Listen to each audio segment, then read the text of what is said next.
What's going on? The super secret show. Waiting for Marshall.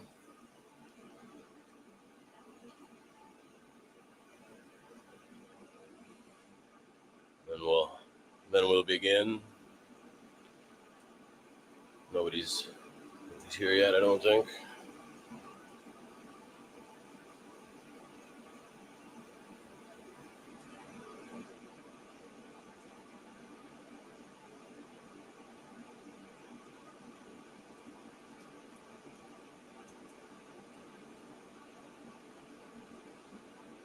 Is anybody out there? I see two people.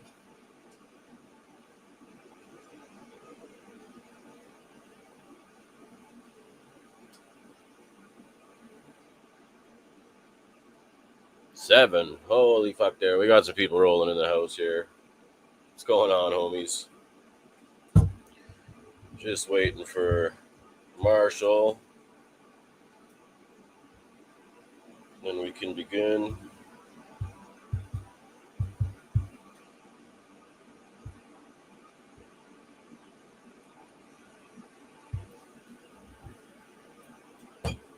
So, maybe I'll open up a page since here, maybe Amazon.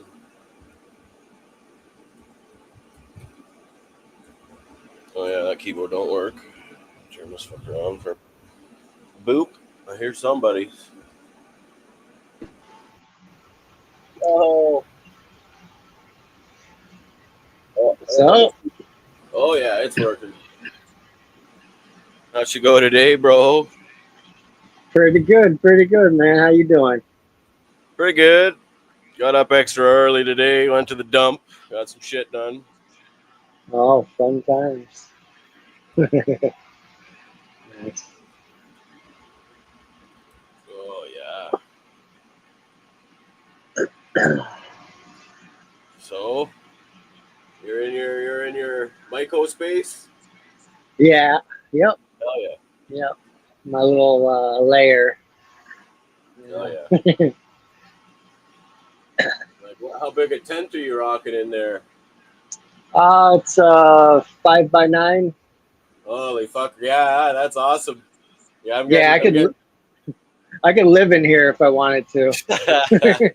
Yeah, that's pretty slick there. Yeah, my 3x3 is pretty cramped.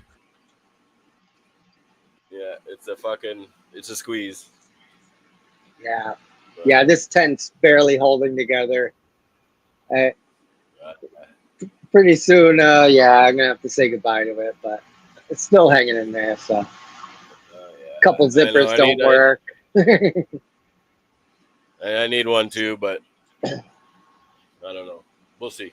Yeah. See what happens. Yeah. Oh yeah. Cool. Yeah. So,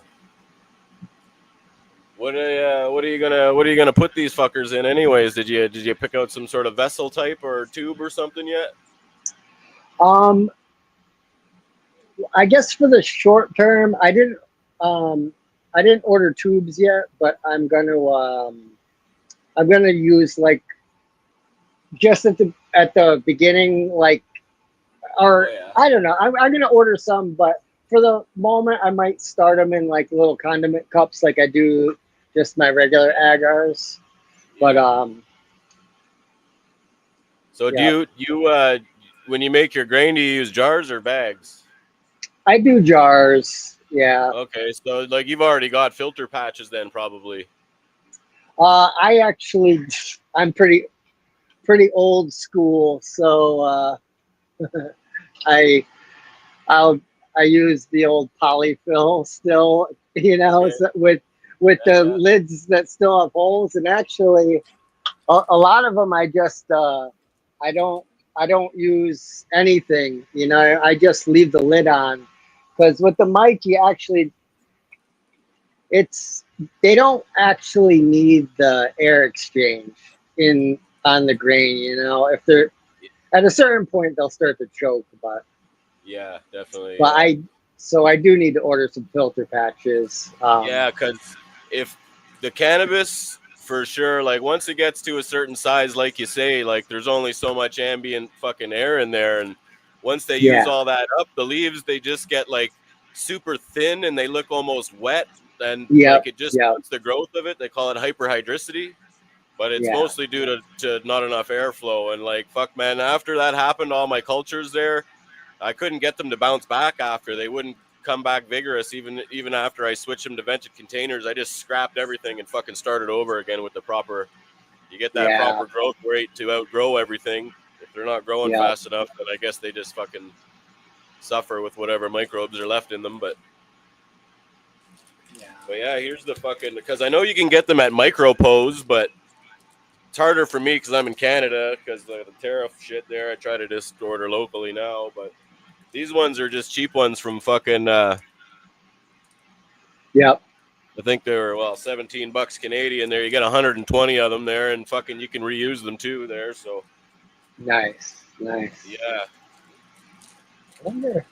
you'll fucking definitely want to look into some sort of. But yeah, like any fucking jar works. I got regular jars that I'm using for a couple of things there. Yeah, I plan on getting those little centrifuge tubes. Yeah, they're the cheapest, man. Like I'm looking at some of the ones on the Plant Cell site there. Like I'd really like to have the nice glass ones, but like I don't want to pay that fucking tariff charge there. So I'm just kind of, trying to save some coin. But for the media, I definitely recommend the media come from Plant Cell Tech, because I tried a few like in vitros there, and like it didn't really come with all the stuff you needed there. Like fucking, at least Plant Cell Tech's like a one-stop shop there. You can just get it all the stuff you need, and then. Yeah, I definitely dig their menu, and like like they have the salute, or they have the part where it has the nutrients in it, and then that, what is it, that ppm, is that what it's called? Yeah, the ppm there, that's like, like in mycology, when you accidentally make a mistake, you're like, ooh, that one's probably going to get contaminated, that fucking feeling there. But with the ppm, more times than not, it doesn't get contaminated, because it just doesn't allow that shit to grow there. Like, sometimes it'll come through the plant, but it most definitely is like, you know what I mean? It's got to be like a 50% extra fucking gain in like clean cultures there by using it. Yeah. But yeah, it's super hard to stick a fucking plant that has endophytes in it into a media that has no ppm. Like I fucking struggled for like 2 years there and failed every fucking time without the ppm. And then I found that stuff. Holy shit, it's growing. Right. Without even have used it, just by listening to y'all talk about it, I feel pretty confident in it. Because the one time I did tissue culture, I was using cactus, and I really didn't know how long to soak it to sterilize it. Yeah. And I was kind of afraid to damage the material by soaking it too long. I think I didn't soak it long enough, but I got, I got contamination, and I was just like, well, I'm gonna have to look into this a little deeper, That's a definite struggle, man, is the fucking sterilization and initiation. Because like if you bleach it for because cannabis, they recommend it 10% bleach for 10 minutes for a few cuttings. And, for like bigger, woodier plants, they recommend like longer, like fucking like up to 20 minutes and shit. But then you got to cut back, like wherever you cut off, like the bleach will soak up in there and kill all that material. So you got to cut that back and then just have that fresh material and only have it exterior cleaned. So then there's all kinds of the internal endophytes that just come leaking out of the plant. So that's what you got to watch for, is like that bottom piece of growth from the original plant material. You know what I mean? You'll get a nice new shoot that'll grow off of it. And then you cut off that new shoot and transfer that to a clean vessel.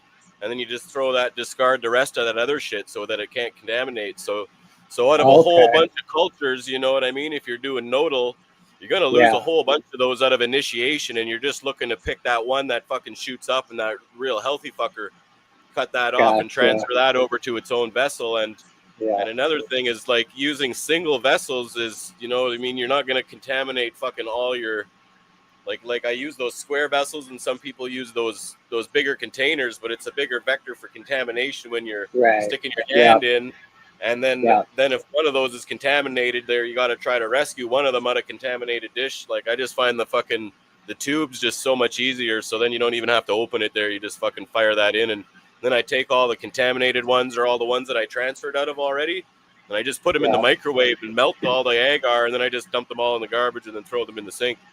Recycle them, use them again. I gotcha.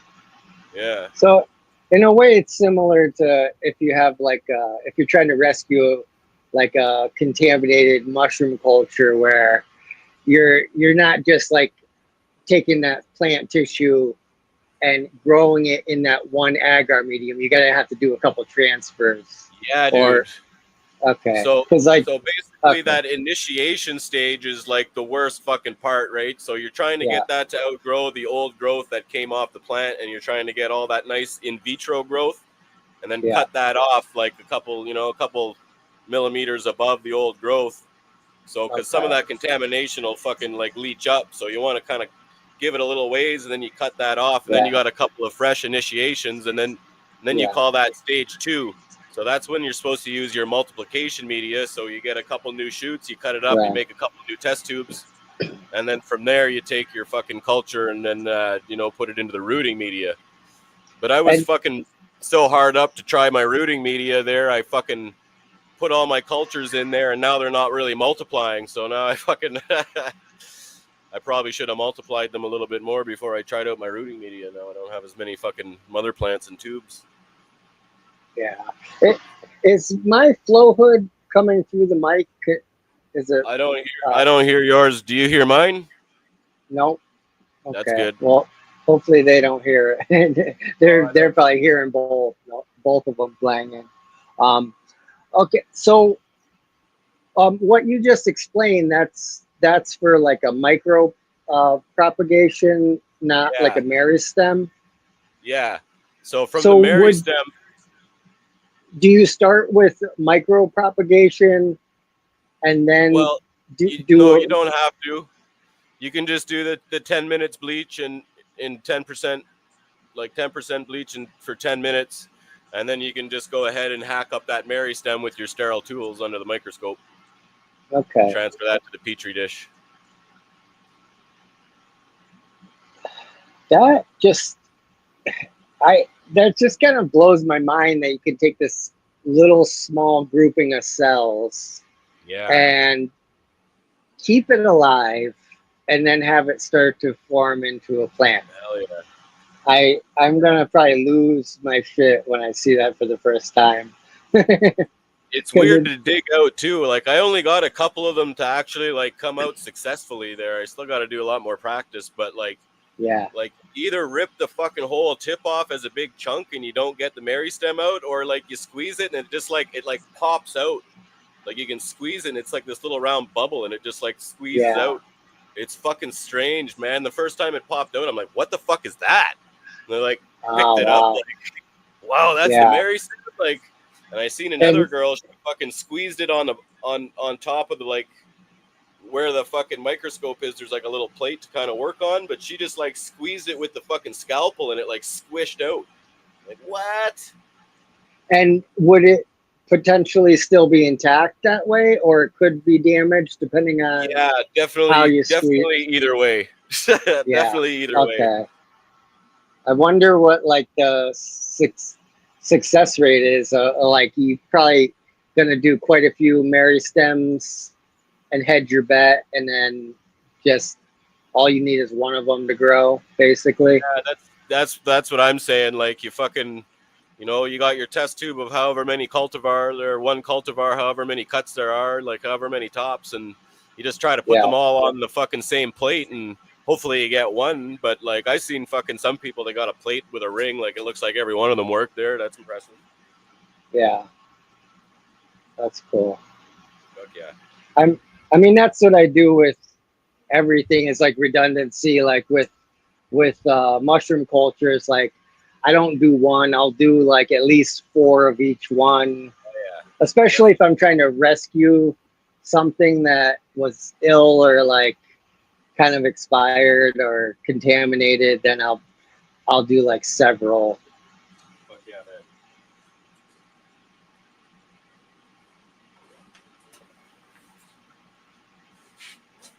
See, mix some fucking media. What's up, Silent? What's up, everybody? I wish I knew how to blow up my blow up the screen on here. I need to step into the new world. I do everything on my phone. I need to like upgrade to a bigger screen. Fuck yeah. I will follow along, and then I'm gonna have to go back and watch it again so I could really see better, like what you're doing at parts. Yeah, I got this contraption here. I want to see if this will work there for to mix that fucking media there. So I got one pot on the stove there. I'm boiling. I got some fucking. I need to get a media bottle clean there. I'm fucking missing a few there. Yeah. So you're about to mix agar and pour agar. Yeah, basically. Yeah, I put all the ingredients in there. So I got all that shit set up on my kitchen table there. So I'll try to fucking. Cool.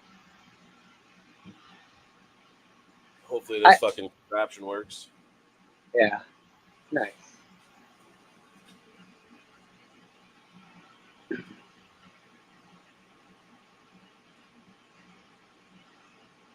Oh, come on here.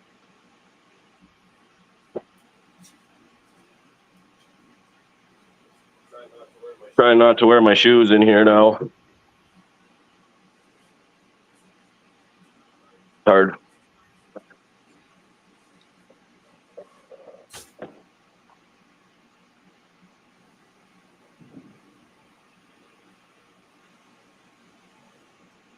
How's my audio? Oh, you're good. I can hear you loud and clear. I'm good. Yeah.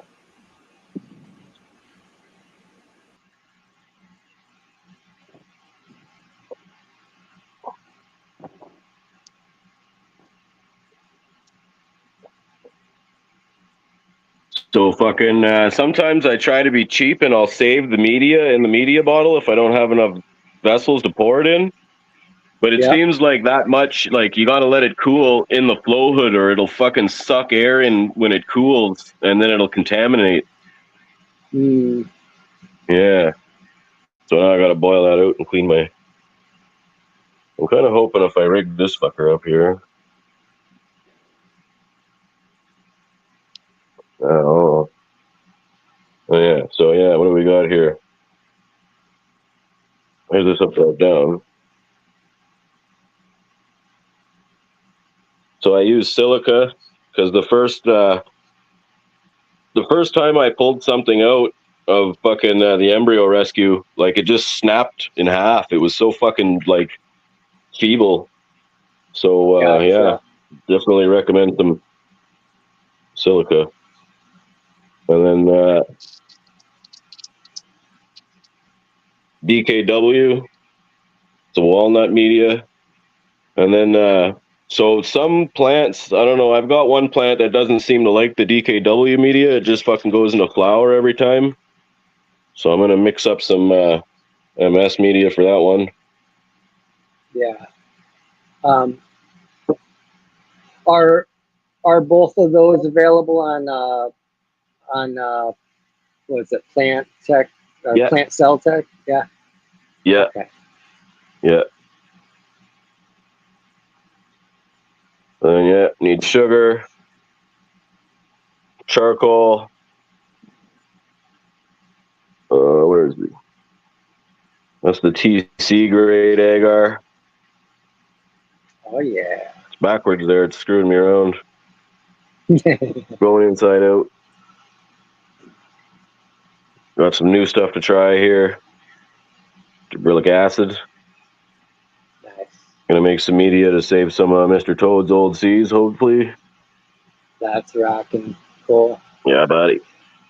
Yeah, I'm definitely excited to experiment with that embryo rescue. ppm. What else we got here? Oh, we got some pH down. Oh yeah. What else do I need over here? I'm going to use BAP and IBA.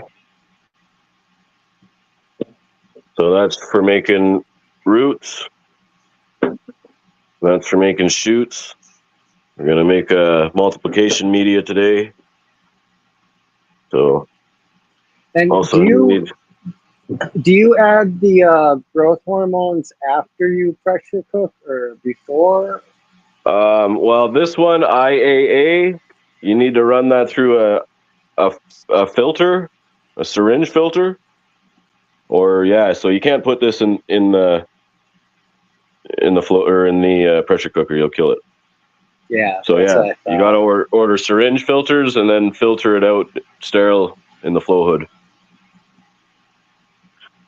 Okay.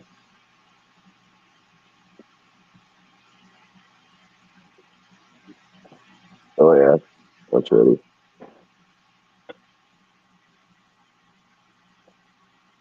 And what pH are you trying to get your agar at? 5.8. I'll put the fucking pressure cooker on there, get that warmed up.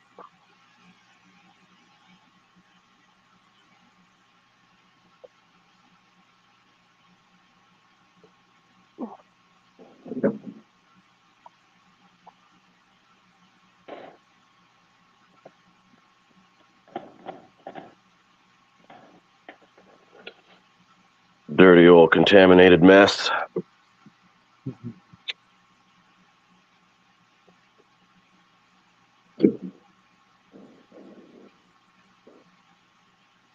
Yeah, it happens with what I use. I use like for what I cook, what I pressure cook my agar in. I take like an old yeah, let's grab it. I I I use a old kombucha bottle, and I Hell just yeah. drill a couple holes in the lid. But if I forget to clean it out when I'm done, the like little residue inside can eventually will like it'll eventually start growing some life on it. Fucking right, eh? Yeah. Yeah, I think if you if you let it cool off in the flow hood, maybe you have a better chance. I'm thinking that's what it is for sure. Letting it cool off like outside the flow, and then it just sucks in that dirty air when it cools. I'm positive that's what it is, but like I don't have a big flow hood there. I got a 2x2. Is that what you're rocking? Yeah. Yeah. Yeah, this is like a 2x18. Yeah. So a little thing. So I no gear, man. oh yeah, I got a bigger filter. It's like a 2x4. So I just gotta like build it out, just make a little box. I gotta get a fan for it, but it's like this one works. So I'm also like, if it ain't broke, I don't have to fix it today. Yeah, true that. So Yeah. eventually though. Yeah, bigger labs are always good though, eh? Yeah, more flow space is way better. It's like more workspace, If this works. Because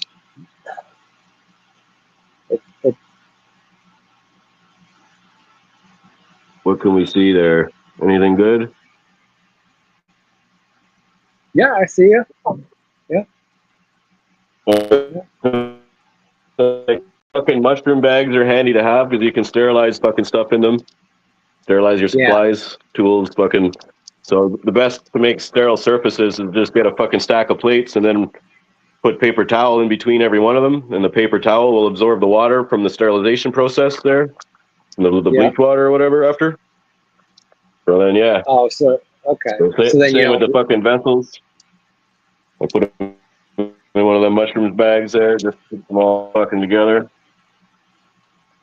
Yeah. And then you're gonna need fucking. I've only got one set of tools that I sterilize in the fucking one of those induction heaters. So I like to have a couple fucking vials of sterile water to cool off my tools. Nice. So that's definitely handy to have. Yeah. So I usually use distilled water, but I got this big old jug for Holland spring water, but it came with a free fill-up of reverse osmosis water, so I kind of fucking scored 20 liters of lab water.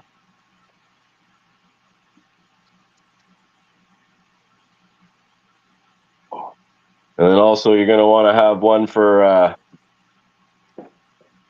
we're going to fill up one and mix it with bleach, 10%. So you don't have to sterilize that one. The bleach will sterilize itself.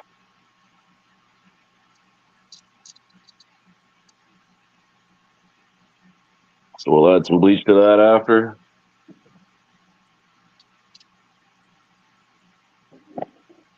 So this will be one for rinsing the plants. So after you soak them in the bleach for 10 minutes, you got to rinse them off with sterile water for 3 rinses. Oh. Use like 3 different containers so that. No. Or you just do 3 dips in the same one. We'll do some sterilizing right after we get the flow hood or the pressure cooker rocking. But basically, like, you use one of these, and you have your 10% bleach with your plants in there that you're sterilizing. And you just shake that up. You're supposed to put it on one of those orbital shakers, but I just fucking shake them up. Yeah. And then after that, you have a little waste vessel inside the flow hood, and you pour off the bleach, and then you fill it up in the flow. And you're only using one container, and you're never recycling the same water. I got you. You're always water's always fresh. Yep, I got you. Okay.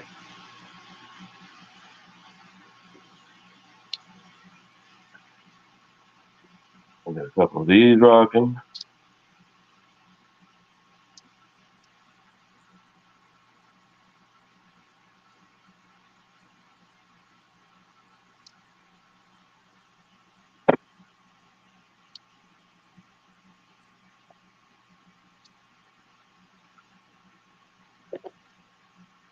All right, so another good tip is to fucking use these little cups for muffins there to weigh out your stuff, so you're not mixing your chemicals together and shit. Yep, smart. So I'm gonna make 1 liter of DKW, and I'm gonna make a half a liter of the MS for that other fucking culture that doesn't like the DKW. So you start with about 800 mils there.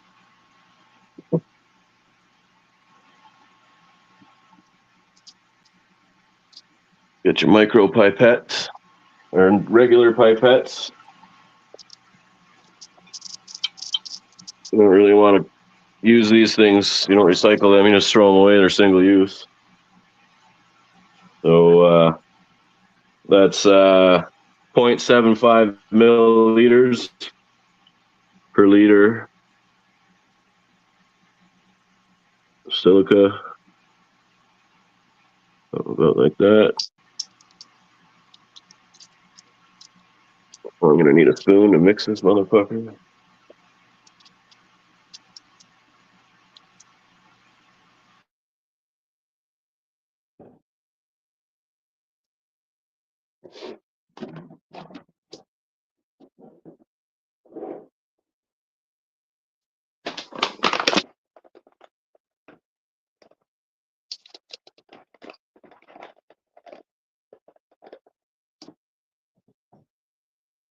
Spoons.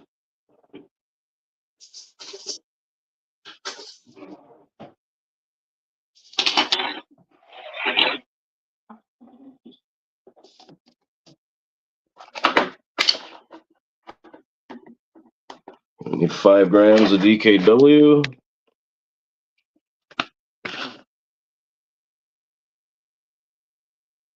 Oop, not too much.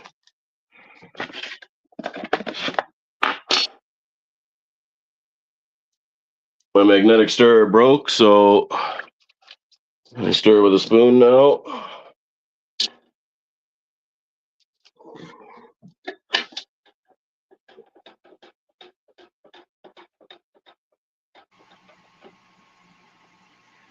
I'm listening. My charger isn't charging, so I got to go grab another charger. But I'm here listening, following along. Right on. Then we go to our sugar. Sugar is 30 grams. Regular table sugar.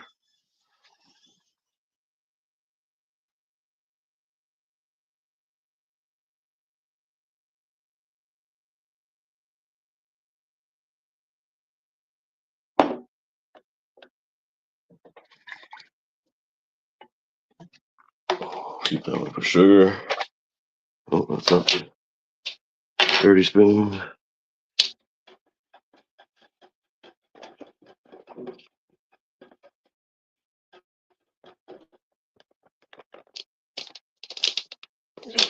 Done with that. This batch is going to get some gibberellic acid.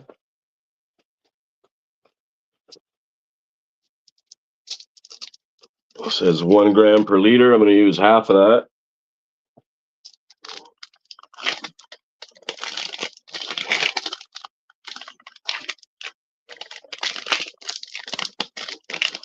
Fuck me. Need scissors to open this thing.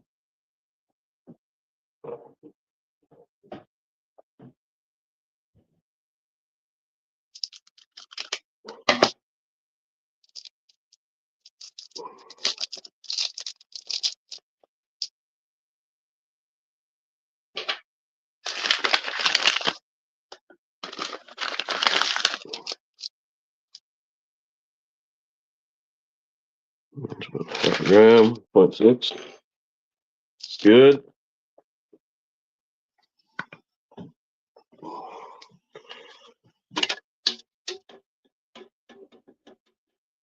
ppm. Fresh pipette. 2 milliliters of ppm.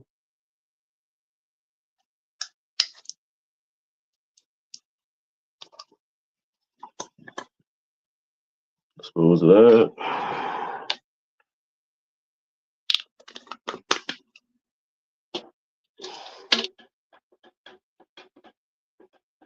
Okay, micro pipette.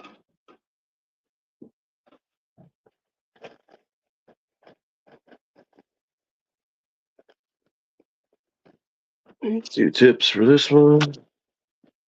Tips for the next one.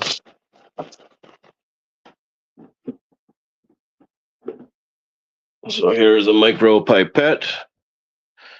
This one is 0.5 to 10 microliters. So I'm going to put 1 microliter of rooting hormone and 2 microliters of shoot hormone.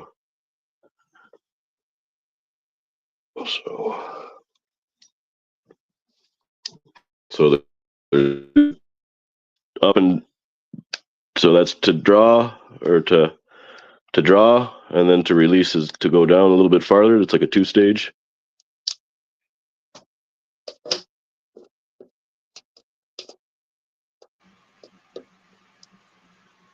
I just go down the first stage.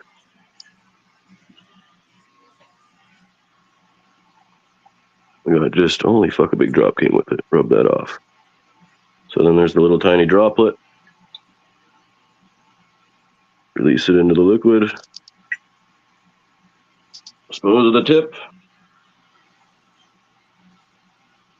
New tip.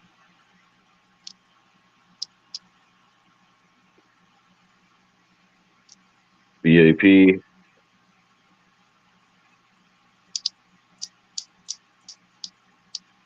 microliters.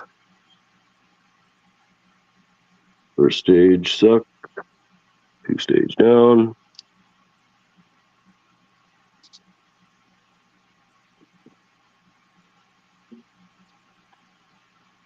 Now we pH. The agar goes in after. The carbon doesn't affect the pH, so I put the charcoal in after as well. Okay. I'll get my fancy contraption here.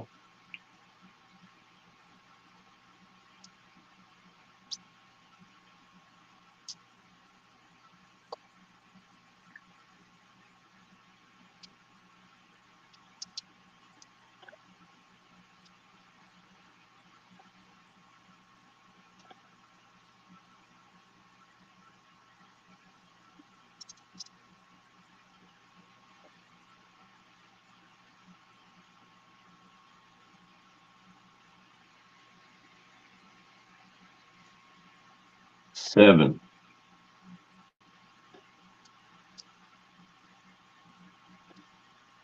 And you said you're looking for a 5. You're looking for a 5.8. 5.8. This fucking stuff is super powerful too. Yeah.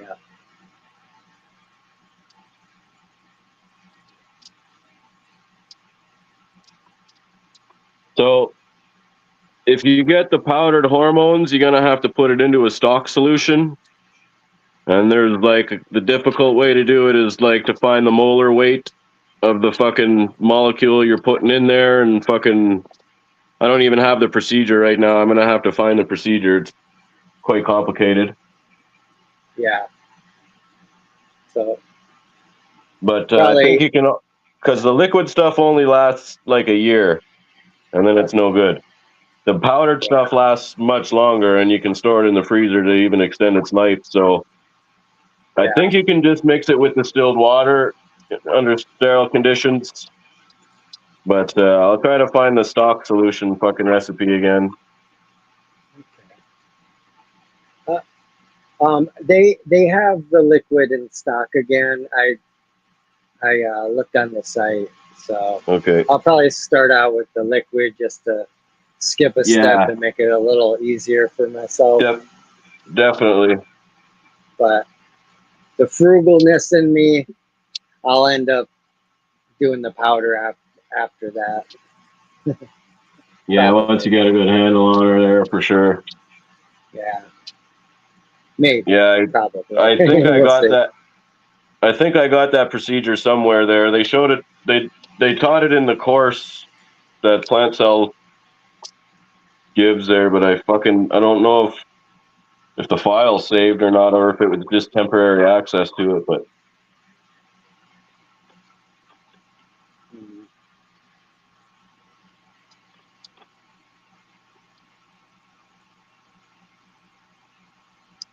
6.3, easy does it.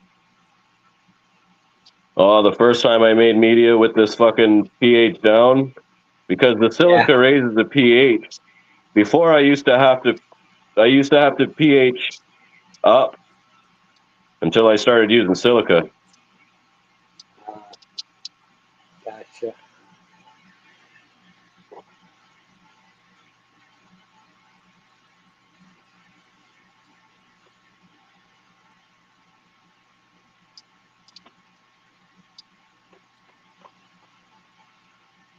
Oh, I fucked it up. 5.4.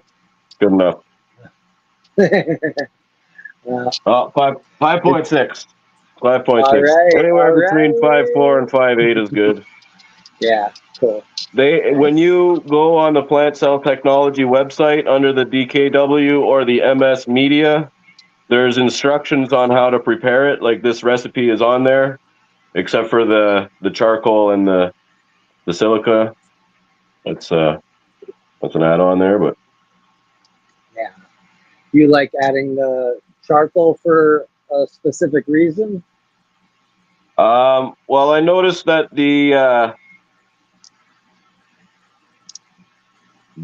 Plant Cell Technology made a a media for Athena, and they were using charcoal, so they were getting really There good you go. results. So I tried the Yep. charcoal, and well, I noticed it really helps in the rooting because it shades out the roots, and also because the IBA is it's like light soluble or light degradable. So if Yeah, you yeah, leave your media out in the light, it'll degrade. So I think having the charcoal in there also aids in keeping that hormone from degrading. yeah. That makes And sense. I'm pretty sure it picks up some carbon out of there too. So Yeah. definitely. Okay, so where are we at here? Need a 1 gram of charcoal and 6 grams of agar.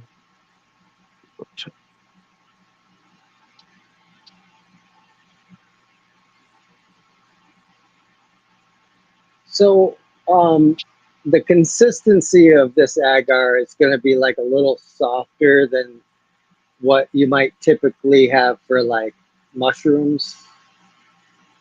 Uh, I'm mine's pretty similar to what my mushroom media was there. okay. But if you make it too hard, it makes it hard to poke the stem in if you're doing transfers. Yeah. But you can also use like a more dense, like drier media to like keep it from like eating so fast. You can kind of slow its growth down with a drier media. Yeah.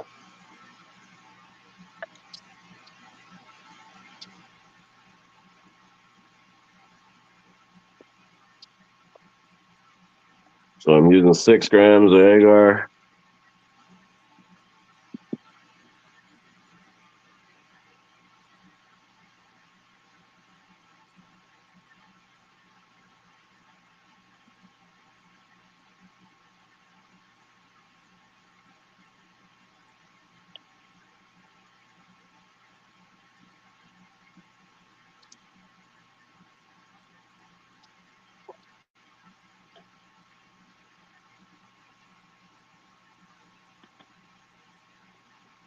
Top off the water to your 1,000 mils.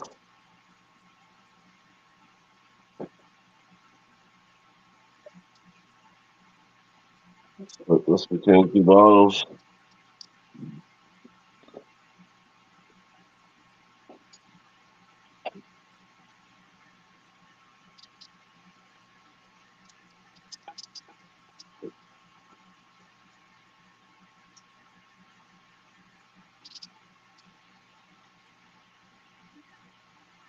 You want your agar to settle. If you're doing lots of containers, it's better just to add the agar to each container after, so you don't have it all settled to the bottom.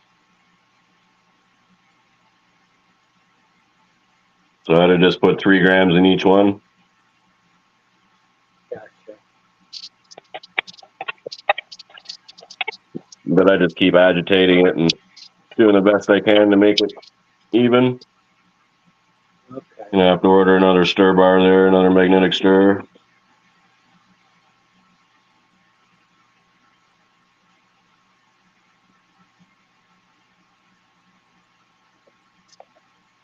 All right. So we got those 2 done. Leave the lid loose a little bit.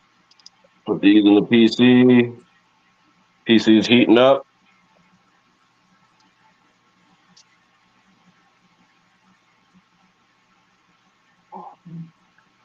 Now this one I got a fucking label because I'm gonna put MS in this one.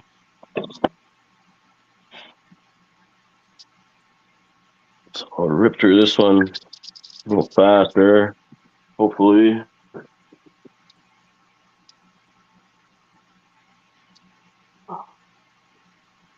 Put my bit in the PC. So you don't smoke in your lab, do you? I know, I feel bad. My buddy was just like, "Hey, you want to smoke a blunt?" And I'm like, probably not the best time." Yeah. I I am not always strict. I am, and then I'm not. Yeah. Sometimes I will take a. I mean, I smoke very light, so I'll take like a hit off a bowl or something. But yeah, generally I don't smoke in here. The only time I've smoked in here is for some reason, though, only the couple times I've like gone live on camera. I've always been in this tent, and I guess it makes me feel more private somehow that I'm in here. I guess because I'm still a little camera shy, so that's the Yeah, only time yeah. I've ever. That's the only time I've ever smoked in here is when I was like hanging on screen for a couple hours. Yeah, I try to at least zip up my tent there when I'm smoking lots there, but Yeah, sometimes I kind of wonder there if I'm fucking shit up there. If the lab tent is open. yeah. So the MS media isn't. I think they recommend 5.3 grams of DKW, and it's 4.5 of the MS, so a little bit less. We're doing a half batch, so just do 2 grams. Oh, it's clumpy. Excellent.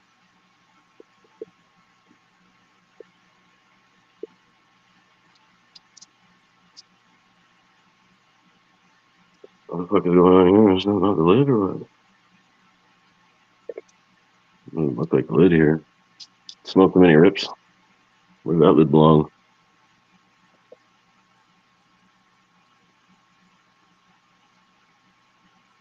Oh, fucking use it again. Fuck it. Sugar. 15 grams for half a liter. 1 gram of the ppm.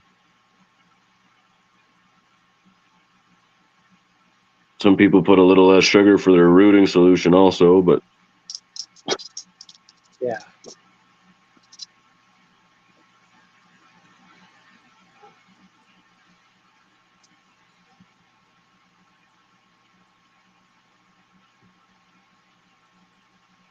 well, after. What else am I missing here? Should I put some fucking gibberellic acid in there? Why not? Maybe there's a reason, but Might as well. Fuck it. yeah, I'll go try some for out it. here. It's your new toy. You might as well see what it does. Oh, yeah. Fucking right. I know that That's plant cell technology fucking uses gibberellic acid, so. yeah, yeah. That'll be interesting to start to experiment with Well, different hormones because I have such a holistic approach that yeah, I don't like. I've never grown any hydro style. I've never used synthetic nutrients. I've me neither. always just worked. Yeah. So, like this, just like the separate component aspect where you're like, I'm gonna put this hormone and this Yeah. hormone or this one, and that'll be really interesting to kind of, just see it from a different lens and see what the individual components do.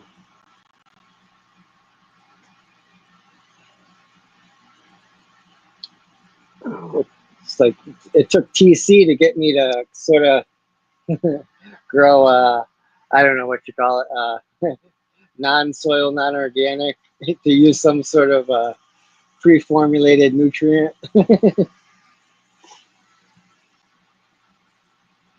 Yeah, I feel you. This is the first for me too, but It's cool.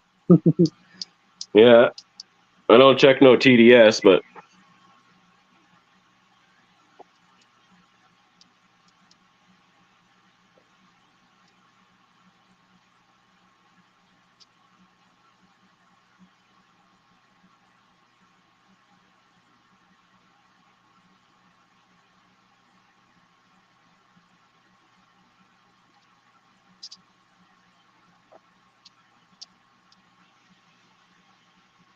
all right.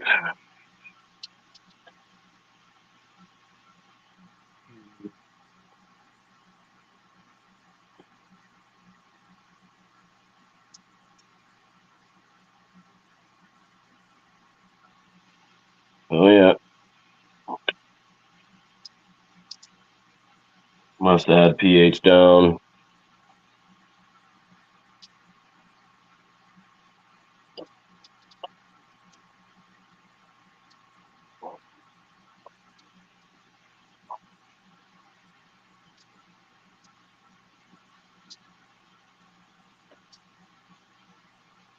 .5.87. Good enough. Oh yeah. 5.83, even better. Good, good. Nice.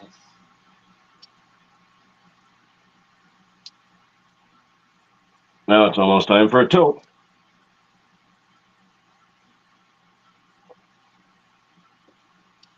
Okay.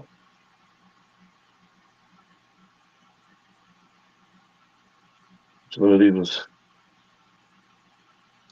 3 grams of this.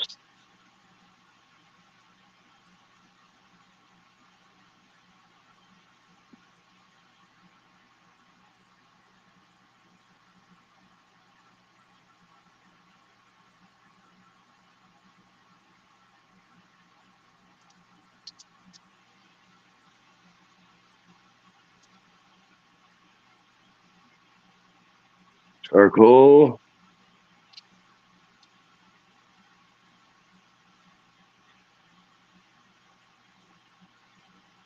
Mm. Didn't move. Well,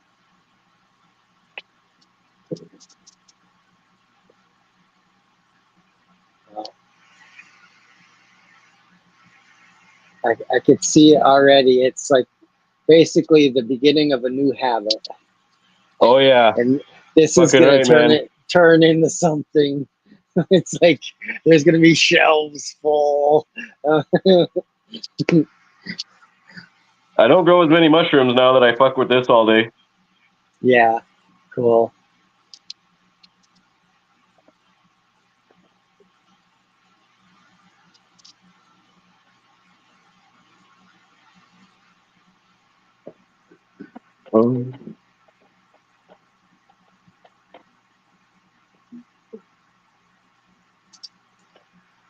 I'll be curious to see, like, once I get success, how the pace of the growth and stuff, you know.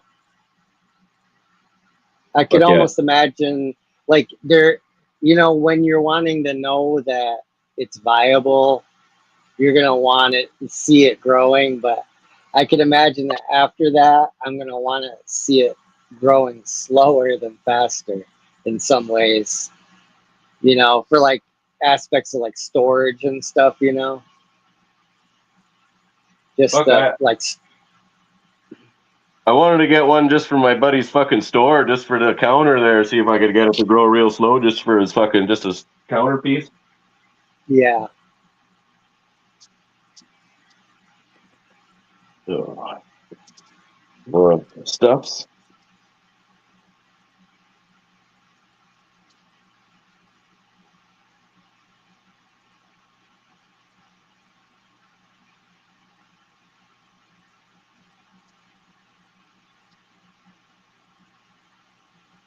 Hmm.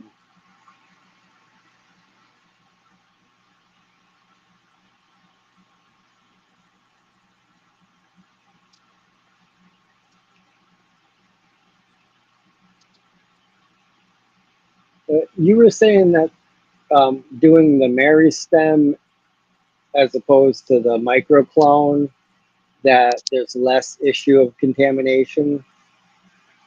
Well, I think so, because Yeah, like you're cutting away almost everything that could be contaminated, and you're just grabbing that little piece, yeah. and then like because But with a big piece, there's always going to be some endophytes trying to come out of it until you outgrow it.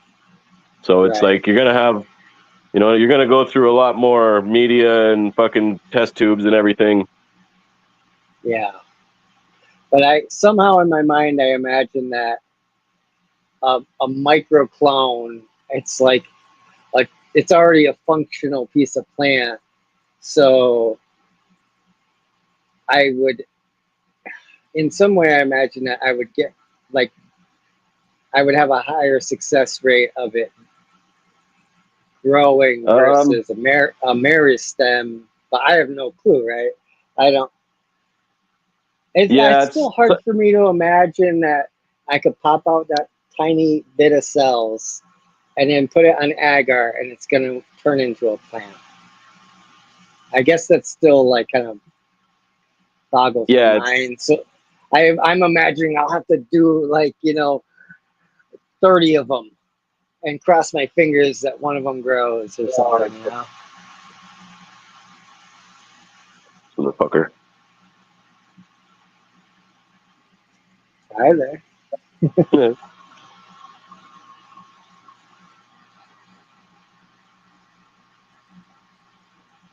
So they recommend to pressure cook that for 20 minutes.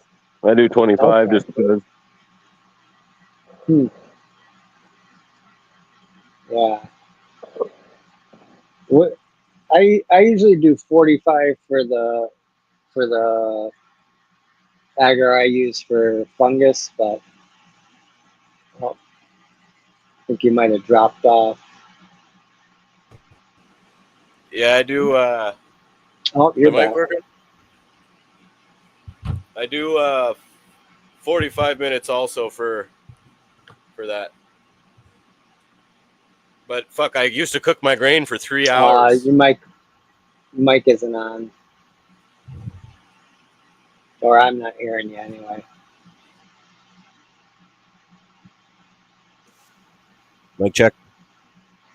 Nope. It's okay. We can mime.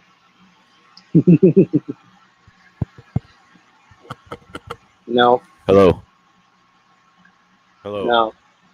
If you know sign language, I can interpret for you. No. 1 minute, folks.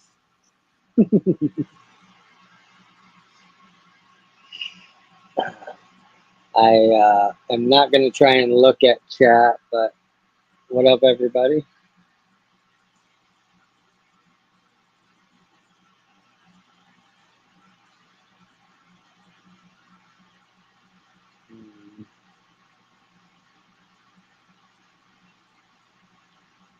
I wish I could look at chat,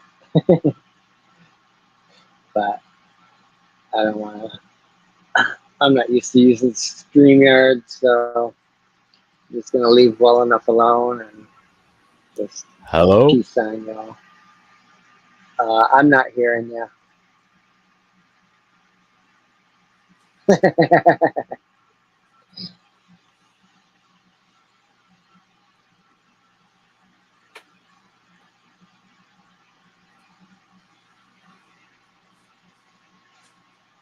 Oh, you guys can hear me? Oh, Nope. no. Okay, Marsh, it's your turn to come out, to Probably leave and come back. real simple. Is it plugged in? Yeah, the boys can hear me. Nope. I don't know. Maybe chat hears you. Maybe it's me. Maybe I went out to lunch. But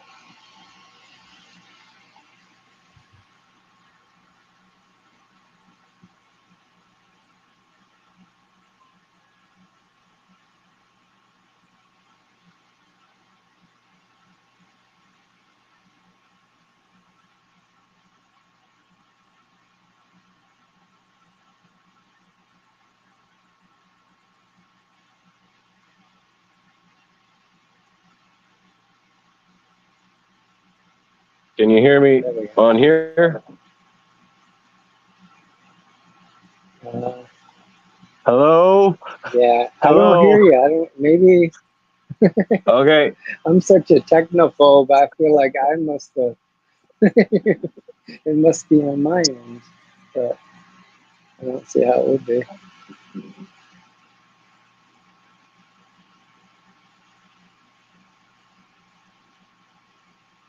You should ask chat if they can hear you, because How do I kick Marshall out and bring him back in? I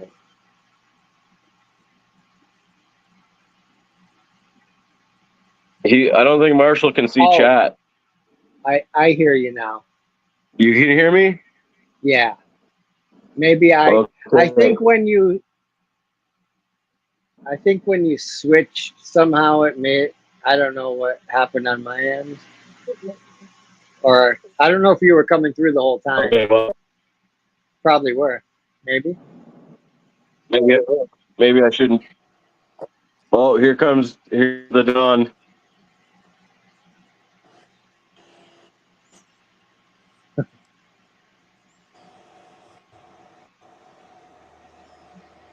Okay.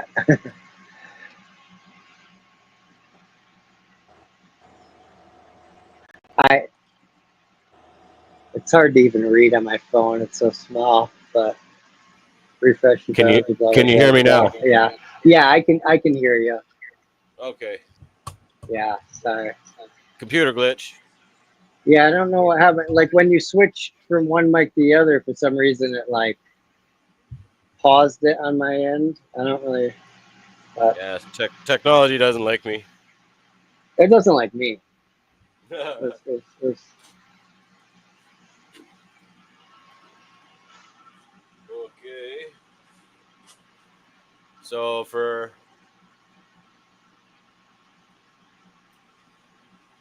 how many mils?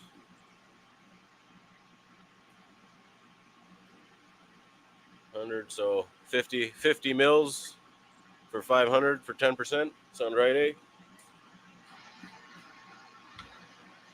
wait, 50 mils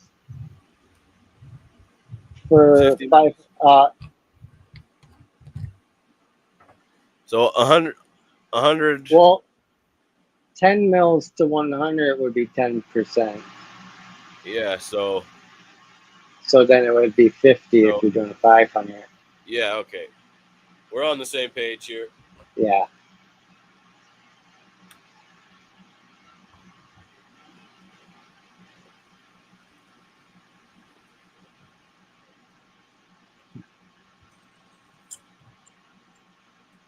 Ten.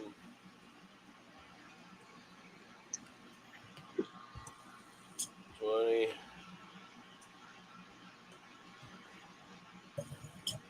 Yeah, we're doing some TC, Andrew. 30. 40.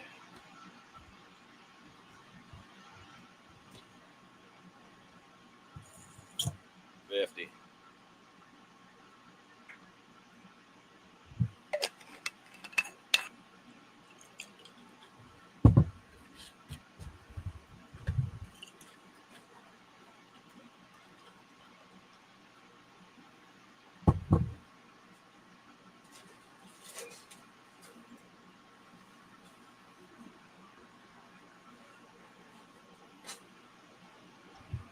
Are you going to be cutting a microclone here? Yeah, I'll do a couple here. Find my Cool. little skizzers. Do you, when you load up your pressure cooker, do you let it purge out before you put the top on, or do you just put the top on and it's ready when it's ready? I I just actually started letting it purge out. I never did for the longest time, and then it it occurred to me that I oughta, just I don't Yeah, know good. why. I thought about it one day. I don't know what it was that made me think about it, but it's just like getting the air out, basically.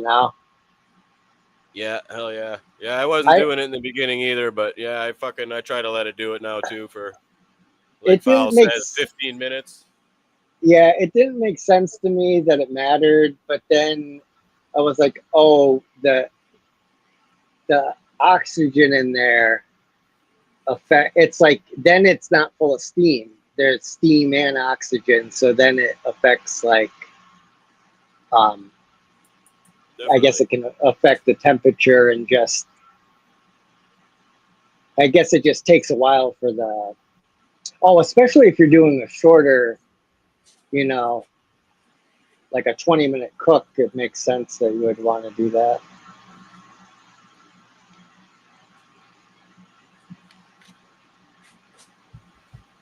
if you're pressure cooking for a couple hours, eventually the air is gonna get out. It's gonna be all steam. Hell yeah, true that. But yeah, I figure after 3 hours you should be pretty good, eh? yeah, I stooped to. I've been pressure cooking my grains for 3 hours, and I was like, why do I gotta do that? I used to do it for an hour and a half, and then I thought I was like super thorough. I added 15 minutes, and I was like, yeah, I do it for an hour and 45. But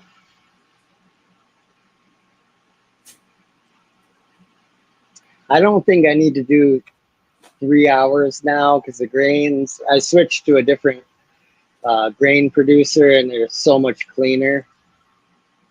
But for a while, I was just getting the dirtiest grains, and it was just like, oh, I basically had to wash them before I hydrated them.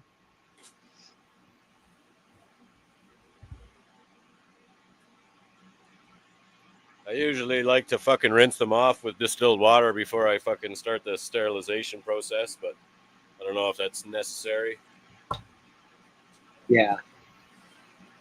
Your grains, or are you talking about the plants to sterilize? Yeah, I never used to rinse my grains either. But I got ones that are, well, I use cleaned whole oats, so they're already kind of washed and shit. Yeah.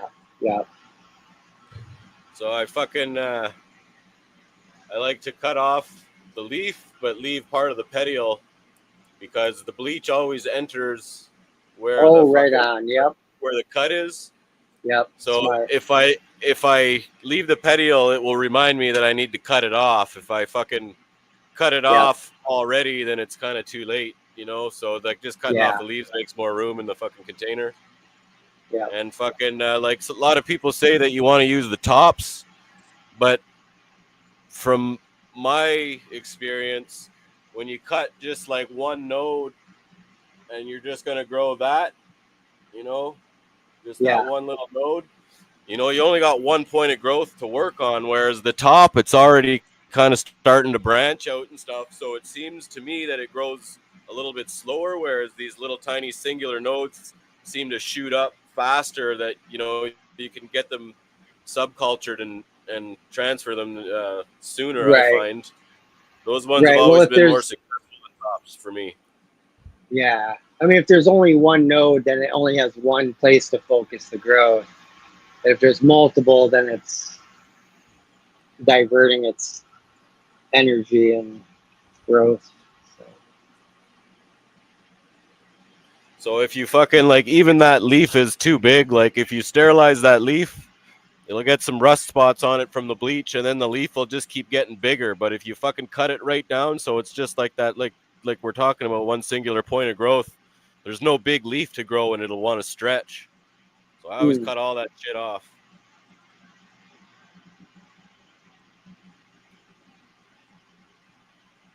So I get a couple clones out of that one there. So then, like I say, the first round is just to like initiate it and get it to outgrow the old growth, and then you subculture it, and then from there, if it's clean, it should grow and multiply, and then you can start cutting it up. But you want to, like, if you cut just one singular node after, and the leaves start to grow on it, they'll touch the media, and then the leaves will absorb from the media, and it'll burn them. And then it'll start getting that hyperhydricity. So it always kind of helps to have like a couple of nodes up away from the media, so they don't. I've had some also, the leaves curl over and it'll just push the stem right out of the media. It like pulls itself right out. Oh. So it's like if you're trying to do them too small, I find it a fucking hindrance. Yeah. Once they get that hyperhydricity there, they don't grow fast or vigorous anymore. So in the first initiation stage, don't be greedy and try to cut it up into multiple nodes. I think it's better to just get the plant and move it over, and, you know, keep it as one fucking piece from the first initiated explant. Yeah, I see what you're saying. Yeah. And then from there you cut it up, move it to rooting. But I was able to get it to multiply in my rooting hormone. But then after a little while in the rooting hormone, it looks like it's not multiplying and growing new shoots anymore. It's like it's slowed down its growth and just wants to root. So Yeah. I got a little horny for the rooting hormone there. I should have played with the multiplication media a little bit more. Yeah. So I guess once you understand the hormones, then that's one way that you can control or influence the growth if you want it to kind of just chill and not be growing. Like say if you're just trying to have a bunch of stuff in storage.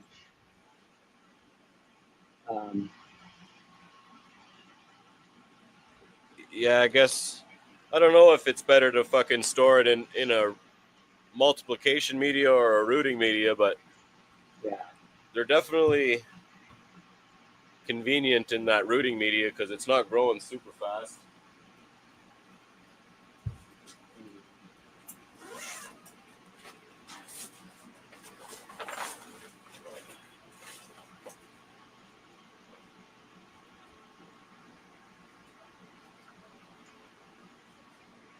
Here's one here. Oh yeah. Beautiful roots in this baby. Yeah. You know, it was out at the 20 milliliter mark when I put it in there. And then over the last month, it's kind of grown up. I got a couple more nodes out of it, but it's concentrating on growing roots for sure, though. But I can definitely divide this up. But this one came from this container. Also, I grew it all in the rooting media. So I just reached inside here with the scissors and I took the top off, cut 2 clones, took one singular node, and then cut a long one. And that long one turned into that nice rooted plant. And then this one regrew, so I can go back in there and grab a couple more cuts out of it. And look at all the nodes in there. Like, I can make a fucking bunch of plants out of this one. That's awesome. So I'm thinking about like I'll pull it out and try to cut it up and then keep like one nice shoot on the top and then rinse it off and then I'll put that into soil or in a rooting plug. So I just take like one of those fucking little root plugs and slice it down one side and kind of open it up and then just stick the plant in there and then I just put it right in my fucking 4-inch square pot full of living soil. And Gotcha. so that's where this one come from there. That's a seedling though, embryo rescue seedling. Oh yeah. Yeah. Nice.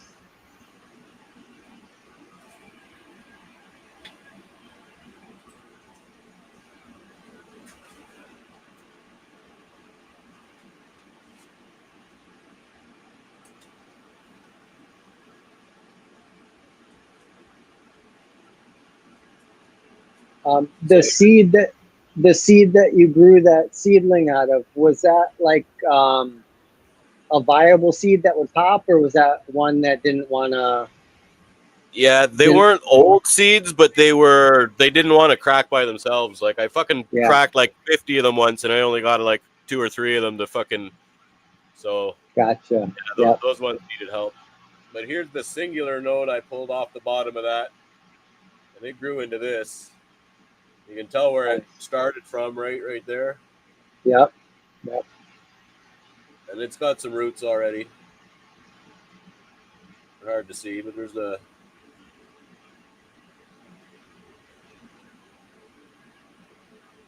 little bit of roots in there.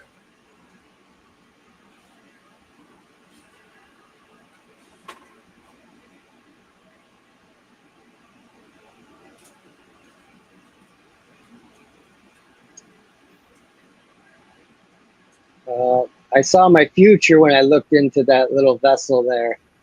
Yeah, buddy.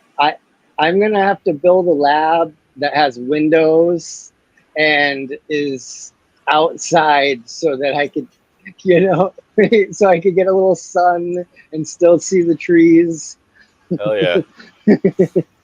Yeah, man. I kind of wanted to build a lab in my living room, like in the corner, so it's all clear just in the corner there, so then I could work on my shit and keep an eye on the kids at the same time. Yeah, that'd be slick.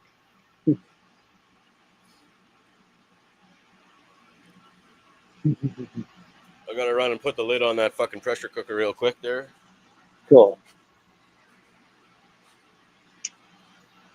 Cool. Very cool.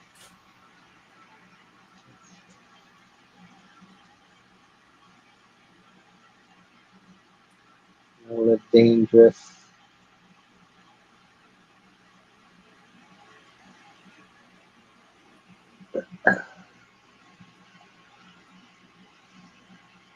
Open up YouTube.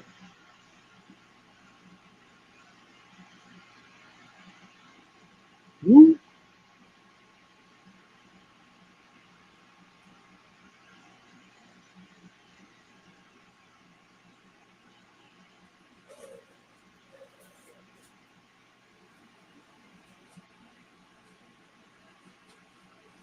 What up, y'all? Yeah, I would recommend getting some of these little fuckers. Little test tube rack. Nice. Yeah. Yeah. Is that Marcus?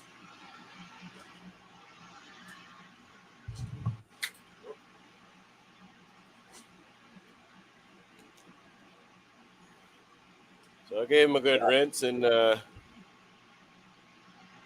just distilled water. There's our bleach solution. I lost it.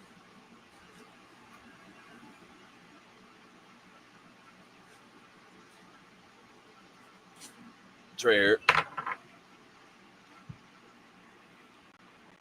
All right. 1218. Call it 1219 maybe, eh? Yep. You said you soak for 10 minutes? Yeah. Okay. I don't know why. For some reason, I thought it was longer. I thought maybe in one of their videos, I thought I heard them say something about 24 hours. So, but Whoa. Nope. yeah, Not for that cannabis. that seemed like extremely long. I got some JWA here. I use that as like a surfactant. Just a drop. Top of the lid. Guess you can use tween 20 or some fucking whatever, you know. I don't know. I got like 120 liters of JWA, so using JWA. Yep, might as well use it.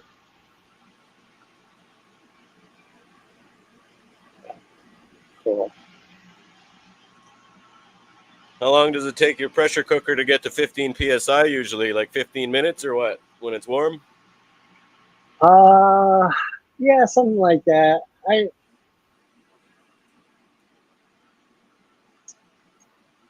I mean, I usually like from just starting it cold. It's like I feel like it usually takes me about a half hour, I guess.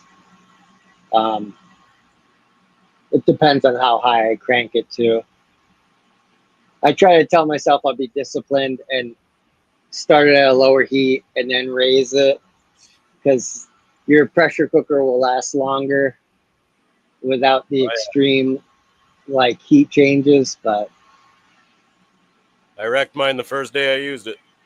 yeah, that sucks. Oh yeah, mine spins like a top there. The fucking bottom's like the. Yeah, mine too. I did a very dangerous, illogical thing that I can't even believe. I'm not even going to say it, but they're bombs. If you treat a pressure cooker with a little respect, I mean, you don't got to be scared of it, but treat it a little gingerly. Dude, one time I fucking put it on one of those gas burners. Oh yeah. Like, it was in the winter time and the wind kept blowing on it, and so anyways I turned it up because it kept like was only running at like 12 psi, so I turned that fucker up. Well, the wind stopped blowing. I came outside to put the rocker on that thing, man, and it was fucking like blowing steam like 30 feet in the fucking air. That thing was a full pressure 15 fucking psi with no rocker on it there. I'm like, oh my god. Oh wow. Oh yeah, so those fucking Those big Yeah. fucking propane burners there. Be Yeah, careful with those. I've never used propane on them. I was told that with the Prestos, not supposed to use them on a flame. But then I read that you can use them on a flame. So Yeah. I don't know. But yeah.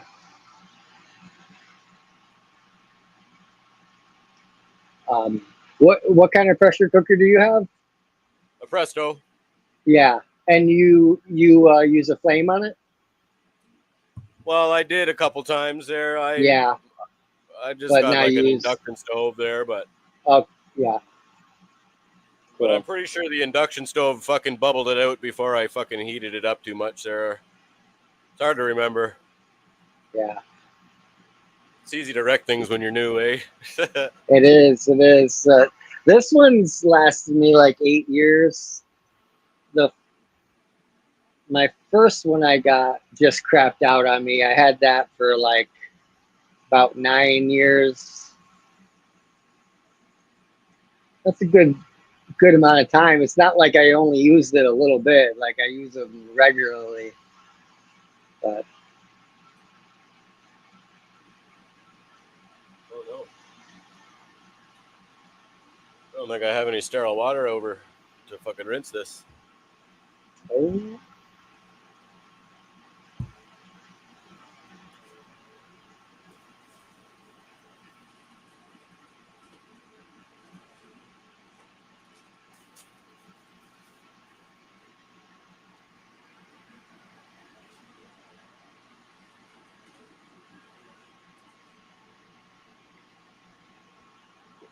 Shit.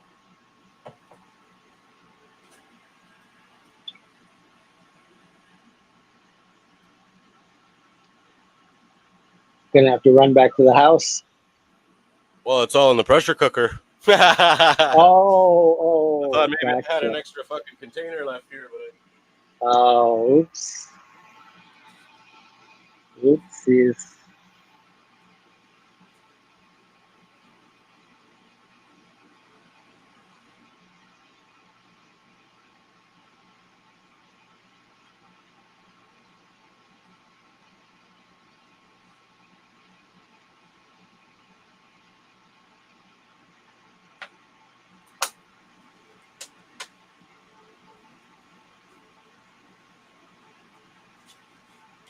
well, we'll put that fucking ppm to the test there today, I guess.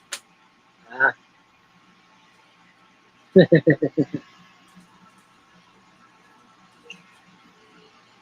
Just rinse it with a little well water or Well, I just got some regular distilled water, but yeah. like some people use just distilled water for rinsing and not sterilized there, but like I'm in my dirty old grow room, so Yeah. I try to use precautions. Yeah.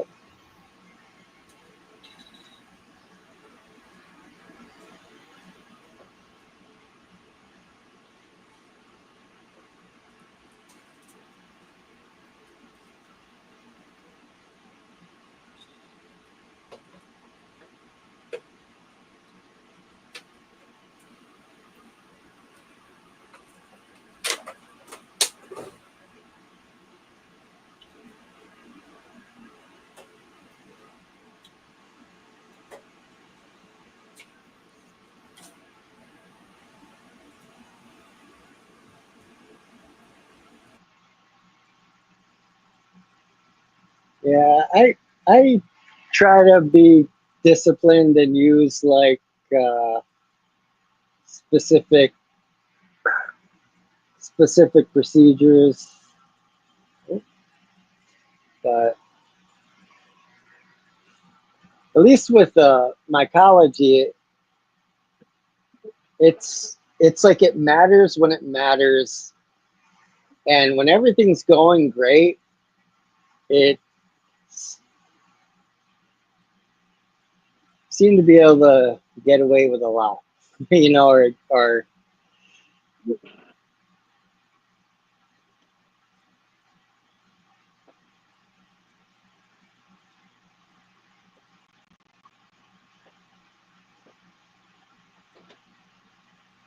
So I like, instead of using a scalpel there, I like these little embroidery scissors. They're pretty fucking awesome. Cool.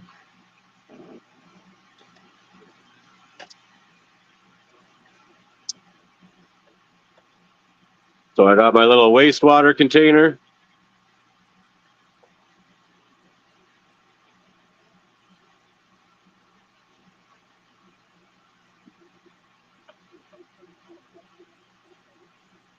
Barrel plates.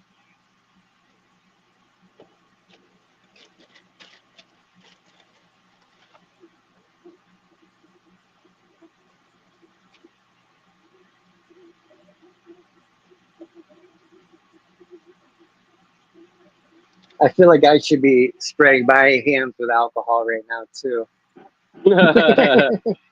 Everybody in the chat, wash your hands. Yeah, come on. Solidarity.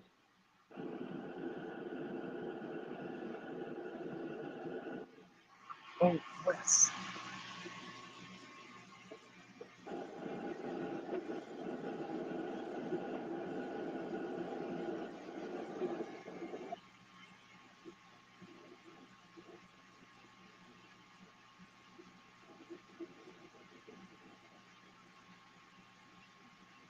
Oh yeah, the goods.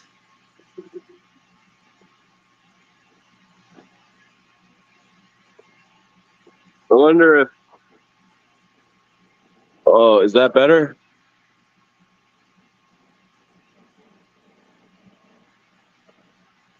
Is that a better angle? Maybe.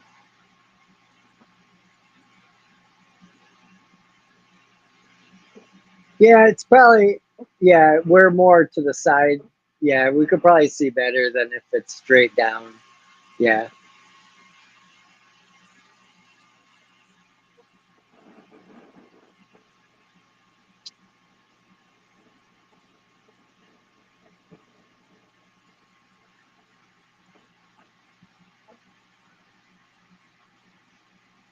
You wear a mask when you do your plates? Um, not not usually. I used to sometimes wear like a respirator mask and everything, but I try to I mean, I'm usually just by myself, so I just keep my mouth shut, breathe out my Yeah. nose, and um, kind of, use the length of my arms. Yeah.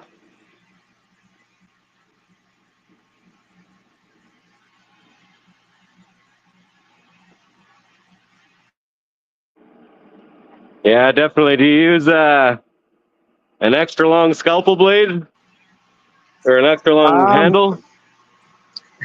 I'm very Flintstones. I I use just like I basically raid whatever is in my like silverware drawer. Um, like I use Yeah.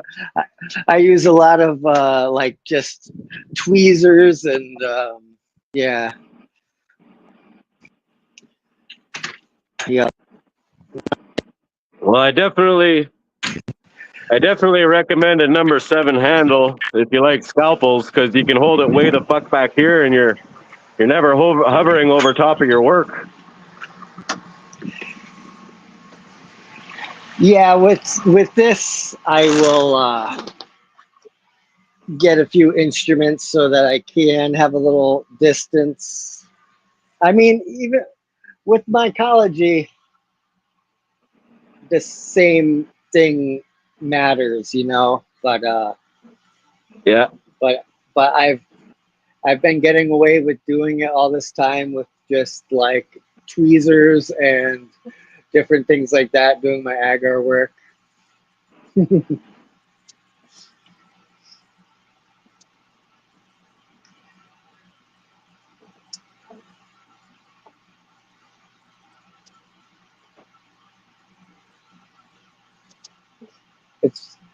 It's partly I'm not much of a shopper, so I kind of like I look at what's around or what's at the store down the street, and I'm like, oh, I could use this. All right, and yeah.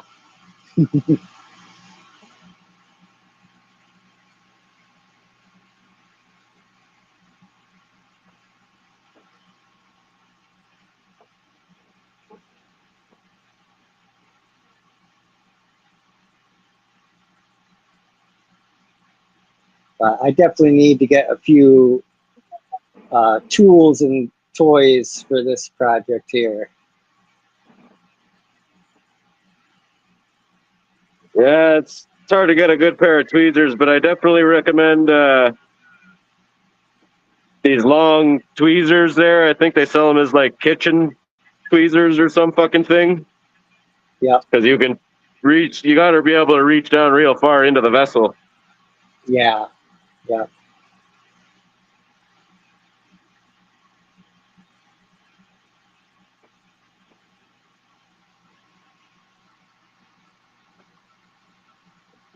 Gotcha.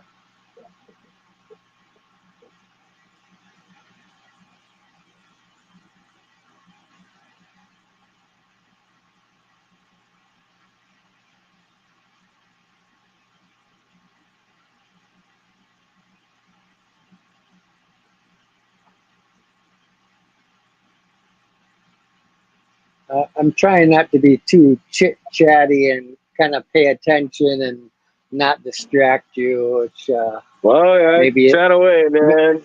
yeah, okay. So you always leave this top plate on top until you're ready to work. And then you got your clean, sterile surface underneath with your clean napkin. So you always reuse your plates after. You just put the dirty one underneath. And then when you run out of paper towel, you just resack it, sterilize it again. Gotcha. So I got my little induction heater over here. My non-sterile distilled water. That's probably going to fuck me over, but Well, for demo purposes. yeah, for demo purposes. I don't know. Probably nobody could see that little induction heater, but it runs on a foot pedal. Yeah. 10 amps, 12 volts. Made it myself. Yeah, sweet.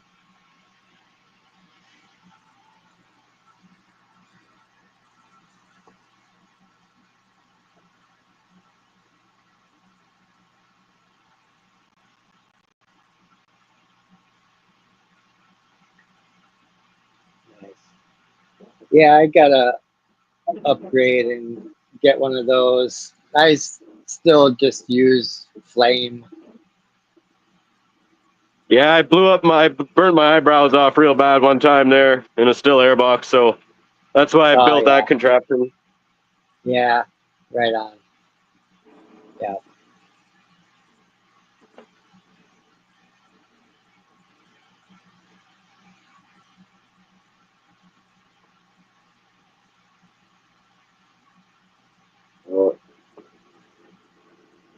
So I cut the end off, and then right up to the top of that node. So there's one little plant.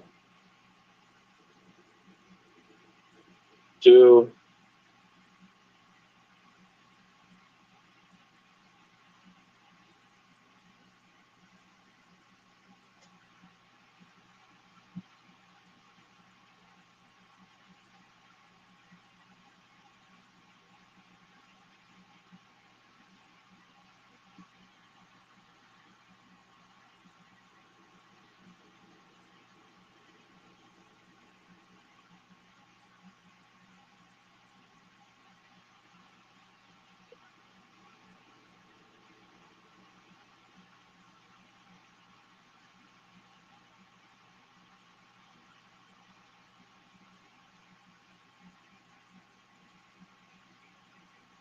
So I helped line them all up. Oh, flip that fucker over.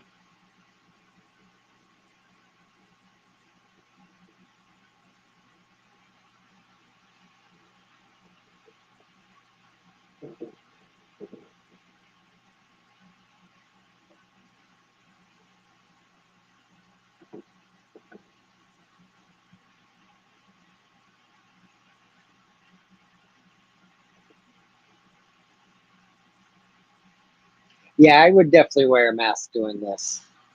Like doing uh,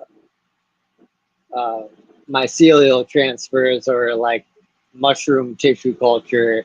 It's a lot of it's really quick, you know, where the container's only open for a moment, you know. Yeah, Um, I see some people when they pour their media, they got all the containers open and they hover over them and they're fucking pouring them all at the same time. Like, I would never do that in here. Maybe if you had a nice clean lab, but like I'm in my bedroom right now and it's a dirty garage, so I would never do that.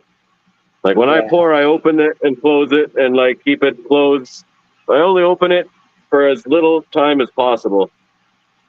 yeah, yeah.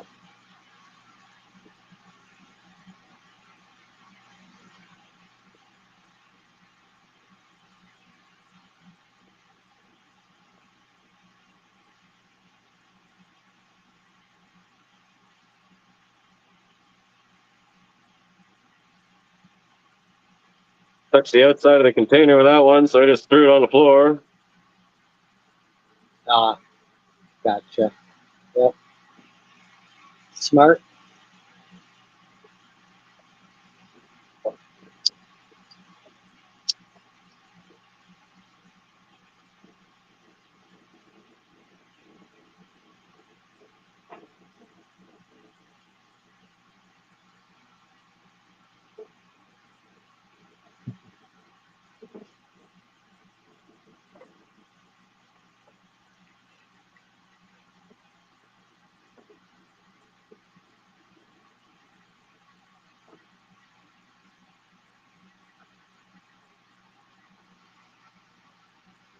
I keep having these like little daydream image flashes of basically all the time in my future doing this.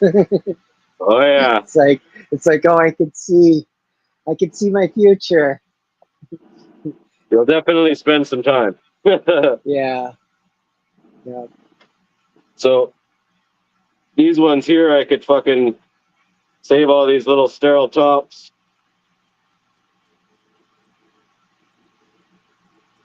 So those can be for Mary stem. Cool.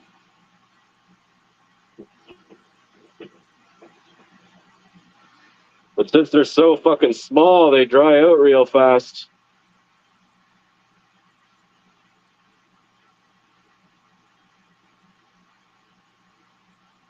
Where's my container? Not that one. This one. Just gonna put them back in here for now so they don't dry out. Right on.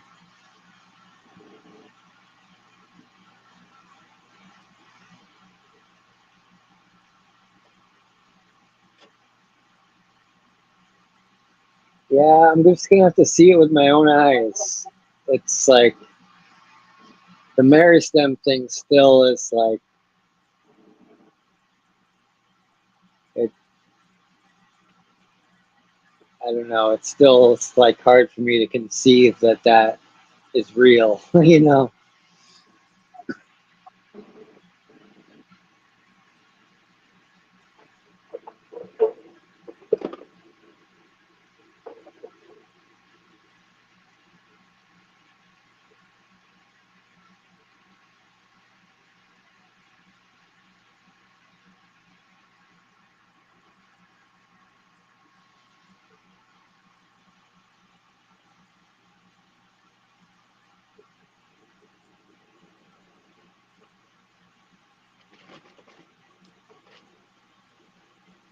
Well, kids, that's how it's done.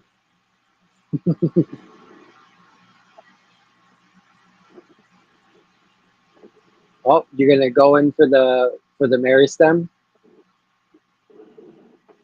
Well, just thinking about it. Yeah. Well, look like you're setting up for it. Hey, why not? Well, I don't know. I haven't used the fancy microscope yet, but I'll fuck around with this one just for fun. Yeah. I think I've got a few more minutes till the media is ready. Yeah. Yeah. Yeah, I'm looking forward to watching this again after, so I can like blow up the screen and kind of zoom in and really like look closely. This is- yeah. Yeah, I appreciate you walking us through this. I'm sure Oh, there's fuck a yeah. yeah, I'm sure there's a couple of people in chat that are gonna hop aboard and dive Yeah, into the hopefully. PC.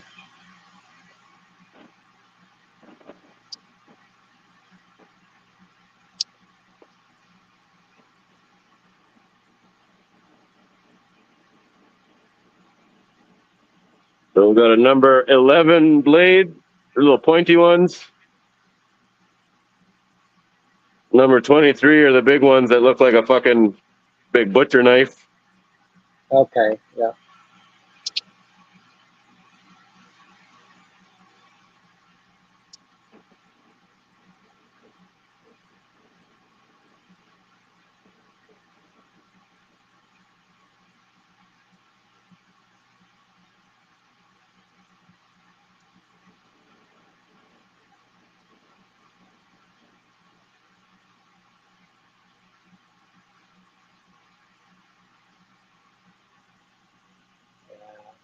Pardon me, chat. I don't feel like just filling in the dead airspace with trying to have some entertaining banter because I just don't want to take away from uh, the No worries. toolage. If I could see what was going on the back of my phone, I might be able to say things too, but it's fucking hard to see. Yeah. Oh, I haven't been looking at chat because then I gotta like be looking at chat and not at the video view because I'm on a phone. So I'm just, yeah, I'm I'm with y'all, chat. I just am sitting here and watching.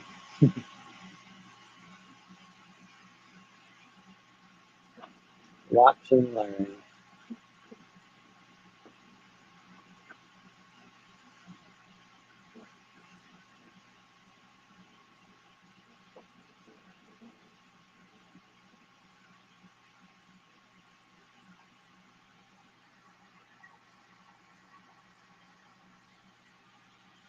All right.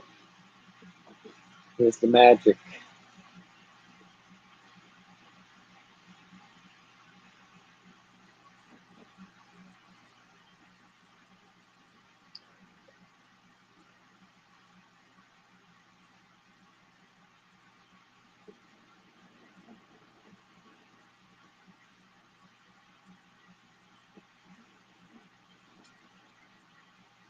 Do you find it challenging to get the Mary stem?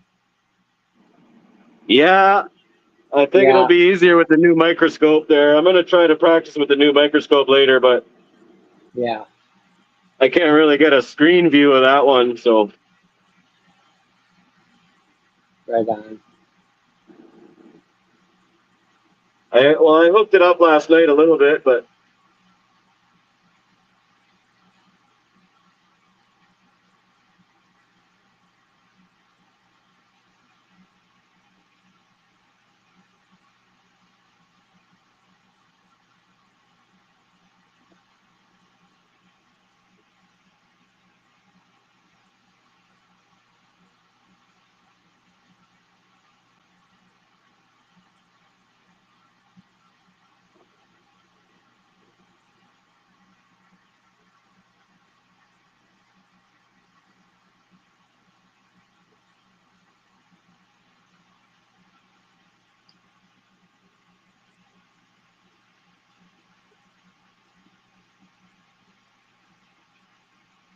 So you're just cutting away material to kind of get to that center point. yeah, I can see there's like a little white ball in there, but I fucking can't grab it with my tweezers right now. I need smaller tweezers. Uh, But it is inside this piece of material right here.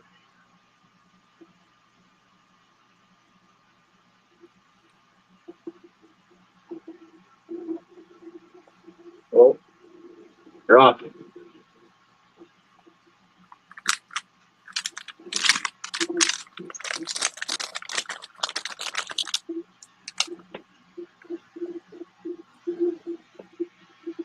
Oh, is that Peter? Well, I either destroyed it or lost it, so. Whoops. Well, what do they say? You got to break a couple eggs to make an omelet, right? Oh, yeah, bud.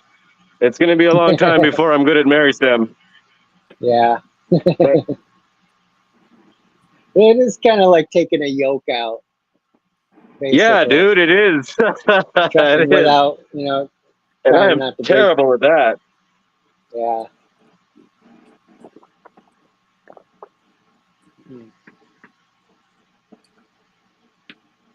Yeah, they're super easy to lose. Yeah. I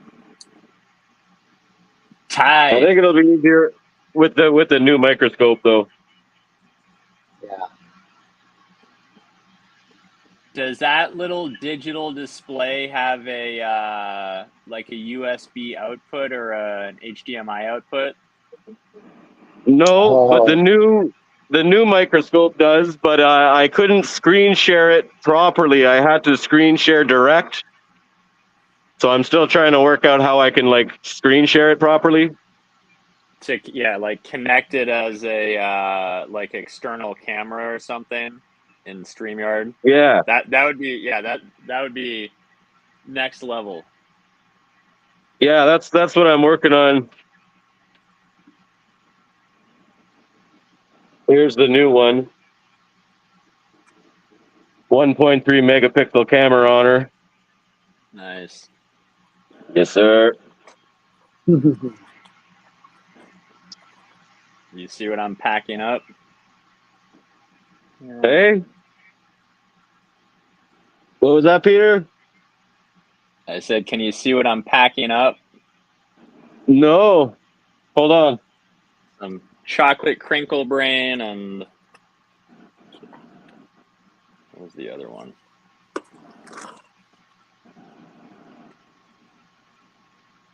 Malouk, which is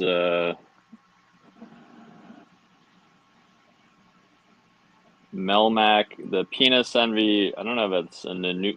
Is oh, cross so with liquid. Malouk? Is that a liquid culture yeah. syringe? Yep. Nice. And then I figured I would include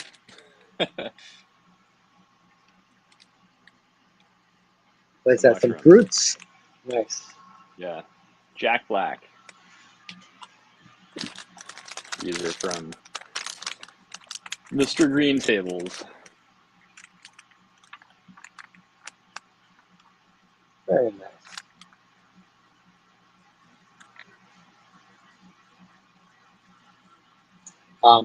Is that culture for you? No, I'm sending it Oh, out. you're sending it to someone? Okay, yeah.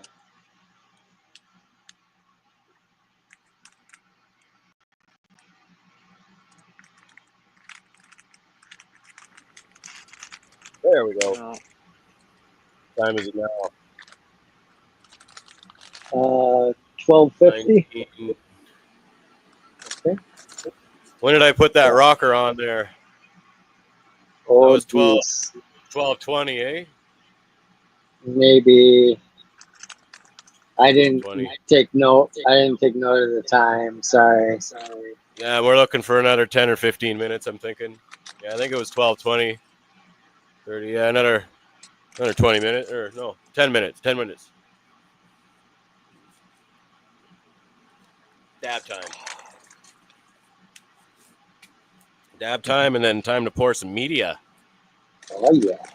Oh, shit, man. Do I got plates? I got to get some fucking plates out.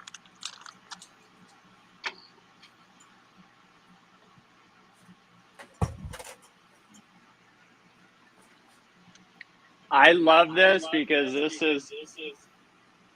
Well, go ahead.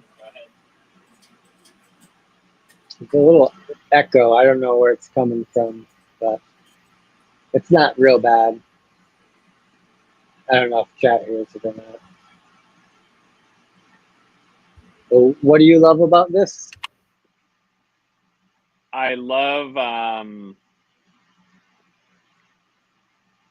it's like on any topic of learning, people are in different stages, and this is example of someone who's like, he's not calling himself a master, but he's like helping someone who's a little bit behind him, right? Like everybody's kind of helping backwards, which is cool. Yep. Well, piggyback like playing Frogger. Yeah.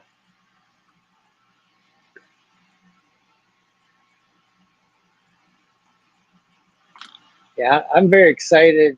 I think the thing I'm the most intimidating part for me is just the grocery list. Like, I I don't love shopping, so that's the only I'm like, like what exactly, what utensil do I need? Like, what type of pipette? What? But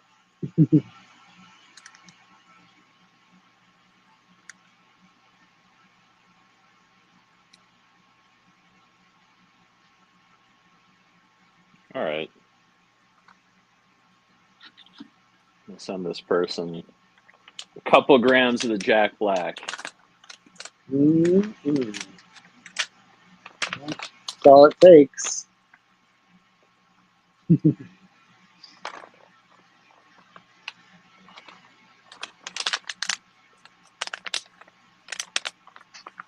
There is the man.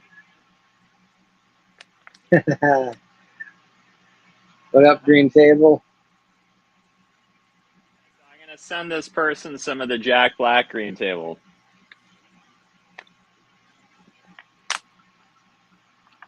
Figure while they wait for their mushrooms to fruit.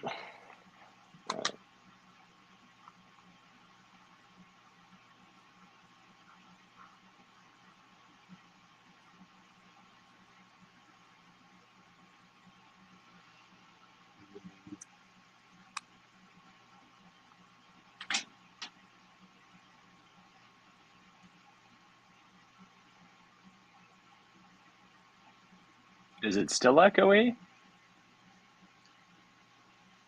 I didn't hear any echo, but I'm not hearing it now.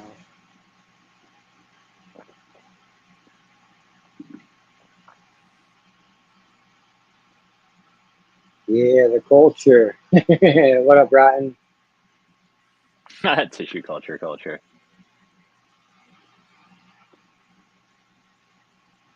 Joe Y. Okay. Hello? Hello?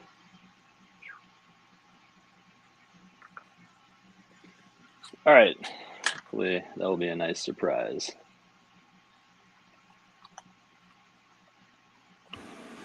Is there an echo when I talk? No, and you sound amazing through that microphone. Oh yeah. I like it adds bass.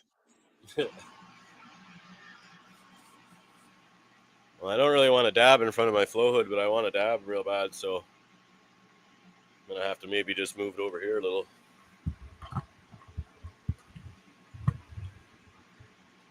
You know what? Let's see if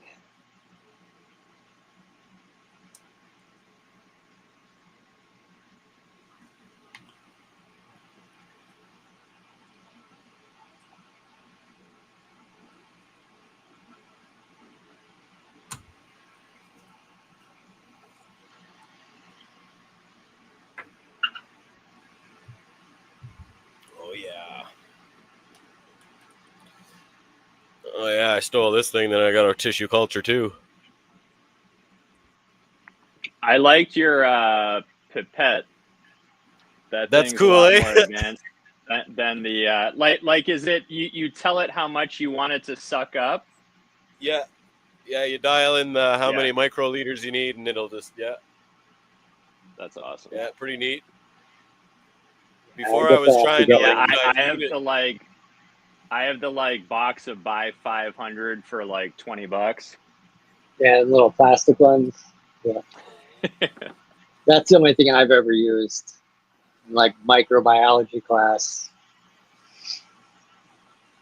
Yeah, I never used them for anything until I started tissue culture there, and now I started using them there for the bigger ones, like over a milliliter. But like before, I'm like, how the fuck do you measure 1 microliter? Like a drop is 50 microliters, and I can't get less than a drop.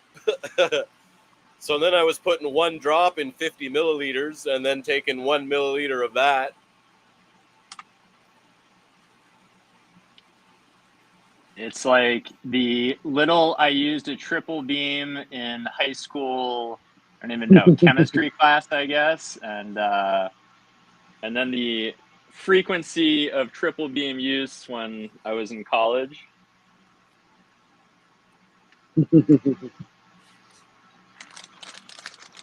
right, so here's.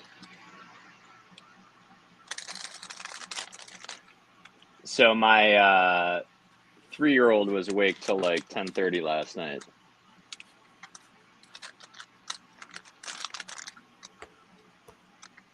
Which was awesome. Oh, little fungus in there. Nice.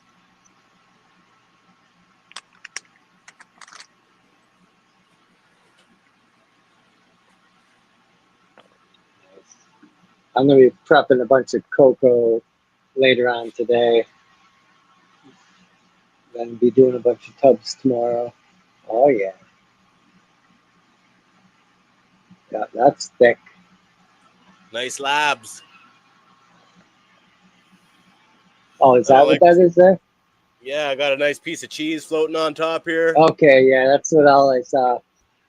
I don't like the I was smell, thinking. labs. It No. smells funny.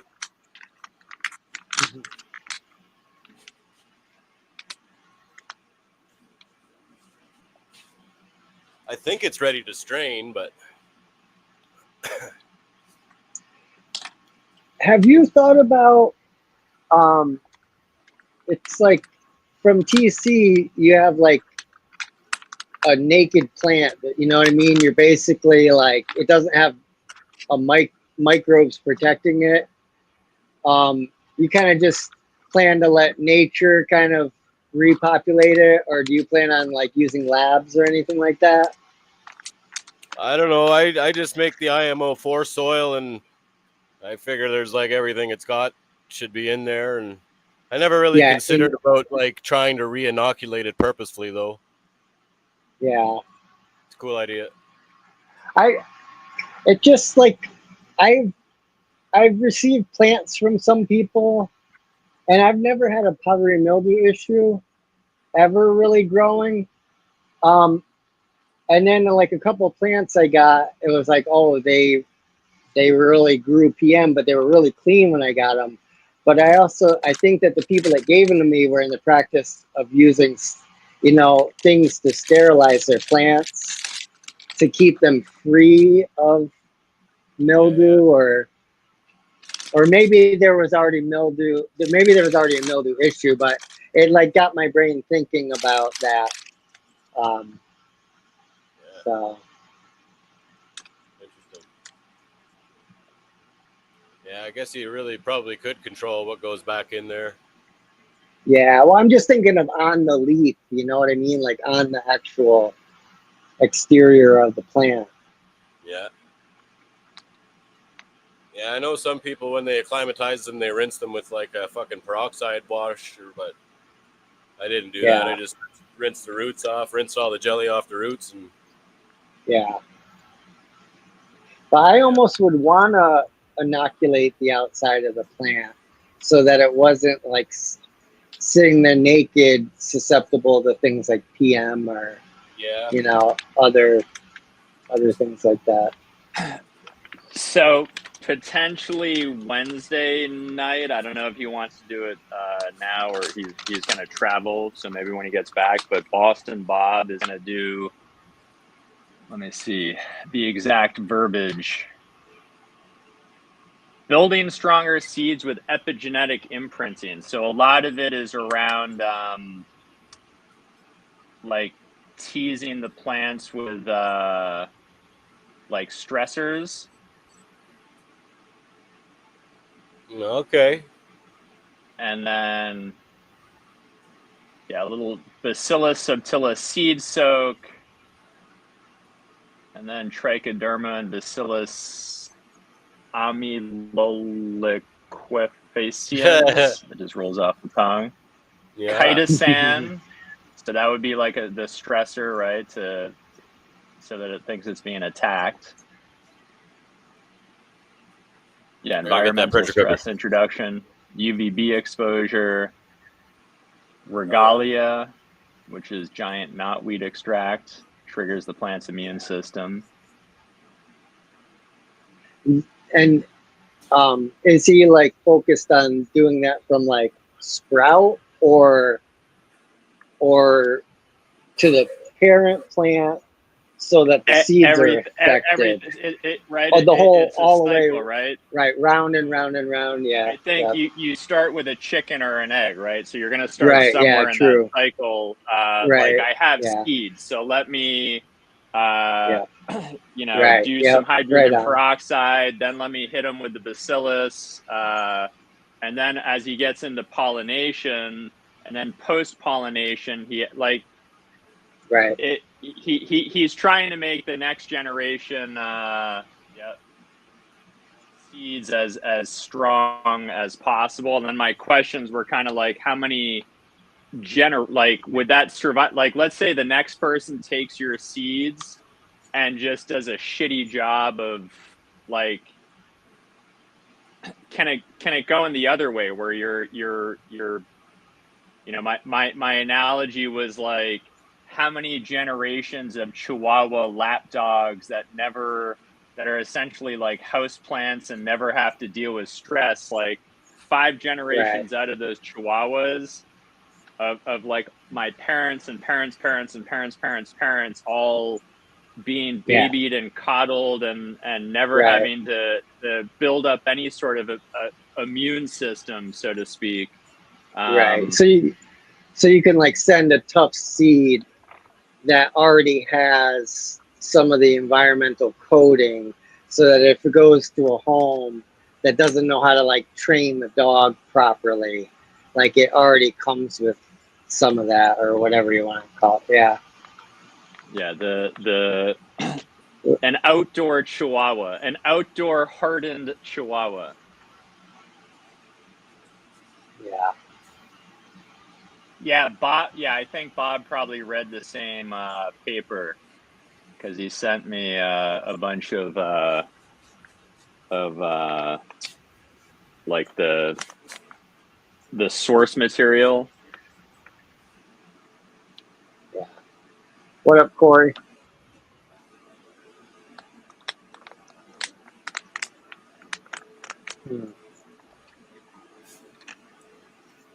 No nose dabs. I'm not looking at chat. I think I ain't the one. Didn't we last night talk about leveling up the nose dabs to psilocybin extraction nose dabs? Oh, yeah. I don't know.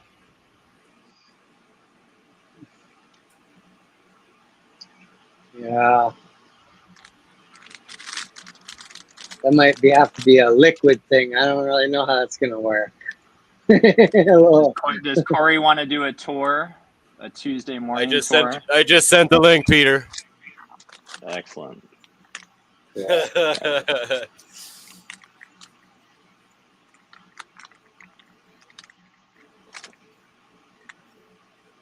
Come and fill the air while we're waiting for my media to cool down.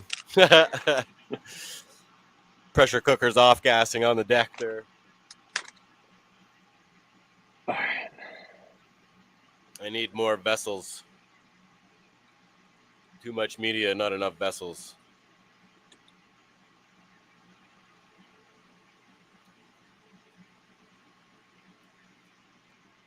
Yeah, hard no, Damon.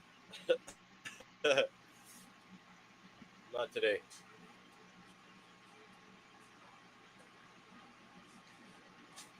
Oh, is Damon industry sellout?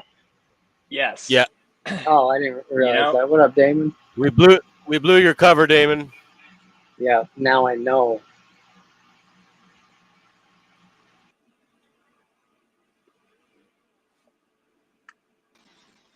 What was What's going on, guys? Ah, there he is. What's going on? Love it. I should get one too, man. Fuck, we could be fucking matching twins there. I purposely like wear the blue one because it's supposed to be for long hair, just to troll everybody. So it's a lot of fun. That's hilarious. It looks like a blue afro. Yeah, I thought he was wearing a wig for a second. I was like, oh no, it's too much. I haven't given up yet. Yeah, just hanging out in the bedroom right now. Got doing the lovely little inventory. Every single month, we have to count all of our plants and send them off to our regulator. So I'm just making sure everything's going good. Oh yeah. Miss Coda's watering the plants as usual. Wow, you guys measure for sure, eh? Oh yeah, we do for sure. Yeah, Holy fuck, eh? that was one of the cultural changes here, where yeah, we need to actually like measure what's going on. So yeah, That's interesting. hey, if we want to get the roots at the right girth and the right density, it's important to make sure that you're not putting too much water and the roots just kind of go all the way down to the bottom right away. So I want to have them nice and established and kind of a little bit more susceptible to kind of drought conditions in the beginning, so they get these giant, thick, built-up roots instead of those, many roots having they're like more advantageous, where they kind of look like spaghetti, like tiny spaghettis instead of big, thick, bulky ones. So Part yeah, of me wishes I had time to be that meticulous, but the other part of me likes being a lazy grower.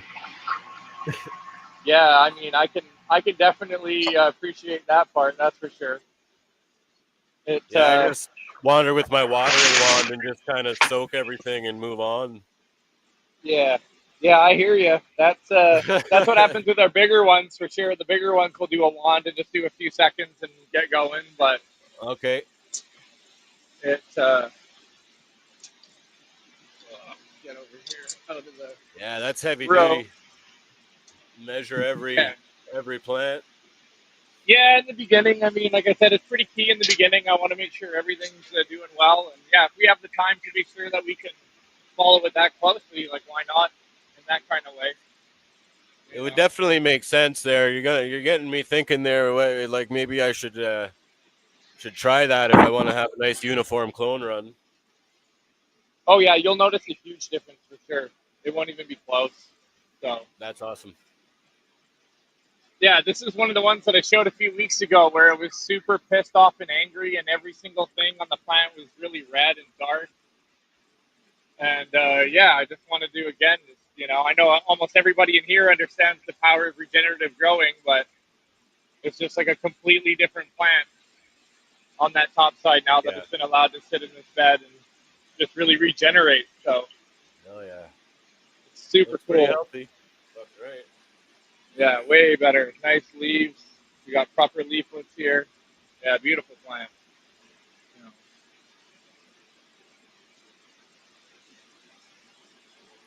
Yeah, it's a beautiful mother area. What do we got kicking right here? Red Congolese Northern Lights. So, hell yeah. Smells so good. You harvested one of those last cycle, eh? Yes, we did. We actually we have it in a bag right now too. Fuck yeah.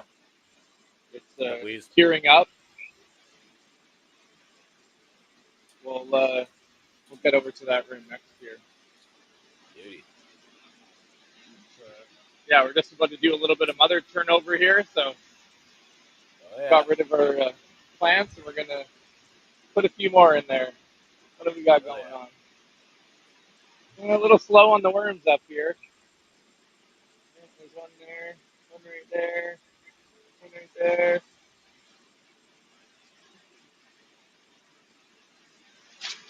All right. Quick intermission while I run down the ladder. It's gnarly to see people walking around underneath you there while you're gardening. Oh yeah, right. My wonderful QA, Andrew. And then yeah, we're turning our beds right now here. So it's our empty flower room. We just finished everything up in. Oh, turning over. Can't wait for that. No. Yeah. Those are all what, dehues, or what are you running those big contraptions there?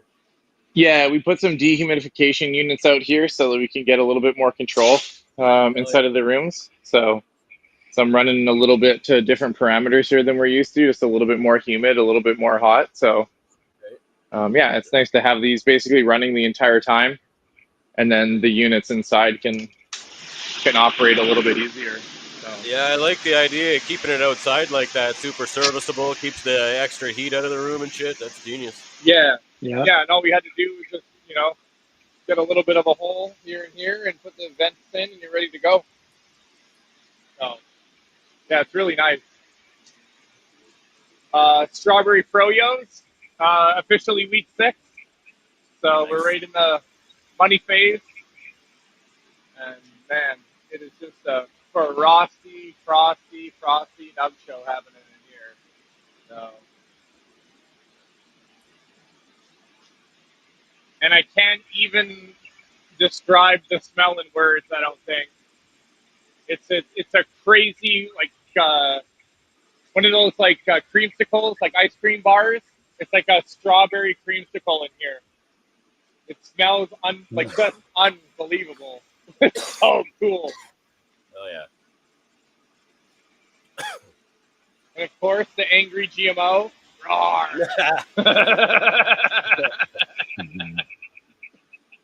God, I got to figure out the nutrition on this one. Jesus, fox failing like crazy.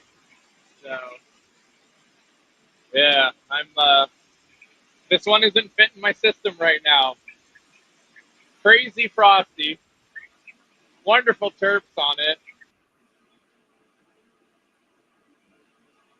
Yep. We lost you there, I think.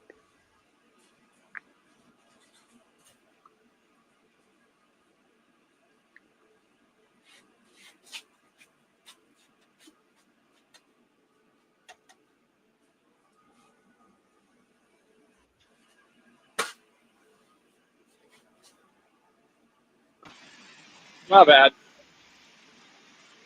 Apologies. Finger hit the button. I don't know what happened. I left.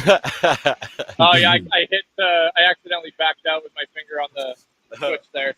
So, yeah, I don't know. She smells good. She tastes good. Smokes good, but just fox tails like crazy. So I lowered the light level quite substantially. I changed the nutritional requirements on the bed, but she's still tailing. So I spoke with the breeder of this cut in particular, and he said that it's becoming a problem with folks. It's kind of becoming less than a grower favorite because of it too. It seems a lot of people are struggling with her, so it's kind of disappointing. But I have a lot of cool things happening here, so it's all research and development strains, and just doing everything I wanted to do. Different That's smells, different morphologies, different trichome textures. Some of them are more oily, some of them are more sandpapery. Yeah, it's definitely everything I want in a pheno hunt for sure. Where's these red Congolese northern lights? So we got to go down a little bit. All right, I'll do that. Let's keep going.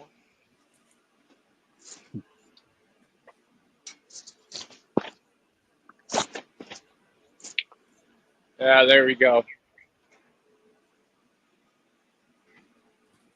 Hello, red Congolese northern lights.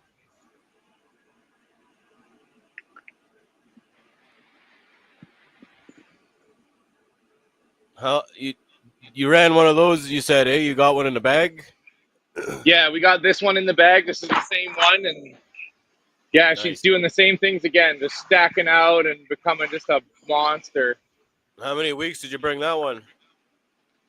We took that to day 65, so about 10.1, 10-ish, yeah. 9.5, 9.8. So Yeah, that's a pretty long tour for a fucking commercial facility. yeah, everything in here is generally 10 weeks or so. Nice. I find Even anybody who wants to say like they've got their like 50 dayers or 54s, like everything runs closer to 10 weeks than anything in here. Oh my God.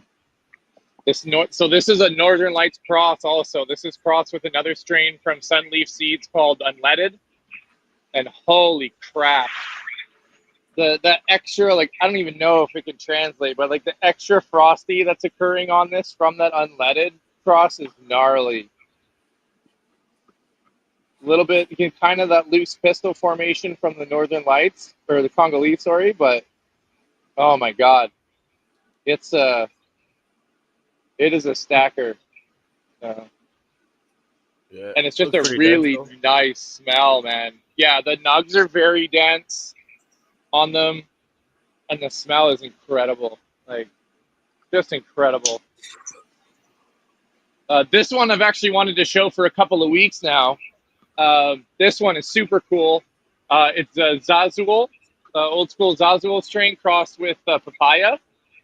And my lord, the smell on this thing is very interesting. It starts out at that gassy kind of petro type of terp, and then it just gets bombed by this crazy fresh papaya. And it's very defined on both channels. For me, I really like that kind of gas-ish, petrol-ish, that OG, like any of that kind of indica profiles that we're familiar with from those parts of the world. And just to have something that gives you both tastes when they mix that with a little bit of fruit on the other side of it I think it's super cool. And it doesn't really bleed together essentially. Or just kind of how I feel like what typical candy gas profiles do is it's just kind of like a hodgepodge of both of those profiles kind of mixed together. So yeah, I really hope that translates into this finish as well, because man alive, that's just, I don't know, I think that's super cool. Maybe I'm just getting too excited about growing my own shit, but man, it's it's a little bit different. It stands out. I definitely wouldn't go out there and call it exotic, because it makes up the same profiles that are already out there, but it's just a different variation on it, which I think is a little bit more appealing to the old school smoker like myself. Oh yeah. Oh man. And yeah, I don't know what Sunleaf put this peaches and orange thing with, but this thing is just a fruit explosion. He's super good. It is super good. That's awesome. It starves You've for been raving iron, though. about that one, eh? Yeah, man, because it's been crazy. Like, we yielded 1.5 pounds off of one fucking plant in a random Holy R&D fuck. trial. Yeah, like I wasn't even trying to make it fire, and it came out super fire. So, Fuck. yeah, that one is something that I'm really trying to get onto the market first, to be honest with you. Yeah, because I think it's just like a knockout. It's a great, great smoke. Yeah. That's awesome. Yeah, another one of these Northern Lights Unleaded crosses, just really nice frost going down the whole. It's a very consistent line.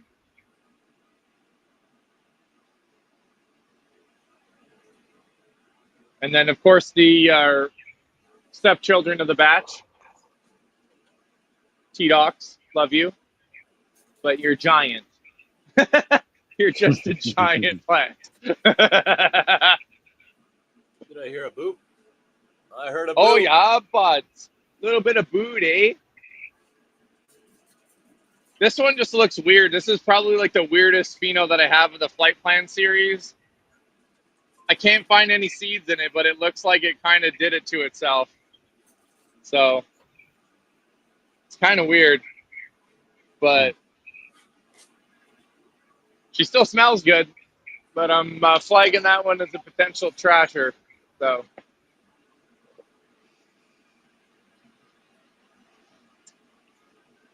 oh man, it smells so good in here. I'm dying. I wish this feed included smell-o-vision, boys and girls. Jesus. Yeah. Yeah, Right. this room is crazy right now.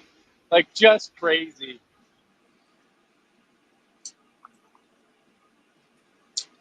All right, let's get over to the dry room. Trimdale, Trav. Oh, mute skis.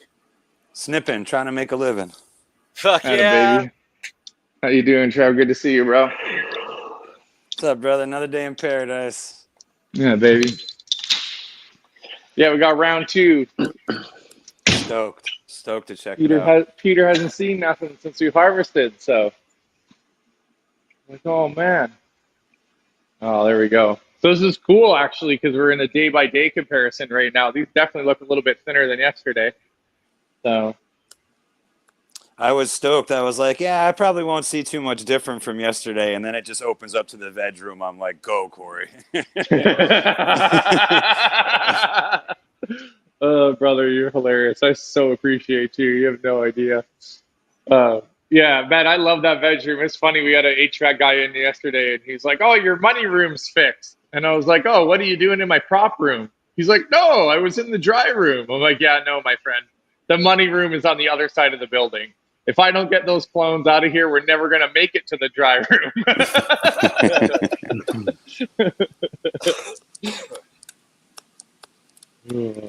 Man, it's so cool watching this old stuff dry, though. Like, honestly, this just makes me stoked. How much space do you devote for hunting new stuff, whether it be seeds or cuts you guys are taking in? Like, how much of the flower garden will you devote to it each round? Yeah, we varied a little bit. I have been upping a few more bays of research and development to really try and find a suitable grower for a system instead of relying on third-party nurseries is what they were doing before I got here. Yep. So, yeah, popping these seeds and really trying to get ahead of the game is the main key. So I'm probably doing about double the research and development right now, which means that I'm taking up about 6 or 7 beds instead of only 3. That's cool. So, yeah, I'm popping as many as I can within relation to making sure that I actually have some very good data to move forward on. So, yeah, that's cool. I love stoked. selecting for the facility specific instead of how you say, like, most nurseries just have cuts that are proven, like, you know, to be dank maybe most of the time. But I love like selecting for facility specific, like you were saying, that foxtaily one. It might be like known as good, but it definitely doesn't like work out there. Like, well, it's funny too. Like even that foxtaily one, because like I said, I called up the account manager for that big comp for Segra. It's Segra International's cuts. It's a very reputable company, and yeah, I was just like, hey guys, like this thing doesn't work. Like I have to turn down my light. It's like 35% more just for one cultivar. You know, that's a little bit weird. And they're like, yeah, actually, everybody's saying that. It doesn't matter like what PPFD you put it on, no matter what nutrition regime you put it on, it seems it's just foxtailing hard, like for everybody. So, yeah, there's a lot of folks that are kind of phasing it out, unfortunately. But man, that the terp profile on it is amazing. It's just completely different. So I don't know. I'm stubborn, and I don't know if anyone's noticed that, but I'm stubborn, and I'm gonna try and really make that one work a couple more runs at least. So that's cool. How many facilities do you think are selecting like for plants that grow well in their facility out of all the ones you see? I'd imagine it's kind of low, where most of them just it's easier to just order up some cuts, you know? Yeah, it's like that's a really good question, by the way, because I really do find that is like a regional thing. I find a completely different attitude about looking for material in Oregon and Washington State versus Canada and the different provinces that are out here. I think that a lot of the facilities out here are really relying on third-party nurseries, unfortunately, and that has really shown because those companies have also received the same pest and bug issues that those nurseries were holding on to. So it's kind of exacerbated some of the IPM issues in the business here, unfortunately.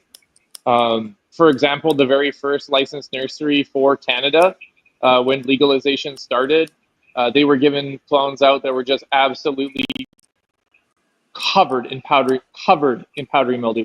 So yeah, legalization had a hilarious start here, to say the least. And like even for us, like yes, the end goal is to select everything for the system, like in the end. But our literal first check point is if it doesn't smoke good, it doesn't taste good, I'm not growing it at all. Yeah.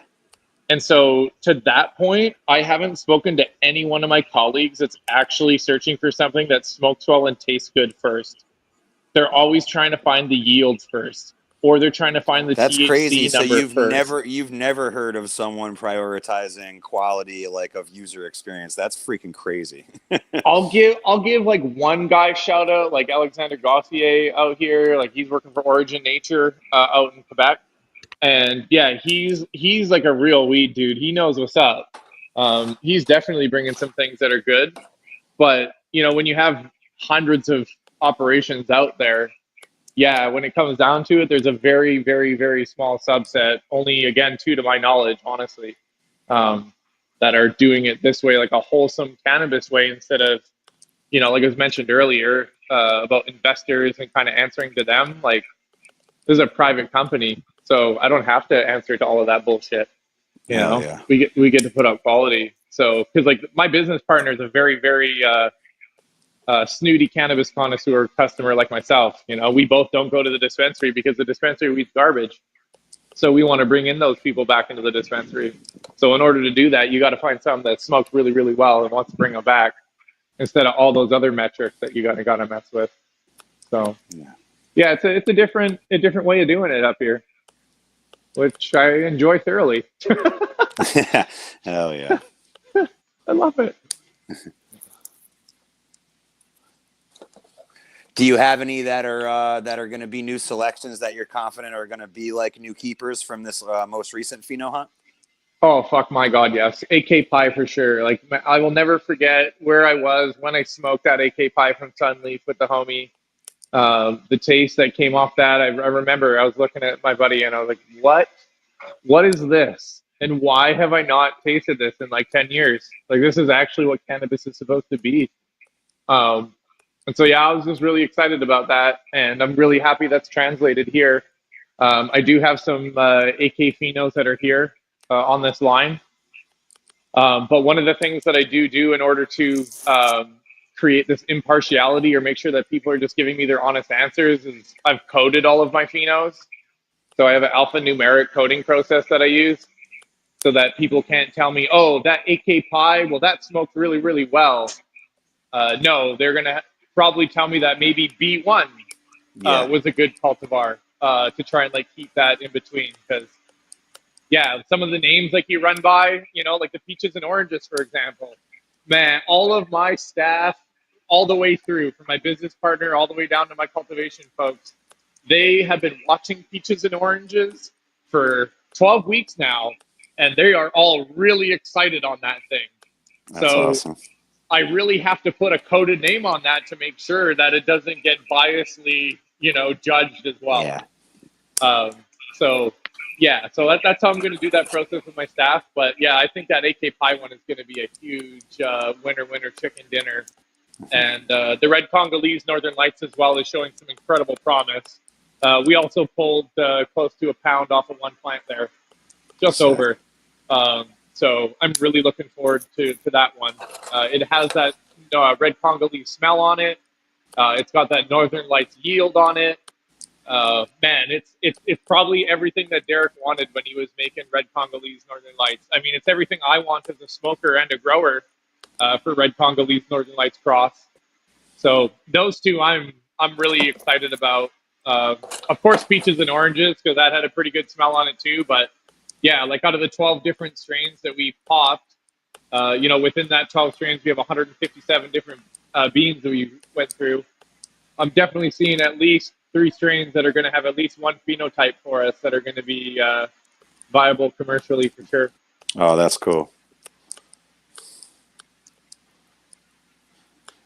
I dig the process of doing the alphanumeric so no one has a horse in the race, like emotional attachment from the grow. That's pretty cool.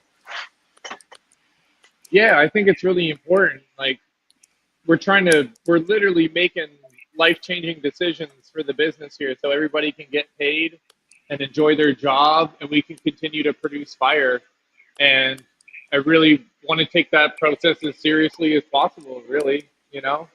It's a big decision. It shouldn't be taken lightly. So I'm excited to take them through a process where we can get some quantitative and qualitative data and just really show Canada what they've been missing out on. So.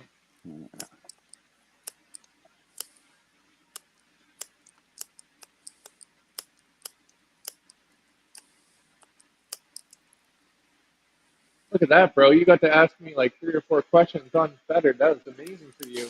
I'm just You starting to. usually get one and then you have to go or something, Trav. I got 15 more, but I see Ty still doing work down there. I'm like, this is supposed to be the tissue culture. I'm like, I can't ask 75 questions, fucking Corey. Yeah, we're the time fillers right now. I'm waiting for Ty to go back to his thing to take me off. Don't worry about me, boys. I'm just pouring things. Okay, I got not more much questions. to see here. Yeah, let us know when you're ready to go, brother, for sure. More questions. Well, I'm just pouring media. Yeah, go ahead, Trav. Go ahead. What's the environmentals for the dry room, and do you sway them at all? Like, do you make it a little drier or warmer, or vice versa during the process? Like, do you start out a little drier, go more humid, XYZ? Yeah, so I'm down a rabbit hole with this stuff right now. I think the best thing to say at a high level is that I'm loosely following 60-60. Okay. Loosely. So in the beginning, I definitely put my set points a little bit lower because there is quite a bit of moisture that's in here. So in order to maintain, the set point has to be just a little bit lower. And then, it takes about 48 to 72 hours before I start to back off. And once that occurs, I hold a higher humidity for sure than I think most are doing. So I would, it's not that it's a secret or anything like that. It's that I just don't have any definitive answers on what is exactly correct. Yeah. And so right now I've been doing a considerable amount of reading provided by the Cannabis Research Council and a few other different sources about the dry cure process and about some of these set points and trying to understand, what we're doing on this process. I don't hold that like 60-60 the entire time. I'll definitely back way off on day 3 or 4, and I'll continue to do like curing process in here more than a drying process after that time frame hits. So I think I've talked about this a little bit before as far as like water activity is concerned and what that potential number might be. And once I get to that number, then I'm curing. So it dispels all these things about, some folks who think that they're drying weed for like a month long. There's certain limitations that say that that's not really happening. You're actually entering a curing process after a certain amount of days. So, I'm really leveraging that science right now and trying to add to that science as well. And I'm really looking forward to sharing some results here in the next couple of runs. So I'll definitely have some more like hardcore set points for you probably in about a month or 2 once I do a couple more runs. But I don't want to say any random numbers and then have some folks follow them and they have a shitty experience because those numbers are kind of experimental for me right now in this room. So that's cool, man. Always dialing it in. That's fucking dope. Yeah, I can never sit still, man. I can never sit still. It can always be better. It doesn't matter what terpene I hit, THC, quality. Like if I smoke it and I think it's better than what it is, like it can always be better. There's always room for improvement. That's how I try to operate. How about the new info with Dr. Zamir? Do you guys have dates, or do you know of any dates when he's going to release all the new HLVD info? That's the most frustrating part about doing scientific papers is this whole editorial process and trying to get it into the journal. So that's where we are right now. I know it's been even a couple months since you brought it up. I figured that might be like enough time at least know something else, but I figure it takes fucking forever. It sucks. Yeah, it's such a weird process to review. And so like the last paper that he released was actually about 5.5 to I guess actually maybe closer to 7 months later than when he thought it was going to come out as well. So yeah, even like the authors of these papers are kind of told some things about the review, and then yeah, I mean, Dr. Anna Schwabe, her paper was in review for like 3 years before it was finally cleared to go through. Crazy. So yeah, it's definitely a process after you finish the paper to get it actually into a journal. So yeah, I'm optimistic. I'm pretty sure, especially since with Zamir's track record, that we should see it before the year is out. Honestly, probably going to be sooner than that, but yeah, I'm just hoping to see that one in 2025. To be honest with you, that's cool. And like honestly, like I've honestly been giving away like almost all the information. If you guys have been listening to me, yeah, I've literally, yeah, it's one of those things that it's just so important. And since I was part of the experiments, like I kind of know the answers before the review is finished. So yeah, I've been trying to share that information to make sure that everybody is keeping themselves safe and their financial, gardens safe as well. Yeah. So. Does he make any? Looks like Ty's back up. You back up, Ty?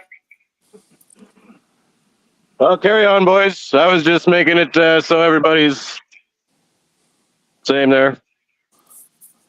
I got more questions as usual. Are those whole plants, or those look like kind of like maybe a couple pieces of plants, like maybe a plant put into 3 or 4 parts? Or are you hanging? Yeah, I'm gonna cut them down for sure. Hanging the whole plant here, I found was a little bit precarious for consistency. Yeah. Inside of here, so I cut these down in the flower room, and then we harvest them all the way through, and then we just hang them up on this side.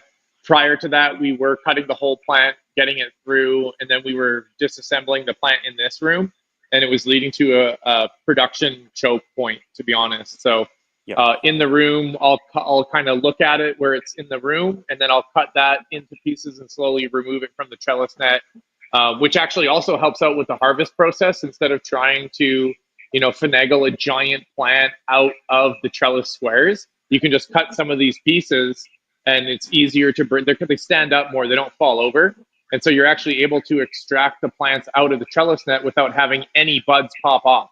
I only lost 4 buds the entire time out of this entire room. So yeah, it was something that we were all just watched and amazed by. It was super cool. So yeah, we're breaking it down and trying to make everything as even as possible, but at the same time, like I leave some stem on there, like these branches here. I'm not making completely uniform in that way. I'll have some stem that's hanging up above it. So that's cool. And that's with intention to try to even them out. Like if you have a smaller piece, you'll leave a bigger stem, or vice versa. If you have a large clump of flower, you'll leave a little less stick. Yeah, correct. So, and then sometimes too, we'll have these things where I kind of cut these little like hooks on them like this. And this branch will actually be a little bit longer. So then I can also have space in here a little bit better. So this branch here will hang below almost all those buds and still get it even dry. Hell yeah. And then that way I can also make the space a little bit more efficient as well on the line itself. So it's like tiered drying from the tiered flower rooms. That's badass. I like that how the vibe transitions. That's cool. Yeah. So yeah, it's super cool. It's just really trying to maximize that, So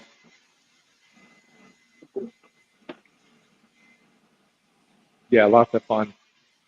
Lots of fun.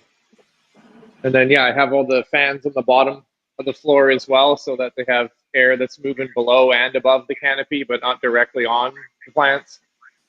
So that's another kind of successful thing that I find in this one here is just having that air movement above and below, and it just kind of penetrates into that thick space and does a very even job of drying. It's cool.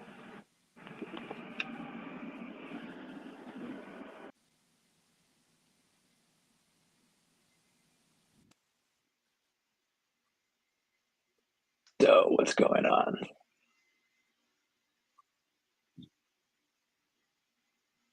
Ty's getting his stuff sorted, it looks like.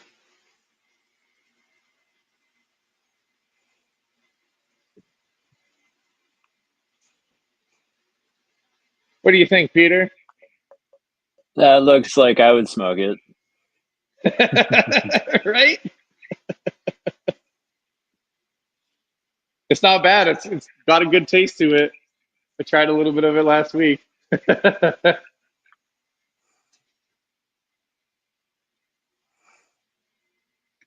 But now, so there's two completely different tastes on these two phenos. Also, there's I'm having troubles even like describing one of them. It was just such a weird, kind of like off cheesy type of smell. It was so different than the other one. So I'm excited to run one of those full cycle and get this thing out here. Because I got a dispensary that said that they're going to take all of our research and development stuff. So this plant has a place in the space right now, which I kind of want to do a backflip over, to be honest. So that was like the biggest challenge, is trying to find someone who wants to stick it out with us on that part. So now that we found a dance partner, the only thing that's stopping me from releasing this is myself. So. Oh yeah. God, I can't wait. Like, look at this, guys. Look at this stupid branch. I love it so much. It makes me so happy.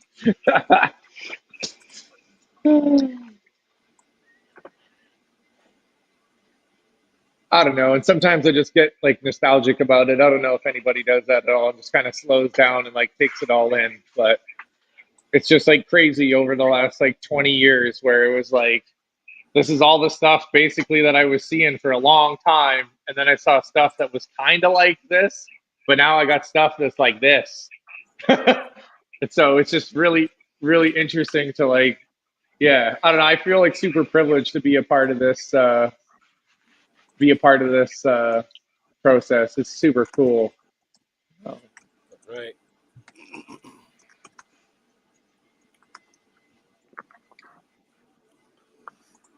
Well, now I got some of that fucking media cooling there. I can fucking take Tony's old seeds out of the fridge and let them fucking acclimatize, get the humidity off of them.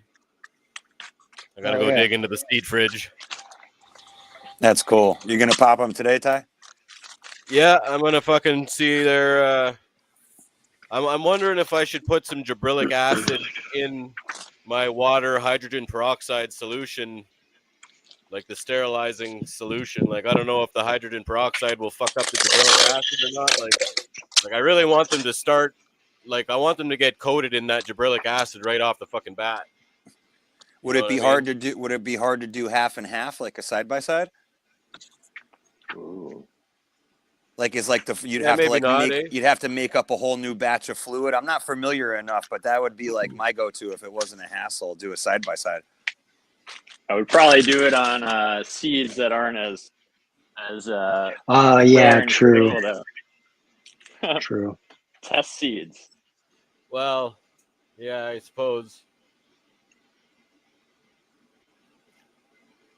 Like, I just figured that if they were, like, if they were in it in a solution, it would be like all over them rather than just like having them sprout and then maybe have a taproot touch the media. I'm not really sure, but I'm not familiar enough. I watch you guys to learn. I'm not familiar. Yeah, I'm probably just going to do it the normal way I did it the last time, except for this time I got the gibberellic acid in the media.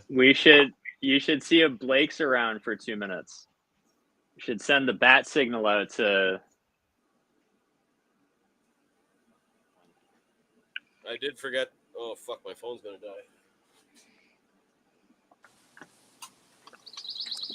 Hey Marshall, how's it going, brother? I don't think I said what up. What up, man? It's going good. Going good. Yeah. Good to see you, brother, from another mother. Hell yeah. Hell yeah.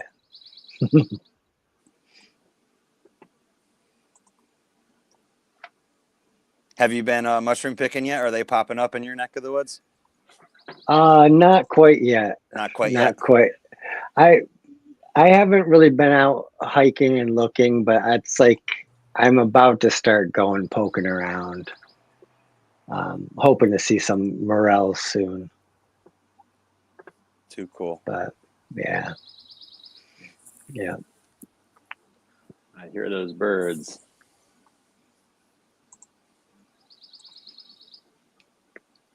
I saw a monster pileated woodpecker yesterday morning. It was awesome.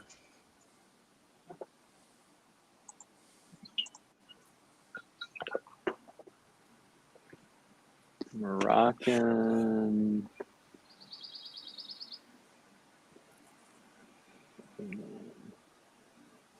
Print.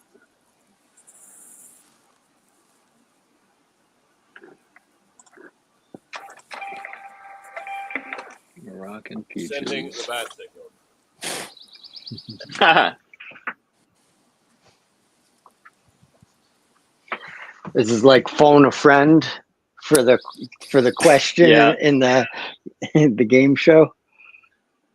Peach prophecy.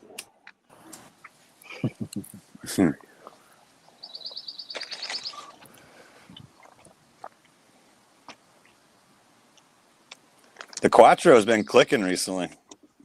Hell yeah. Cool stuff. The hottest channel on YouTube.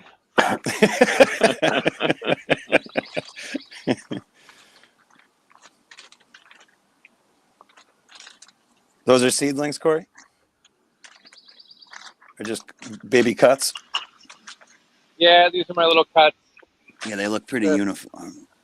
A pheno hunt going on. Red Wasabi 3, Flight Plan 3, T-Docs 8, Green Pie, the famous pecan number 5. That's the good one right now. Nice. That's the one to praise. Yep. Yeah, they'll hang out in these 4-inch pots for a little bit, and then we'll get them into some bigger ones. So.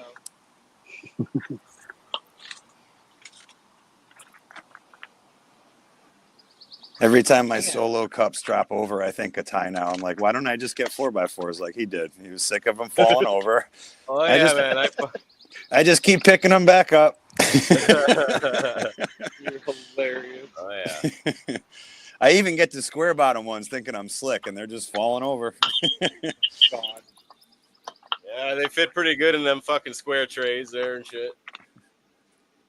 I did have this big fucking plastic one there. It was like about this deep there, and I think I could fit 40 of them in there. Carry that out to the field there. Fuck, it was awesome. Hell yeah.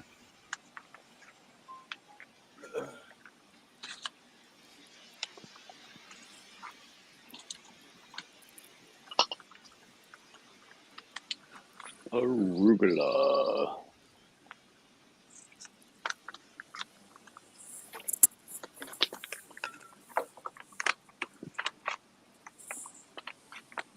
What else was I doing? Oh yeah, I was getting those seeds, eh? I hate time before you run off. Find the seed.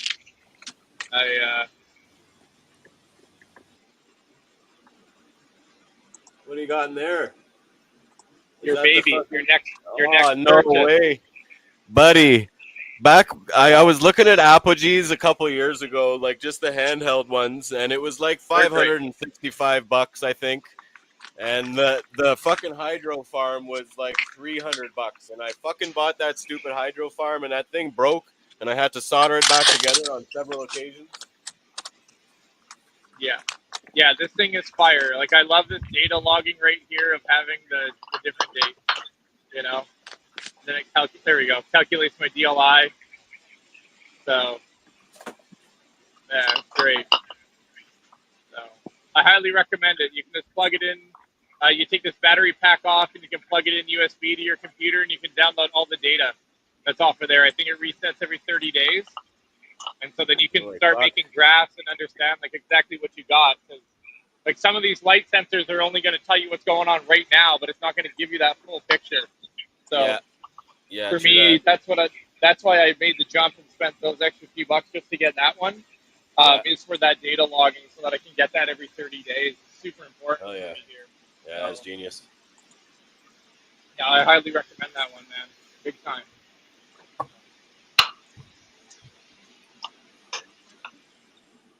Huh.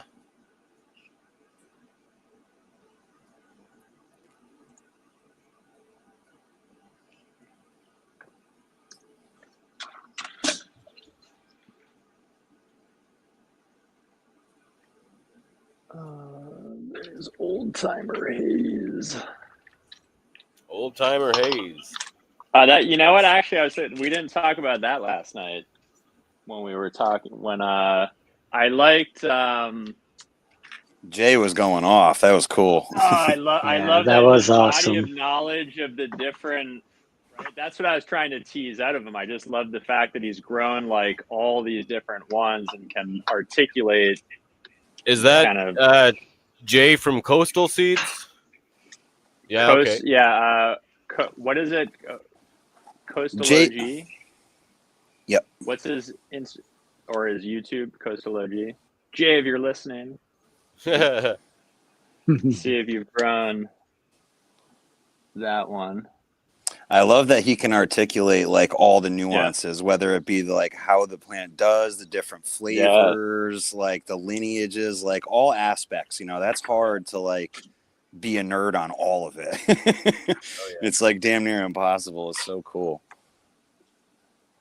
Yeah, super knowledgeable anyways, for sure. Well, it seemed also like he was saying for a lot of stuff, the Sift is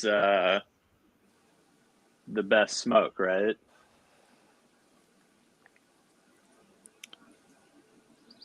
Or at least that was my very high takeaway.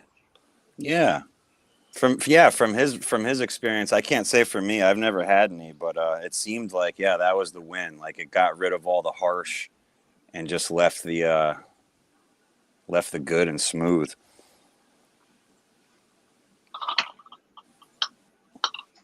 Harry said he's doing a lot of sifting recently. I'm hopeful to get an episode with like his sift techniques so he could show people. Tide, would you like in on that? When's this happening? I just brought it up. Harry Dry Sift. If I don't have all my children. He usually goes Sundays. Like Sunday seems to be like his free day if he does have it. Okay. Well, Sunday could probably work because I think my older kids are going to grandma's and the younger kids might be going somewhere else. Are they going over the river and through the woods? Kinda. I think they're going to Beaver Fest at one of the First Nations around here. They got a Beaver Fest, so they're gonna go check that out. That's cool. What is the highlight of the Beaver Fest? I think they skin some beavers and cook some and eat them, and I don't know. I didn't go last year.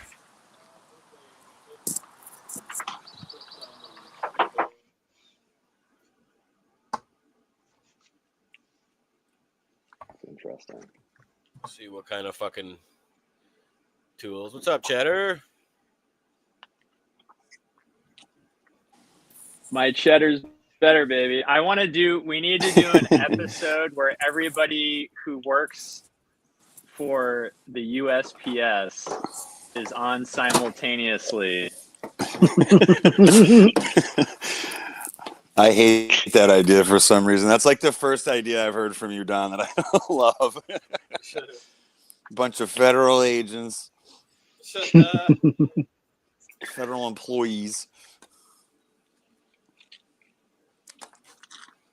I like how Jeff calls it Congolese. I smile every time, and I think I don't think anyone's corrected him because it sounds so cool.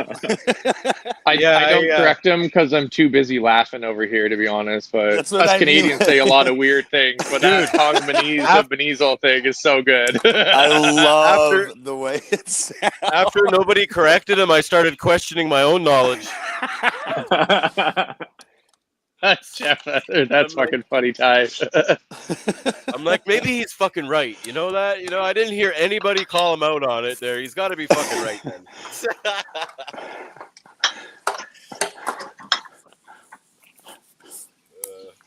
It sounds poetic. I feel like usually the grammar police would be on that shit, but it just sounds fucking wonderful. It's always, everybody has one, sometimes multiple words that. Yeah. Oh yeah, I gotta go take those seeds out.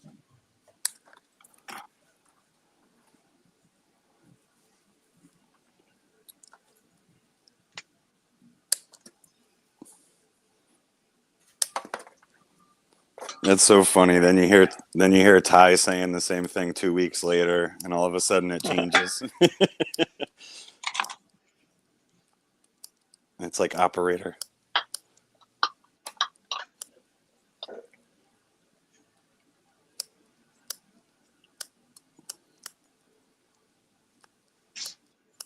I don't know if it's the same, but I had the same like tweaking motion when I heard the Congolese, as when the same thing as people call them when people call them strands of cannabis instead of strains. It's like, how the fuck do we get strand? It's not a strand. That's not a thing. Like a strand of like hair. I feel like a strand is a thing. It's just something else. Like a strand of yarn. A strand of yarn. It makes me want to invoke Strandivar, which is the term that I made after everyone was saying strands. I'm like, all right, well, I'm just gonna call it Strandivar, and we'll meet in the middle. You know what? You know what's crazy, and I'd love to have your feedback on this, Corey. Cultivar does the same thing to me, because from what little my dumbass knows, a cultivated variety, which is what cultivar is short for, has to be registered with some sort of plant association that I'm not hip to. But it's like, so none of them are cultivars. I think there's like 6 registered cannabis plants or something. So it's like maybe those 6 cuttings maybe are cultivars. So it's like, what do you think about that? Because when I hear cultivar, it gives me the same shivers. But I can't ever say anything because it's like, that's the cool word to use. Yeah, so hilariously enough, I actually did, and I promise I'm not self-promoting, but I did do an episode on my podcast with Anna Schwabe specifically about this, and so we just like went at it basically. Strain or cultivar was the name of it, and so me being the troll I sat on the cultivar side just to make an episode and mess with her a little bit, because she really also gets pretty fired up about that one. Yeah, she believes it could be called a strain, which I think is like her point of view is kind of cool. Like she gives, you know, I like her thought process, even if I don't 100% agree with it. It's cool. Yeah, and that's why I brought her on to even have that discussion, because, you know, the troll within me loves the conversation, but at the same time, like, if people actually have a pretty good reasoning about it, I'm pretty open to them bringing that one out of the box, you know? And, for me,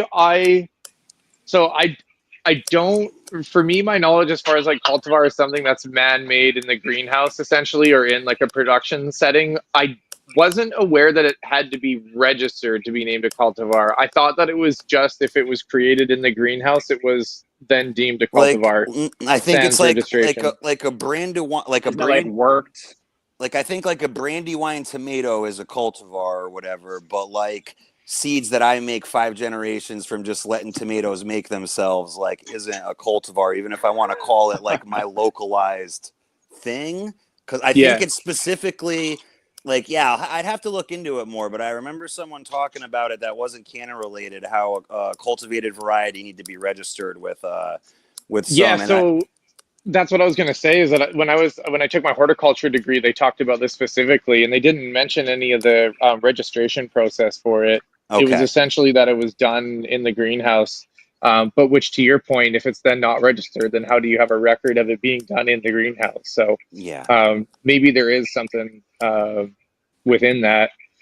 At this point in time, it's like whatever suits your fancy at this point, because I don't think any of this is all like concrete at this point in time. Yeah, we're still going through that transitional time where it's a great point. Yeah, and I know that this was cut people slack on that like it has to be through the registered channels and stuff.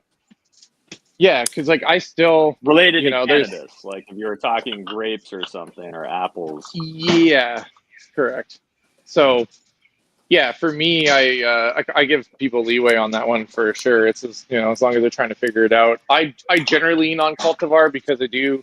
I've been in enough horticultural circles at this point in time where it just makes it easier to have the conversation with those folks. If I refer to it as a cultivar, being if it's an accurate or not, it just helps the conversation go. Yeah. So yeah, me I inherently I call them think cultivars, for a but lot in of the dispensary I terminology, said strain. as long as people like for me, that's the big thing with terminology. As long as I know what you're talking about, right, with like a word, I don't I wouldn't be like the word police. Unless someone's saying stuff like to the public where like there's a strong likelihood that it's the person who's hearing it is not hearing it in the way that you know it should be heard. Yeah. Yes. There's a little. Let's hear that click. Too late. I'll get a new one.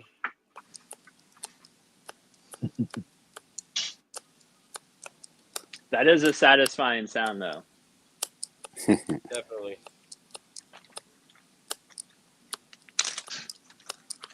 Yeah, I had all these ABC seeds, and I had like a 5% germination rate. Yeah, just I kind of want to say real quick is just the whole like terminology thing within this industry is just a pet peeve of mine in a way. I think that too many people are trying to be heroes and right all the time, and they want to stand on a hill and die on it in terminology, and I think that's just a wrong attitude to have. I think we're at a point where we should be having like more, like everybody is learning whether they want to admit to it or not. And I know that might bug some people, but you know, whoever's listening, you don't know it all. And so you have to kind of be open and just understand that we're all in a state of education right now with this industry. You know, we do have some leverage up in Canada where it's been federally legalized, so we can work together with universities. You know, we've been able to establish some of the science behind the cannabis plant and work together with some of these folks. And so, you know, we're at that stage where we're beginning into it. And I'm kind of also alluding to the conversation or the, you know, points that Not So Dog brought up last week. I think there's some pretty valid stuff in there about bro science and like the observational science. And there's a lot of really, really good things that were brought up. But at the same time, it was also brought up in kind of a box of American legalization and where it is right now. Because, you know, again, like in Canada, we definitely have access to universities and to have some of these researchers actually standing right beside us as growers with the cannabis plant, which is pretty cool. But yeah, we're, you know, the huge point of it is we're just in a learning education state. And yeah, for anybody to just scream at the top of the castle that they know everything and you have to talk this way and you have to use these terms are probably more insecure about their knowledge than anything. And I feel like it's crucial that we all get on the same page. Some of the points that Stephen Philpott brought up in like January make me think that it's like one of the most important things in cannabis, like the consequences that can happen if we're not all speaking the language. When you use the example of Brax versus Calyx, and then all of a sudden like shit gets really fucked up just for using like the wrong term on a piece of paper or like legislation or like. So I totally agree that none of us have it down. I think it's super important we all get on the same wavelength somehow. Is that the meristem there? That's the embryo out of the seed shell. Oh, okay. Yeah, that's really big, I guess. So, I'm sorry. I just saw you all of a sudden. God's work. Doing a couple practice ones on my beans there before I try out Tony's.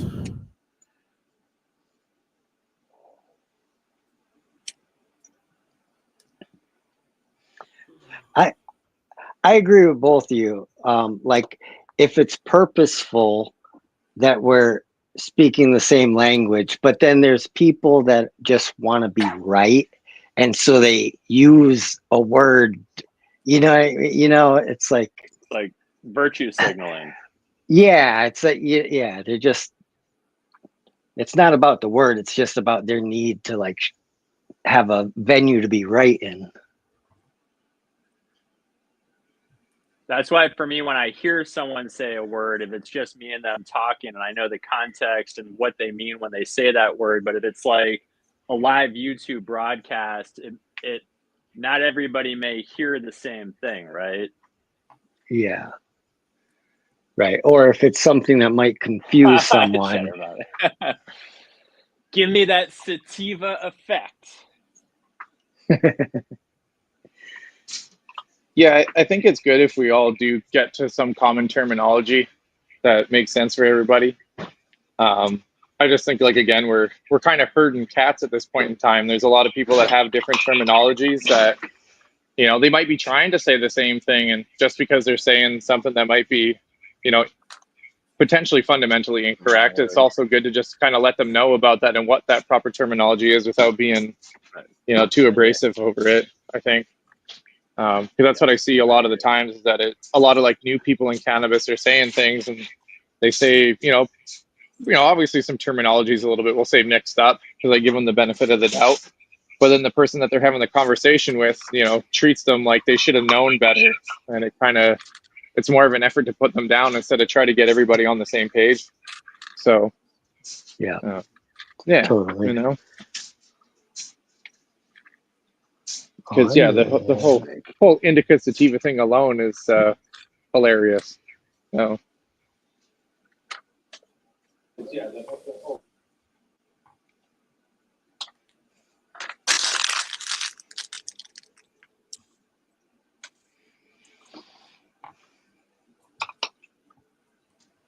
And the education will just come naturally too. Like, you know, the more mainstream this stuff gets, the better.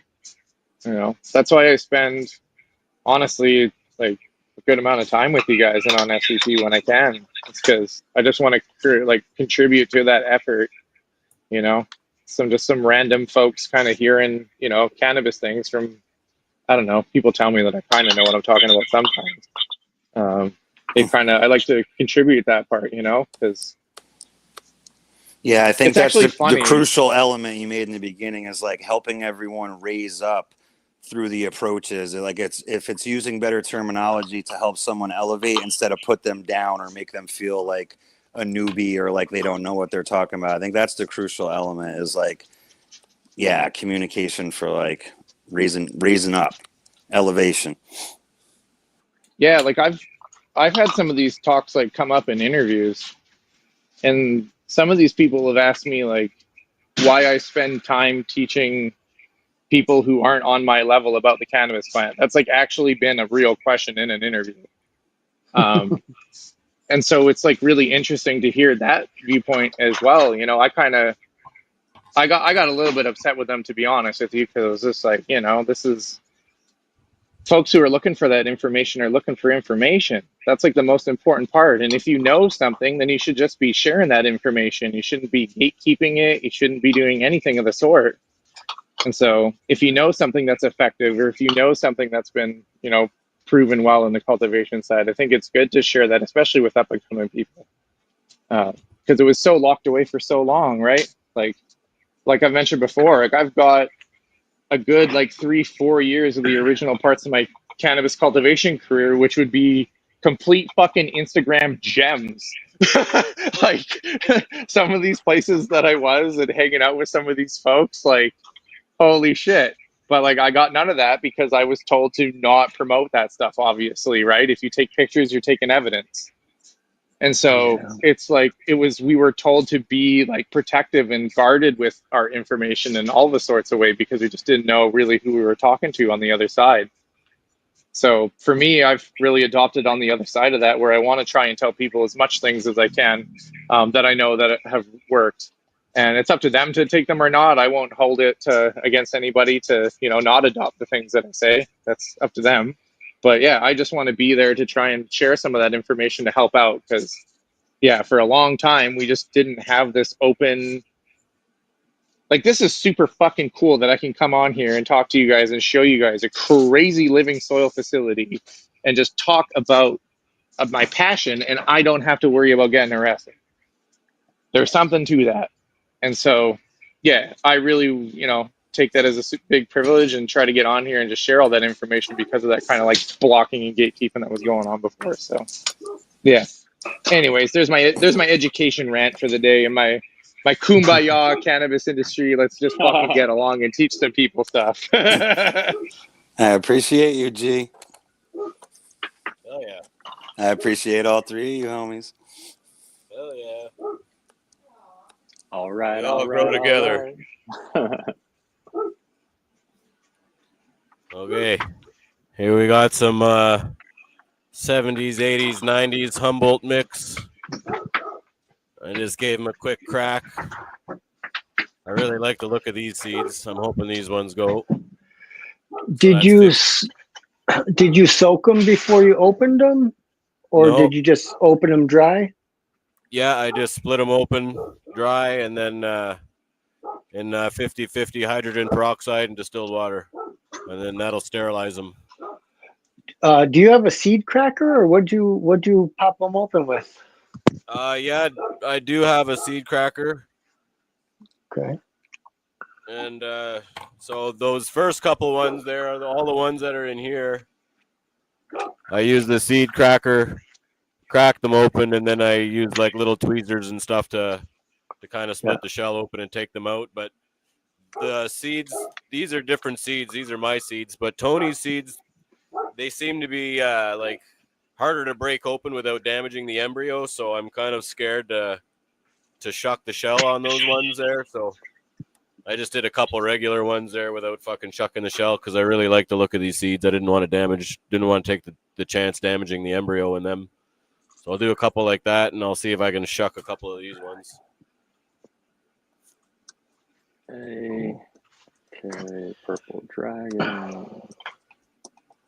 Whoa. X the hog. Boss hog.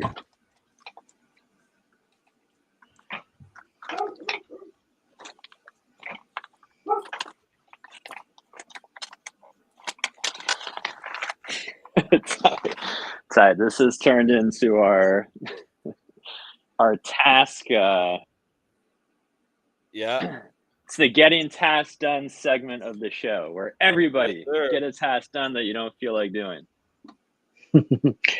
Yeah, I've been keeping all my emotionally support you. Wow, that's trippy. That was weird. You were all like pixelated. Marshall just did the coolest thing ever on the screen. You saw that, right? I did. Very psychedelic. That's cool. Was that intentional or?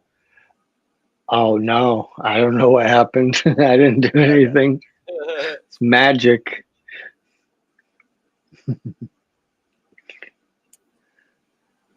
Here's a Ty. There's some advice. Well, I did both ways, and I was more successful cracking it dry because after the embryo swells up inside the shell, there's not really enough room to like crack it. You end up damaging it. So I found that there was like a space in the shell around the embryo when I did it dry that helped me crack them. I did it both ways, and I fucking killed almost every one of them when I cracked them wet. So I feel like this is I've been just doing a little bit of every method just to, make sure, because it seems to be different from seed to seed also. Like some seem to have more space inside the shell to crack it open. Some seem to be more, squished up against the shell, so you don't really have as much room for error.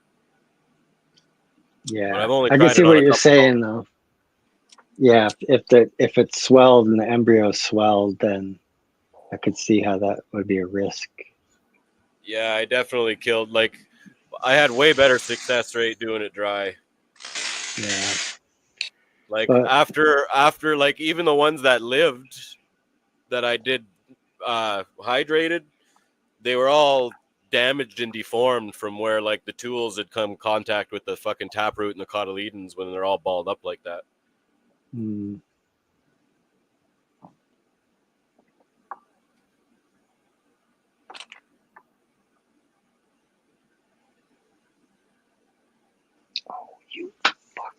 was my question? Beets. Do beets like full sun?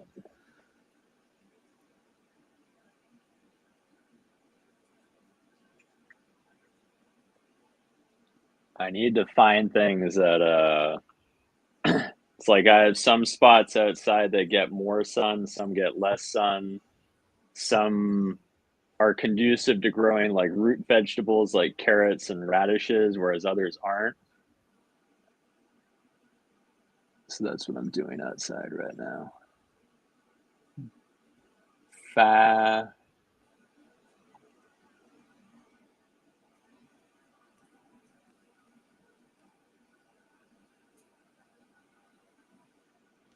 This is true. I fuck That's up a how lot I of like shit. to do things. I fuck up lots of shit. How do you learn? Or it's one way, you know.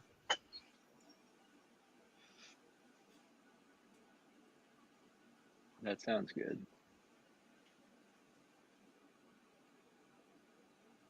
Yeah. Okay, now with tobacco.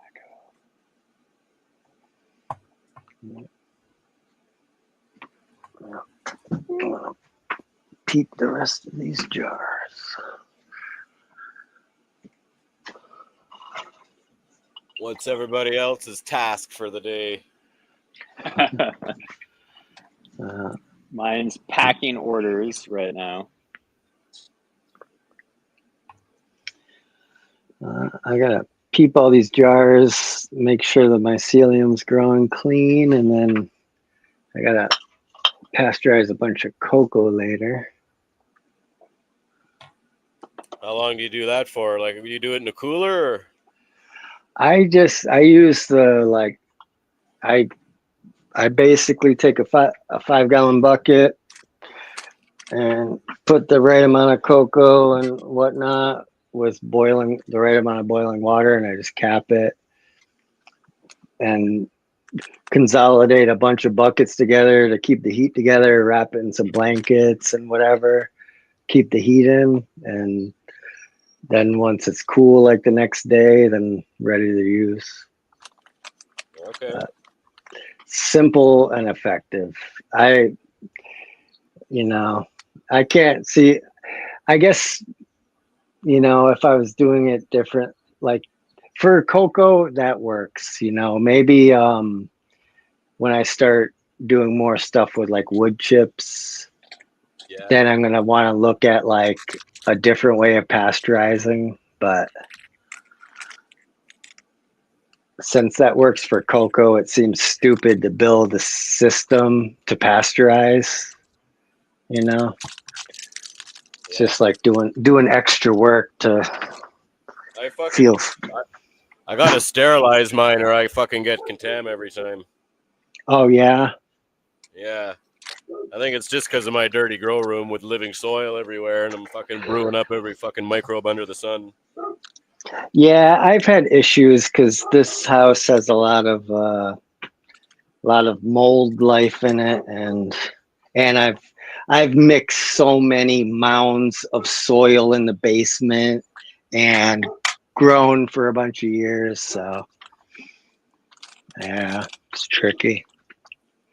But using a tent, like when I set up my totes, like I set it up in here in like a clean room space, and then I let them like incubate in here so that they're not just like out in an open. There's a little bit of protection, Hell yeah. Do you have a certain temperature you pour your agar at? My little like thermometer gun broke, so what I figured out is that I am pouring it at a way lower temperature than I did before, and it's working better for me because the condensation, is an issue. Oh yeah. Because with this stuff, it's like I'm putting a lid on it, and if there's any condensation, then That's a Oh, yeah, problem. it's hard, eh? Like fucking, I found like if you keep like rather than like after you pour, if you keep them stacked all together, like instead of small piles, you make taller piles. It's like all the ones in the middle seem to be fine, but it's like the ones on the outside of the stack have the most humidity for some reason, eh? Yeah. When I don't use like petri dishes, you know, I'm using like these condiment cups, so that Yeah, has like a lid that fixes on it, sealed. and I don't want to leave it without the lid in front of the flow hood for a long time, even though it's in front of the flow hood. I just don't like to have my agar there like open like that. So, but I found that when I'm pouring it, I basically am pouring it to where it's like it's still liquid, but by the time I'm done pouring everything, those last couple, it's like gel already, and then I'm not getting the condensation. But yeah.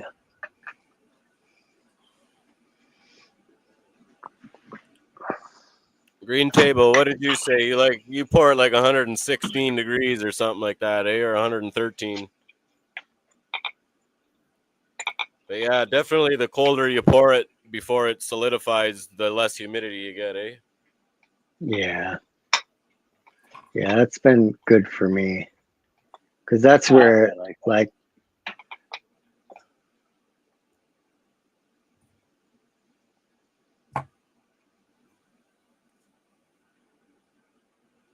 I'll have to read it after. file cabinet.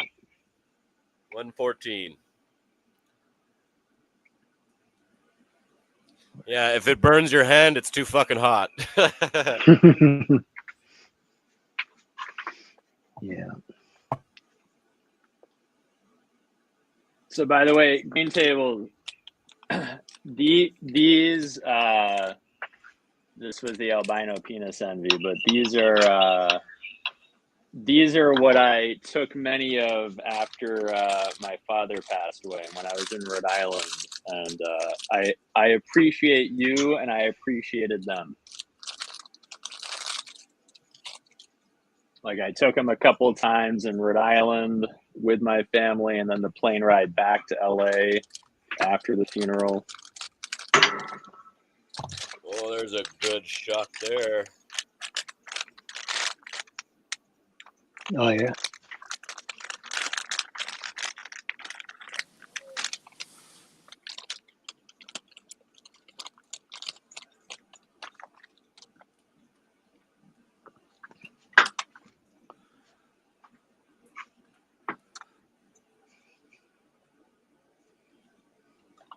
I'm almost more excited about doing the embryo rescue than, you know, the tissue Well, culture. I'll tell you what, with a fucking seed, it's already got all the hormones that it needs in there, so it's gonna like grow and root very easily compared to like initiating an already grown plant. Yeah.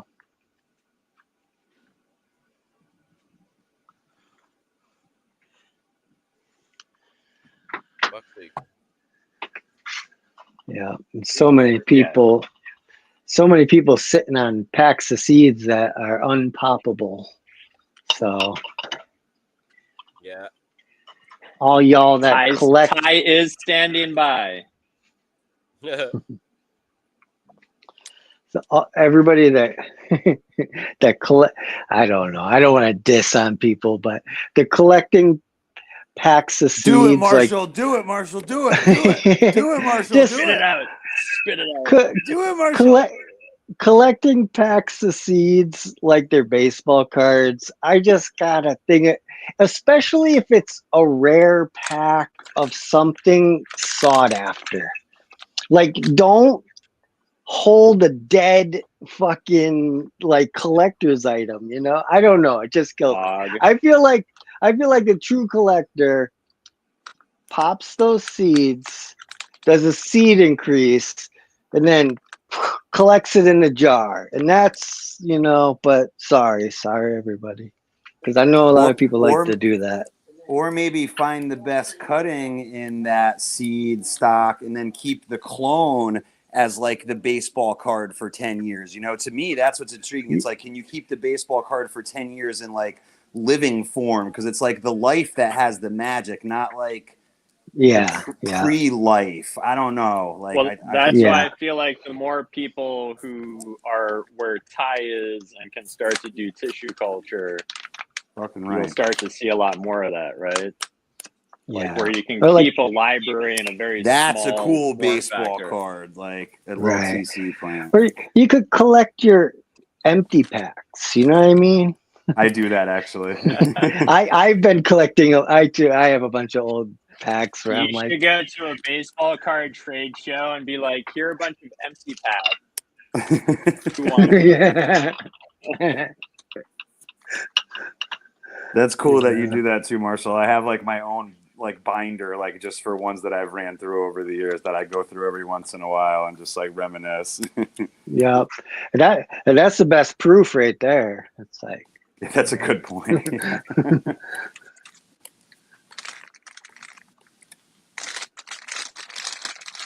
Oh shit.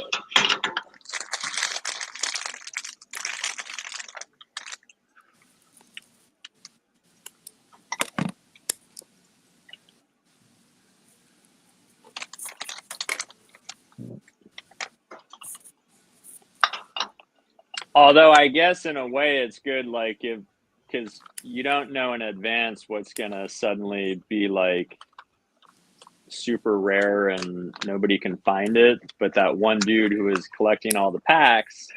That's true. Now that is true because now we can open them up.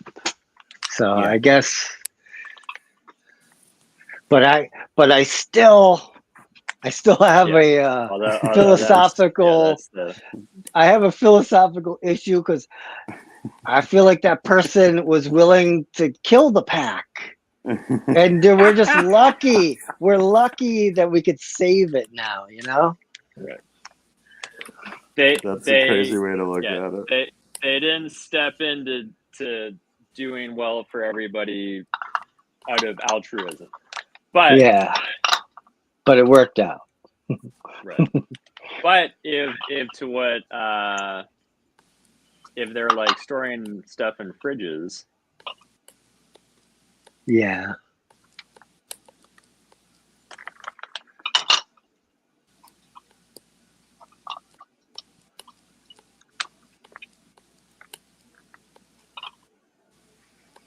To me, my seeds stress me out because I've been doing this mushroom thing and I haven't been growing, and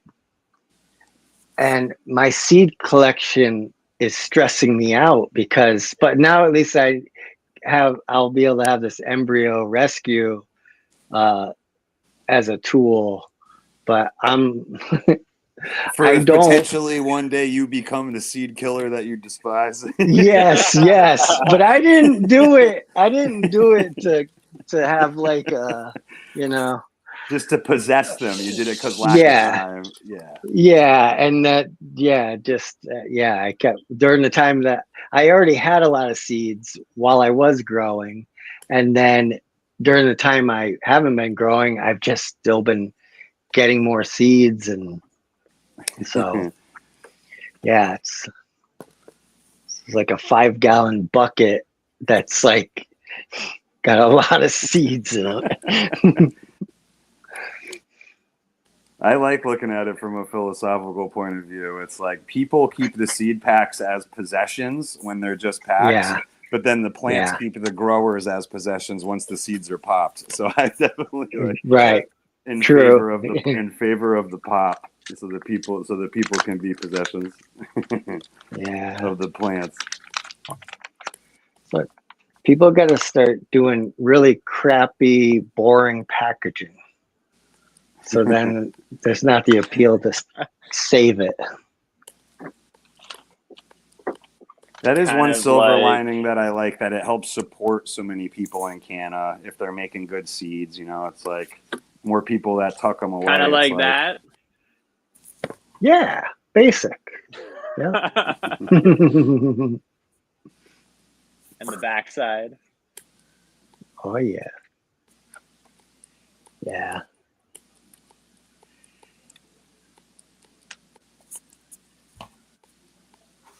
I guess if you got the money to buy like multiple packs of things and you grow some out, but you keep a pack or whatever. I mean, who am I to? I'm just spouting out my little thing, but who am I to tell anyone what to do with their seeds?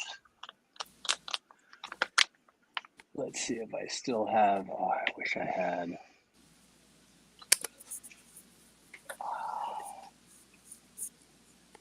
I used to have. Hold on.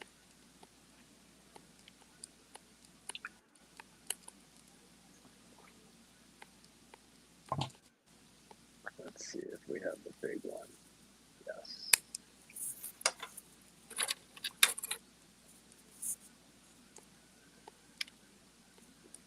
Open image. But if you do have old packs of special stuff, maybe don't wet them. And unless you practice embryo rescue or know someone that does, because You're you cold know, and crotchety. yes, I love them. Yeah, but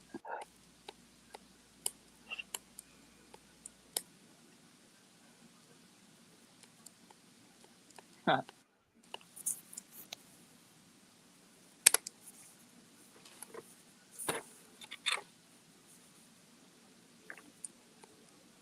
All right, what was I just?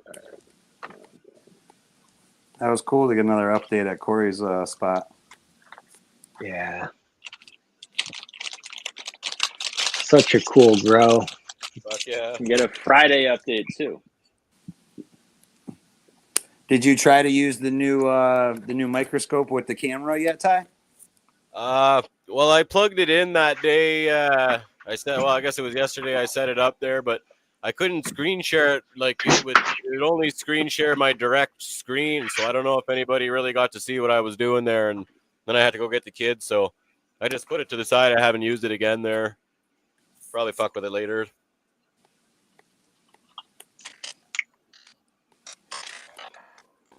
Oh. Wow.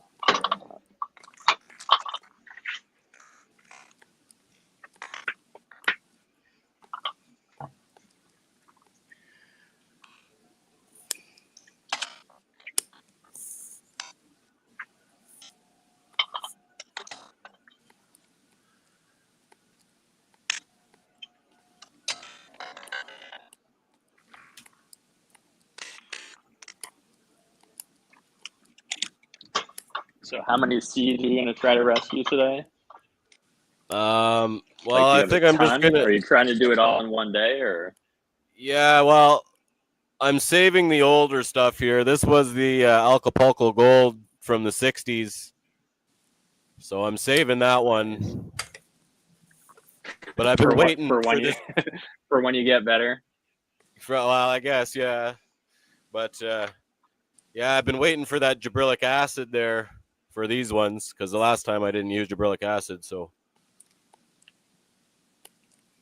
oh, we got one sinker here.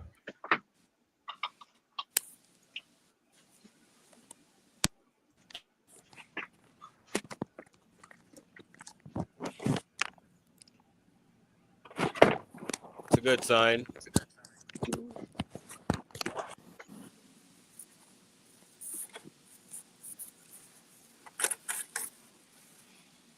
I got 1, 2, 3, 4, 5, 6, 7, 8 seeds left. What variety is that one? That's from Mr. Toad. They're old school seeds from the 70s, 80s, 90s from Humboldt. Okay. Yeah, I just poured the fresh media for them in those Petri dishes. So rather than let the media age and the hormones degrade, I better just fucking use it as fresh as possible.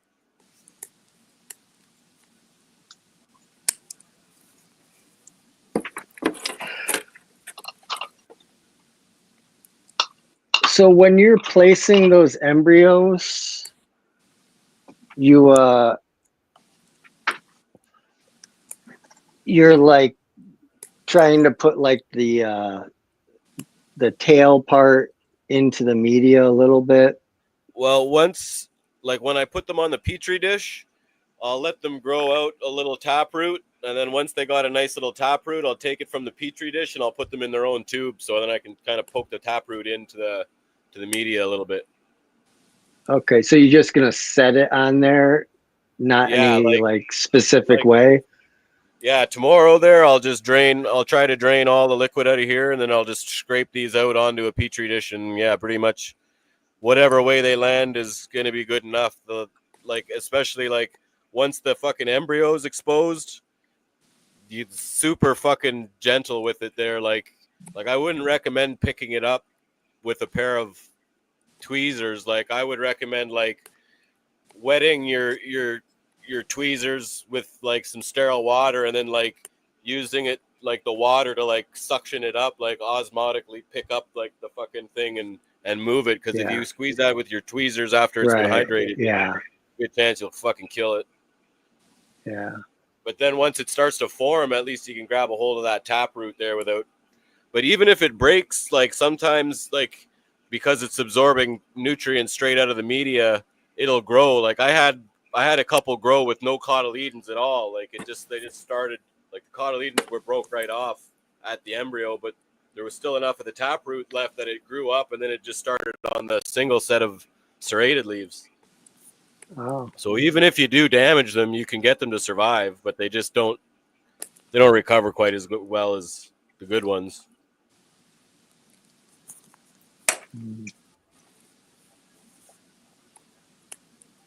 Yeah, I have tons of old seeds that I made, so I'm gonna practice on those, and then and some of those I really want to get to sprout, so that'll be exciting. And then I have this pill bottle with a heck of a lot of seeds, and the person that collected them from like the 60s to the 90s.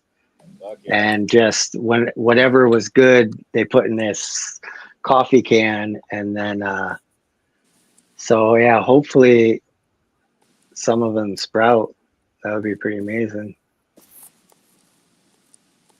Yeah, the last ones did not sprout. They've been in here for months. Yeah.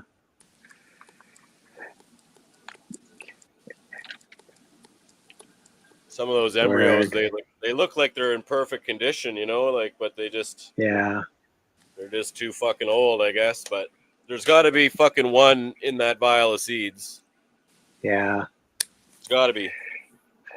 It's like we're also about the like lineages and stuff. It's like a catch-22 when these things do sprout, because you don't know what it is. It just is what it is, You just don't get to like have a name for it, but which is something cool and pure about that in a way. But it becomes like a new thing, like the Thai 25 or something. Yeah. But we'll name it after Tony, whatever it is. Yeah. That gives the next generation something to puzzle about and be mad. We're all trying to figure out like a lot of these clone onlys, and we get to argue like what created it, what is it really made of, and so that they could fight over. Yeah.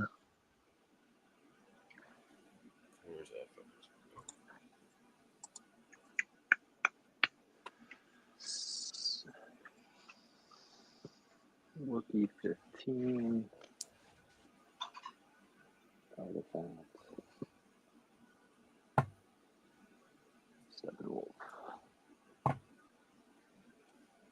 Yeah, it's fucking pretty heartbreaking to see one of those fucking embryos fall apart there. I'm just mostly fucking trying to split the shell open nice, and then just putting them in there, trying not.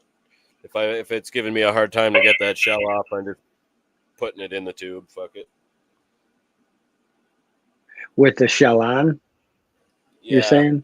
Yeah, and just hope it falls off or whatever. Yeah. It's easier to get out. Yeah.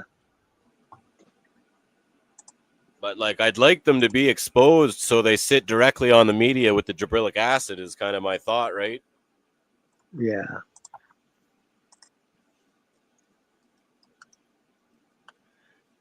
And what are you soaking them in? It's half regular peroxide and half distilled water.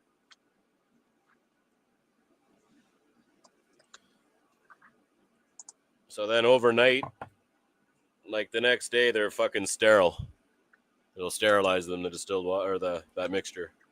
So then when you put them on a plate, there's no growth.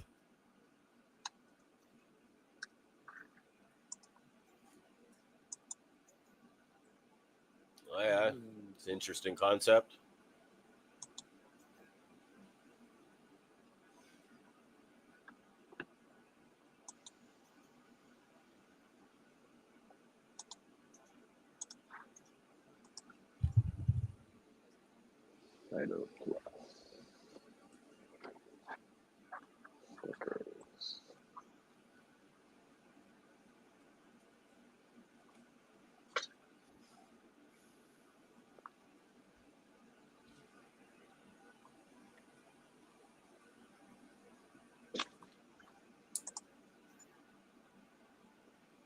Hmm.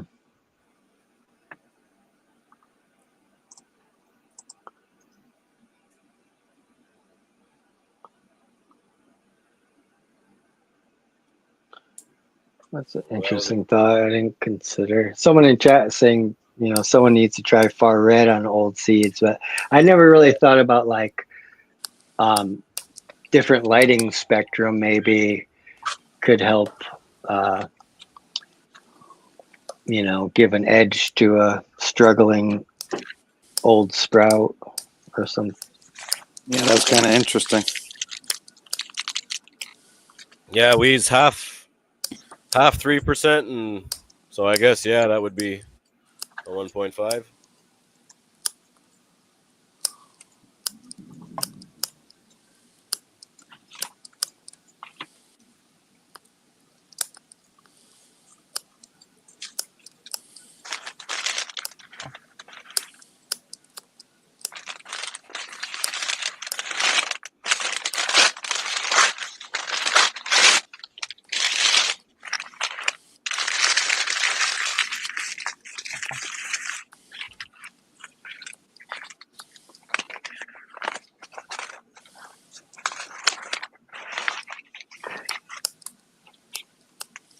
That concentration of a soak.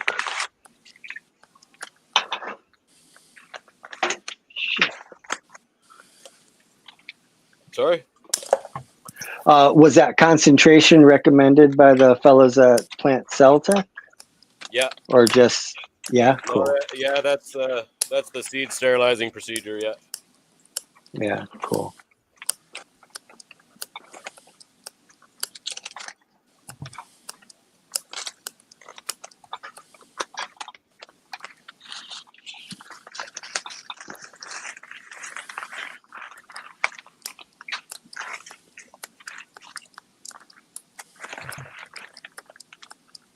Damn it.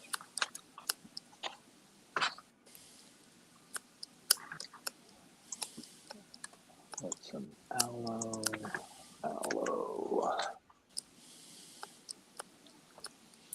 So it's like 12 hours in the vial there.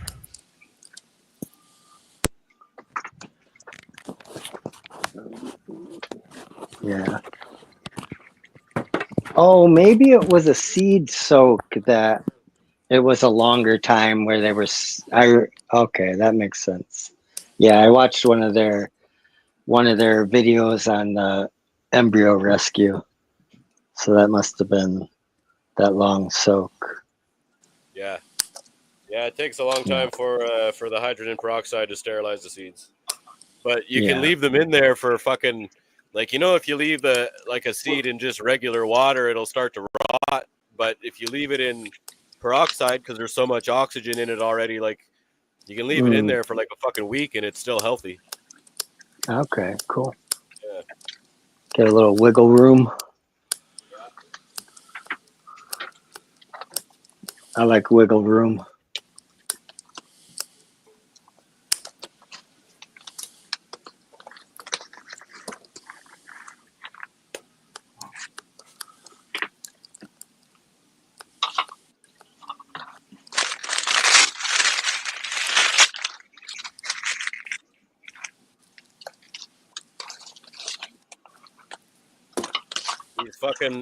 These Acapulco Gold seeds actually look like they're in pretty good shape. That's awesome. Be so cool to get old stuff like that to pop. Fuck yeah, man. And my imagination, that's the stuff that my imagination really is like.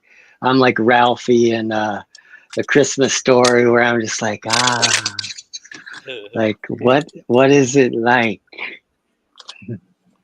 Yeah, man, because like I don't know if it's just my tolerance, but I remember smoking fucking some of my mom's pot when I was young there and laughing my fucking ass off, like, you know, like Nice. hysterically laughing.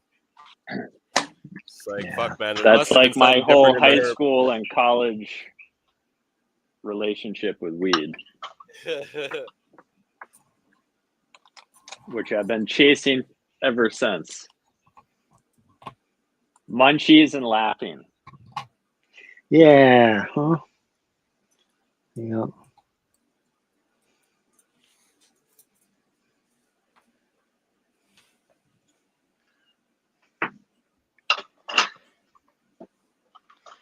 Yeah, right. First time I smoked, I didn't really feel high, and I remember just sitting there like trying to be like, do I feel anything? And then the time that I got high the first time, I literally just laughed and laughed for like a half hour, and I also, alcohol didn't really agree with me well when it really just doesn't. But when I was young, I tried to like drink before I smoked, and it was a terrible thing. I got so sick, and while I was laughing and laughing, I just thought about alcohol and drinking and how sick it made me. And I was just like, just kind of laughing at that, just thinking never, ever again. Like, why would I do that? Yeah, I'm good for like 2 beers, maybe 3 there, and that's it there. I can't drink like I used to. Yeah, I never could, and I'm lucky. Or I would have been yeah, I would have had to fight with it. Scaredy cat. This is what I seal my petri dishes with. Just roll a cling wrap cut into 1-inch sections. Nice. Hell yeah.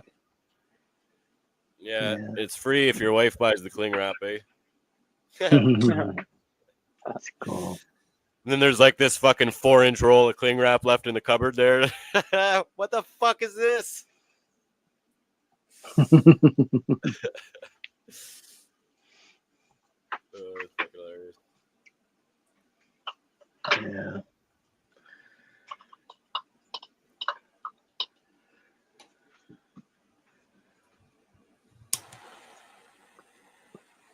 Yeah, I want to get glass petri dishes.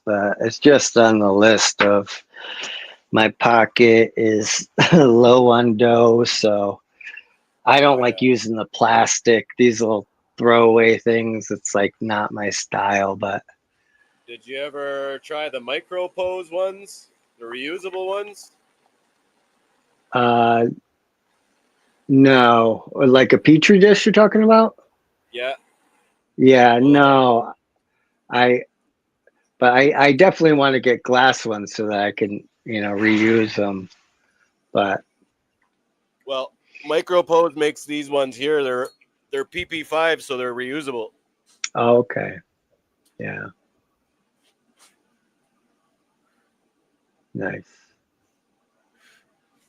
Yeah, they're not as clear as a regular plate, but yeah, it's nice not to have to throw them out.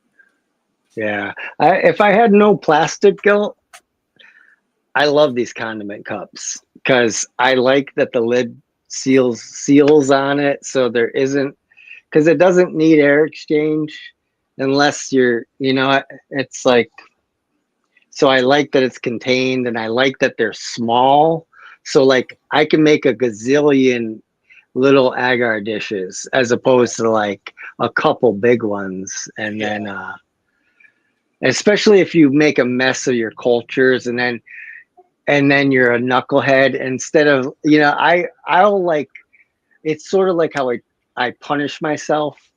If I flop and I let my cultures go to shit, I have to make a ton of agar and do a ton of agar work, and then do a transfer and a ton of agar work and a transfer, and it's like, it's my like weird punishment that I almost like doing. So, but instead of like just rebuying a culture or saying goodbye to it, Yeah.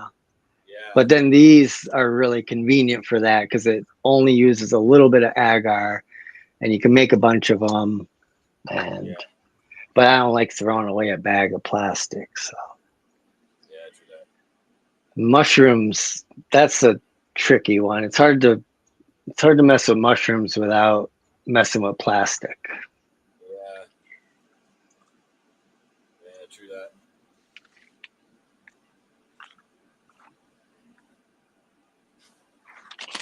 I actually have a bunch of spores on the way. They could be in the mailbox right now. They should be here by tomorrow. And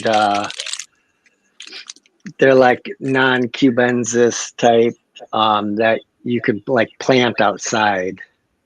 So I'm really looking forward to that. Yeah. Okay. And I think you can like manage the bed, so you can kind of like keep adding more wood chip layers and just like have a sort of perpetual bed, or at least for, a good long time. I don't see why it wouldn't be perpetual, especially you're letting spores drop and the culture's, deep in the ground and whatnot.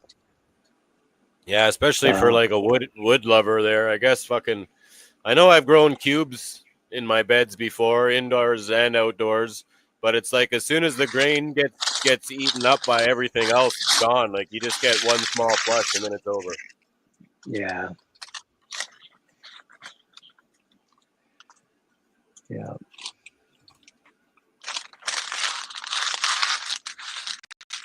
Yeah. I love doing the mushroom work and the lab style, but it is, I don't know. I do love it, but my style is more of like wood chip beds outside, using like logs and plugging them. And so I look forward to like putting energy into that. And then it's more of a perpetual thing, it's like you plug some logs or make some wood chip beds. It's like they keep coming back seasonally, So, yeah.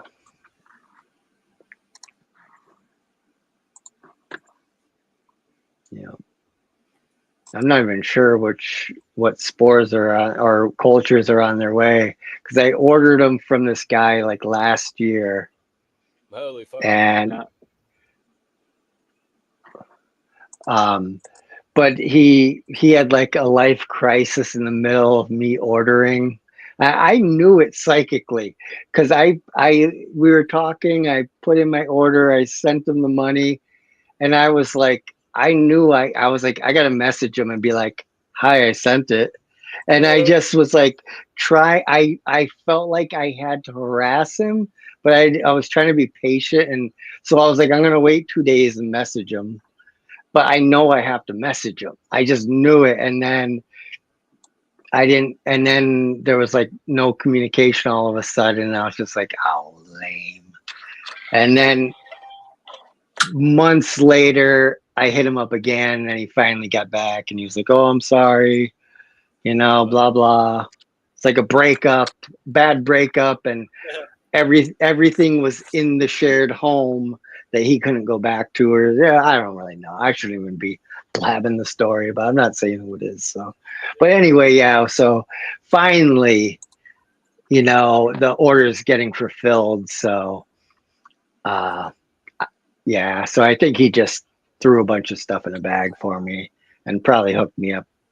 Some random dude, and I forget his name, but he just reached out to me out of the blue. I'm not sure who he is. He must be a fan of the show or something, but somebody on Instagram. But he's like, hey, I got all these plates that I don't know how to grow, and I don't really care to learn. You want them? Sure. Yeah. That's funny. One of them was Tampanensis, though, so I'm excited for that. Yeah, that's cool. Very cool. Yeah, fuck yeah. Yeah. Yeah, it seems like all my culture's got some sort of fucking like other fungus growing on them that seems to like kill the cubensis fungus. It's fucking weird. Yeah. So I'm trying not to do too much fucking myco work in front of that flow hood until I can fucking maybe bleach it again or put like a fucking UVC light in there or something. But it's like weird. I'm thinking the fungus gnats come out of the beds and out of the pots, and they'll go in and they'll get into my fucking tent there, and they'll probably land on the flow hood, right? Oh, and then they're depositing little bits of fungus. So like, I gotta fucking wash that flow hood with alcohol every time. One time I actually had to bleach it because I had my contaminate went like crazy, man. And then over the summer, it was just so fucking humid in that tent because I didn't have an exhaust for it. It just fucking the whole fucking filter was just like contaminated with something. So I had to bleach the fucking thing, and then I left it on for like fucking months straight. So nothing would land on it. Yeah, maybe you could take like a garbage bag or something and put it over your flow hood when you're not using it. Kind of like tighten it up. So.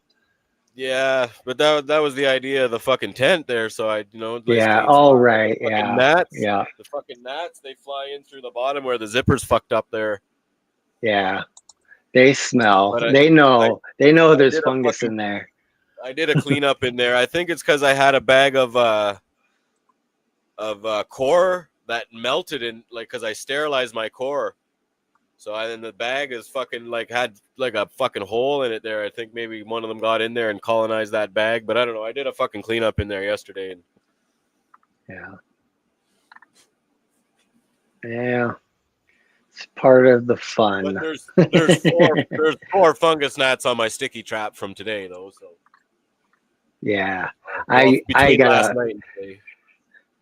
This is the worst time of the year for it. Like I opened up the doors so like let a bunch of air in and I'm like, oh no, I let a bunch of flies in. Oh shit. But I got this for them. The bug assault rifle. Oh nice. Yeah.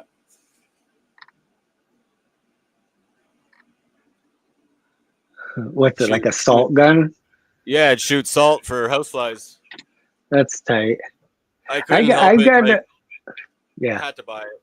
I don't even have the money for it. Fun. Hey, not in the budget. It's a little boy in you. You gotta let the inner child out to play a little bit.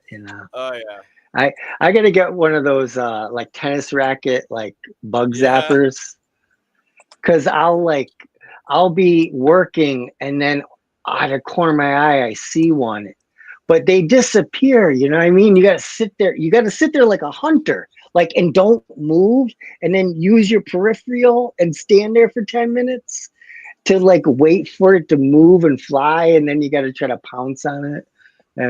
But yeah, one of those zappers would make it a lot easier, But yeah. Yeah, I should do a doze dab right before I go pick up my children from school. Sounds like the proper thing to do. But I'm kind of looking forward to transitioning to more outside growing of mushrooms and do the beds and more focus on like growing the medicinals and gourmet mushrooms. And then even then, like, it's like having a propagation room inside but like not be like really fruiting anything inside, and just kind of work with the wood. I grew some cubes in some fucking wood amended spawn, some wood amended grain. Yeah. I made it for some other mushrooms there that didn't really work out, but I fucking the fucking cubes don't mind it. They'll grow right through it. Yeah, cool. Yeah. Yeah, I was tight for bags one day there, so I said, fuck it, let's try to see if it works there. And it worked fine. They prefer it without it, I think. It seems like they don't colonize it quite as fast as the grain, but it fucking works, man. Yeah, cool.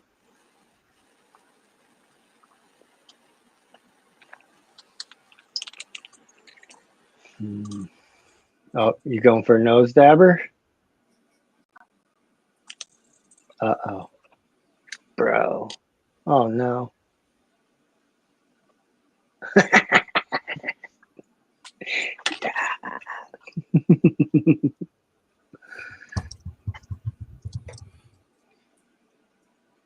That was for chat. But you gotta clean though. Yeah, true that. Not as much as last time.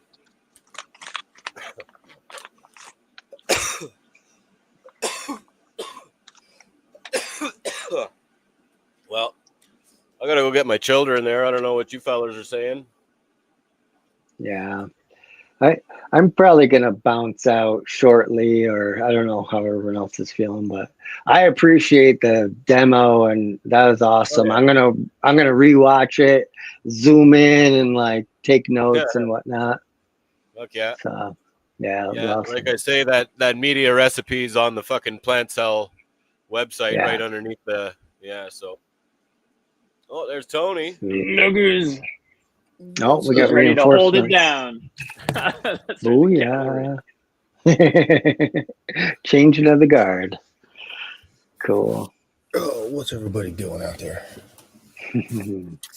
Check it out, Tony. What's that? Some of the old seeds? That's the old seeds, man. Hell yeah. Yeah, we're going to try again here. I just poured some fresh media with gibberellic acid in it. Right on. Yeah. What do you know what part per million you had that gibberellic acid at, the J3? No, I don't know parts per million, but it called for a gram per liter, so I used quite a bit less. Okay. Yeah, I used like half, I think, of what they recommended there. Yeah, because that stuff can be, once it's too much, it's too fucking much. It'll fucking make cells go crazy. Yeah, that's what I was thinking there. Like, fucking, better go like half strength. I tried them back in the day with just the shells on there without cracking it with a GA3. Yeah. And I didn't. I got them to pop out the side of the shell, and that was it. I've tried them with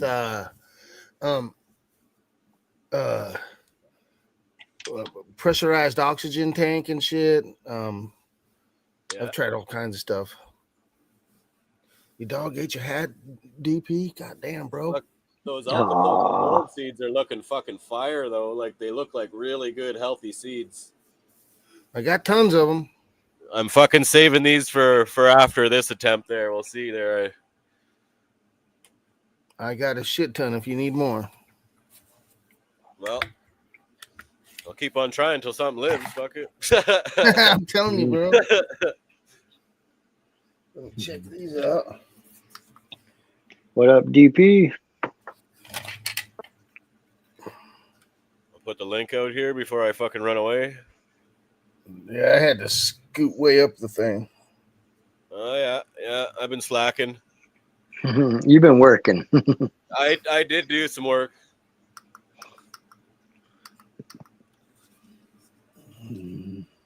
Got some nice fresh media there. Oh yeah. I got some DKW media for most of the plants, but I got some MS media because I think whatever heavy metal, I think it was nickel in that DKW. I think that's what's stressing the Bob's your uncle 22 into flower. So I'm gonna try putting that one. I got a kind of a embryo rescue, or not, I mean a meristem dissection that I got on a plate that's started to fucking grow, and that's on MS media, and it didn't freak out yet. So I'm thinking I should transfer it back onto MS media.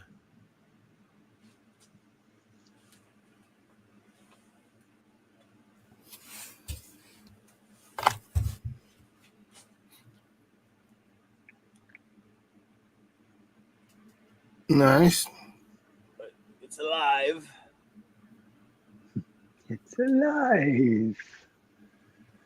Weird science. I need to make more of these hats. Everybody keeps asking me for them.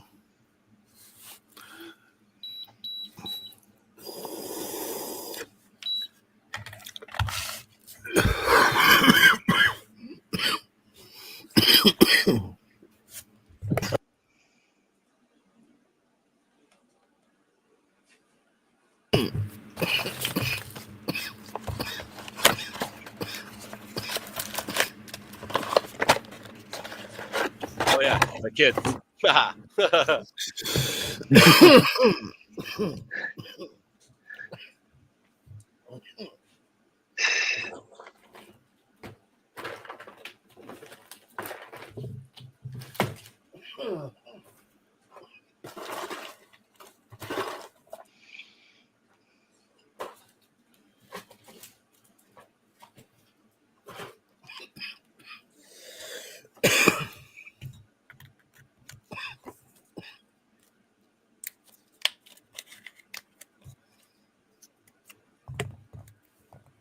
There we go.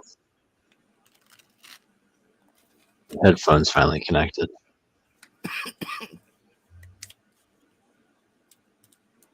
Will they fit? Probably not.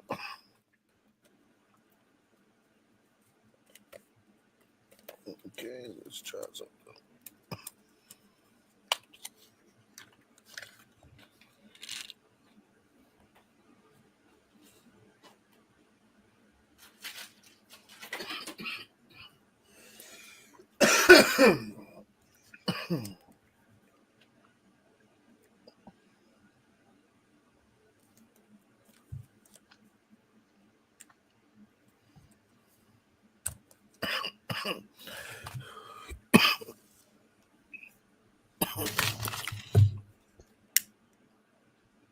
Aha.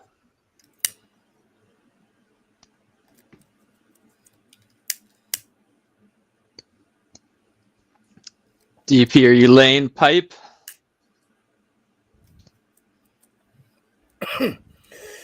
It's beautiful in LA today.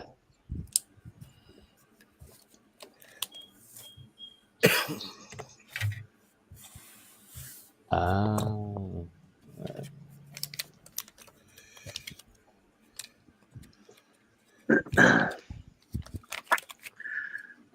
Agnes, one of us will help you pop those seeds.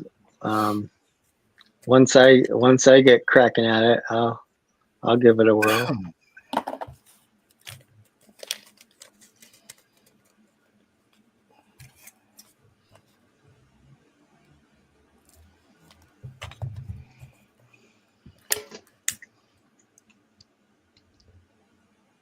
All right. We'll smoke you.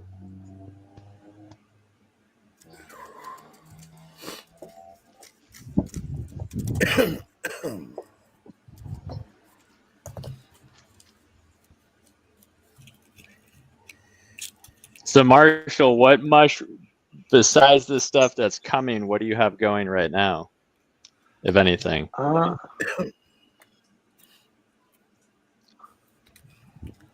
am I still here? Okay. There's a couple. Thrasher's one of them. It's like a PE hybrid. I like that one a lot. Got some of the PEU, the Penis Envy Uncut. It's like a old favorite. Yeah, Uncut. they I really, like that. yeah, they really got us with naming it penis envy. It's just like now that follows, mushrooms forever. It's just like it's like the OG Kush of mushrooms. It's like forever penis envy. I have some Melmac penis envy, and That's yeah. yeah, and then there's a Colombian, and it's one called Ghost, which I don't really know much about. I looked up, I found like some papers that had some like testing results, and was just like figured I'd try to find some varieties that are like a little higher potency. So that one was supposed to be higher potency, and this other one called Avalanche. I don't know anything about them or how well they grow or anything, but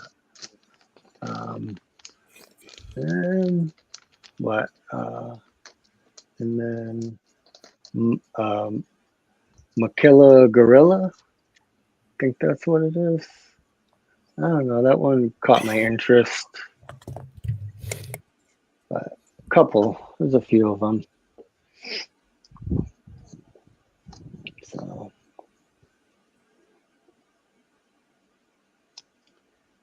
yeah, it's like the last round for the season.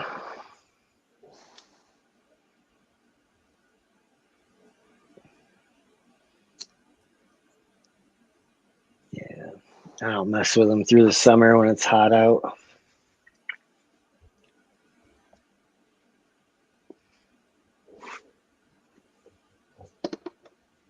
And then where are you? Like, are you buying blocks? Are you making your own blocks, or? I like to just make my own stuff. I'm a frugal, So yeah. Well, so what's interesting, like you people talk about like cannabis and different plants kind of wanting different things, but like mushrooms all want different, like, do you tweak substrate blends to kind of find what you feel like a specific mushroom likes the most in terms of substrate? No, I haven't done Or do you that. just stick to like one recipe and Yeah, I keep it simple. I just do like with these type, I just do a cocoa coir with some gypsum, and that's it. I don't put vermiculite in it. I don't like the dustiness, and but yeah, I just use cocoa and gypsum for the mushrooms, not like grains or. Well, I grow them on oats. I use whole oats. That's my preferred grain. Got it. Okay. And then, when I put them into beds, they go into a cocoa bed with just gypsum. Got it. I like the idea of manure, but it's just like, if it ain't broke, don't fix it. It's a whole nother process. It's like, in some ways I like the idea of manure better, but like with manures, then you can have like beneficial organisms in there, but it reminds me more of like a living soil type of vibe. But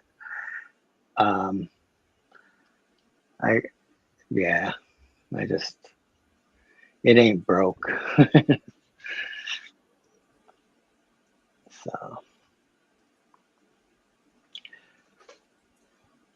but I got a big learning curve with as I'm like transitioning out of cubensis into just focusing on like the medicinal mushrooms. It's like whole nother thing, a whole nother style, so that'll be interesting. I've been collecting cultures, but I haven't really been growing those. So, but that's about to be the thing. Like what are some different cultures that you? I like last season I collected I go out picking mushrooms, so I took cultures of a couple lion's mane that I found, and like what is it? That's cool. Bear's tooth head, I think it's called. But it's like a related to lion's mane. Oyster culture from a tree in my side yard, and some elm oyster. That's cool. So you're getting like natively acclimated. Yeah. That's cool. Yeah, it's a bunch of them, like chicken of the wood. Anything that I find that I know, and I've kind of been. I've more recently gotten comfortable with foraging mushrooms. I kind of like gave mushrooms like a lot of respect, because I think it's silly to go picking stuff like when you like sort of know it. And I hear so many people like kind of talk real confident and casual about it, and I'm just like, dude, don't do that, especially online. Like, don't like talk about it like it's no big deal, and like influence other people to just like go and pick and consume stuff if they don't really know. But tree mushrooms are pretty safe, they're easier to figure out. At least for me, I feel more comfortable with them. So, but versus misidentifying things as or thinking they're not poisonous.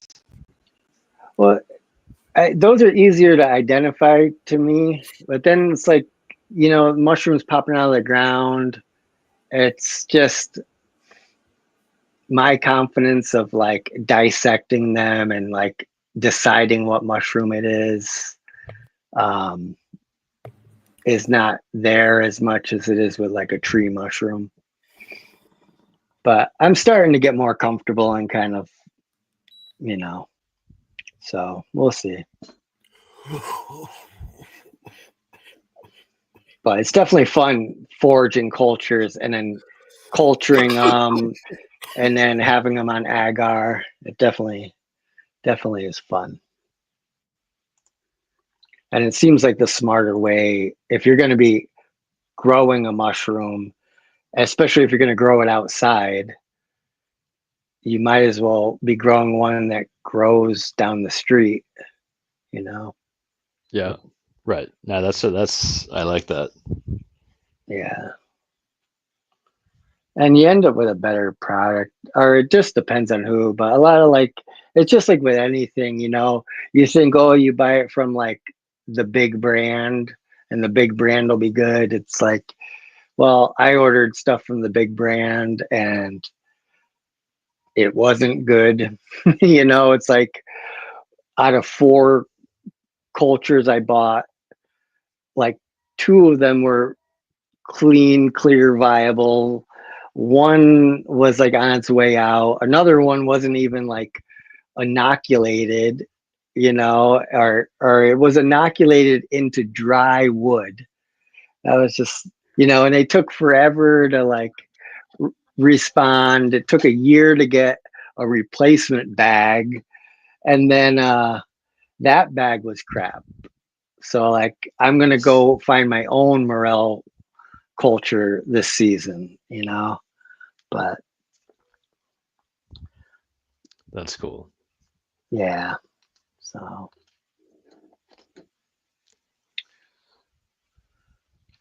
yeah. The wild crafting. Yeah. Yeah. Yeah. I mean, same with cannabis breeding, right? If you're growing outdoors, it's like getting stuff acclimated to your area and whatnot. Can you talk about different just like strains and the like noticeable maybe different effect they have on you and some stuff that you like more or less, or for different purposes?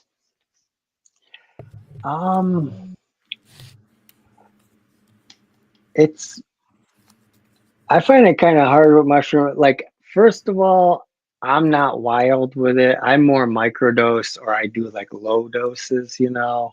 I'm not like eating fistfuls, but um I mean, the two major differences I see are like things that are penis envy and envy related. I hear everyone talk about it. They'll go, "Oh, they're potent. That's we like that. It's potent, you know." And it's like, I like it, but it's not because it's potent. I like it because the effect, like a lot of mushrooms, you get this like kind of like earthy, kind of wavy, like in your body. You get this like, you know, it's like if I'm walking, I almost feel like I'm like, whoa, you know, and penis envy and things related to that. I get a more like energized, kind of clear, sort of vibrant. Like I don't feel sleepy as much as I might on a different type. And I like both of those types of effects, but for me, I've sort of noticed kind of like those two sides of it. And I might have noticed more variation if I was like high dosing a lot. You know what I mean? But what's your typical dose size? Like in I guess like if you're just taking mushrooms. Yeah, I usually consume chocolate, and like, you know, I make those 1 gram chocolates, and I if I'm eating something just to feel good, I'll eat like a quarter of a chocolate, and that's enough for me to get like. But just so I know, I'm trying to make sure I'm apples to apples. When you're calling it a 1 gram, are you saying like the equivalent of weighing out 1 gram of this, or it's a 1 gram of like extract? It's 1 gram of mushroom in the chocolate, but it doesn't like the whole way that it doesn't get into you the same way. So it's a whole different effect and onset because it's like a different delivery. You know, it's like if you eat just like a mushroom, you know, you can't chew up a mushroom well, right? So you end up with like a lot of mushroom in your stomach, right? And it takes a long time for it to digest, right? So it's almost like a slow release thing happening, right? Yeah. So when you consume an amount in like a raw mushroom form, it takes longer for that to get into your system. Where if you ate it, say, as a chocolate, or if you did like a lemon tech, the medicine gets in you quick all at once. So it's like a different type of a dosing. So it doesn't like quite equate, you know, the same. Because I think it like a much lesser amount in a chocolate would get you the same like equivalent as if you ate like a raw mushroom, you know. I remember with your chocolates, I'd probably eat like maybe half or one, and that like for me that's like I don't need the Shura dose. Like I feel stuff at like 1 gram, 2 grams, and I'm like, I'm a lot more sensitive with it. So like if I just want to like casually experience like a good vibe from a mushroom, I'll eat like a quarter of one or a little more, and then I get like a nice happy buzz where it's almost like I ate a dose of a cannabis edible or something, you know, where I'm not tripping, but I can't stop smiling, right? You know, and that's more what I do, unless like I'm in a different situation or like around music or something. then I'll like go in deeper and just, you know, while out on the dance floor or something, you know, but so,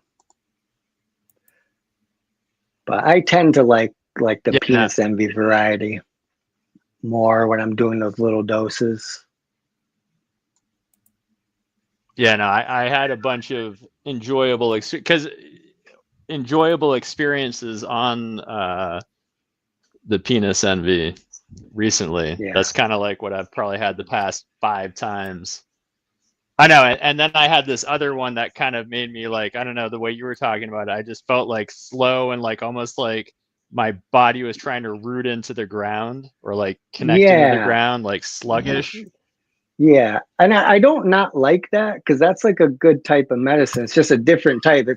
It's like less of like maybe less. It leans less towards like being social with some people, but it's like a good experience, you know. But yeah. But I just I conceptually like that different ones have different kind of effects on you, and kind of just exploring like what each one does to you, and to your point, like when one might be more enjoyable than another, like if you're about to go out with people. I want to see more variety, but the way I am with I don't go hard with them, and I mostly microdose, and I only do it when I feel like called towards it.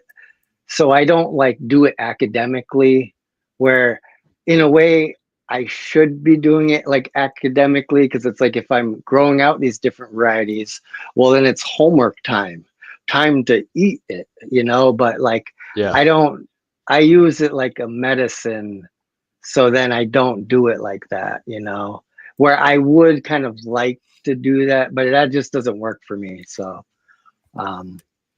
but I would like to see more like variety and effect.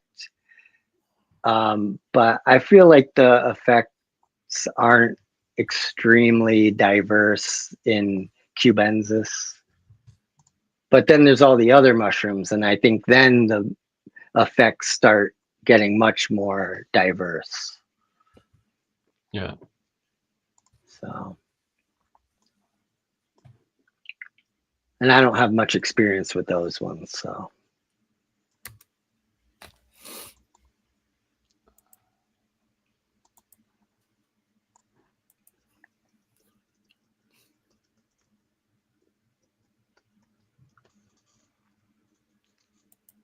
What did I just? There you are.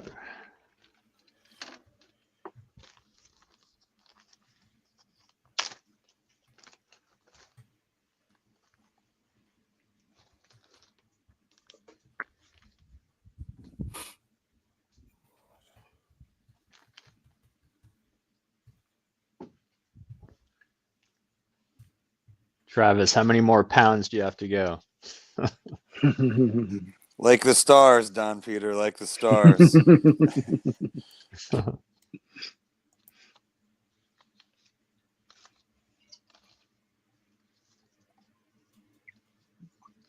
I won't make today's quota. I'll push it back till tomorrow, but it's all good.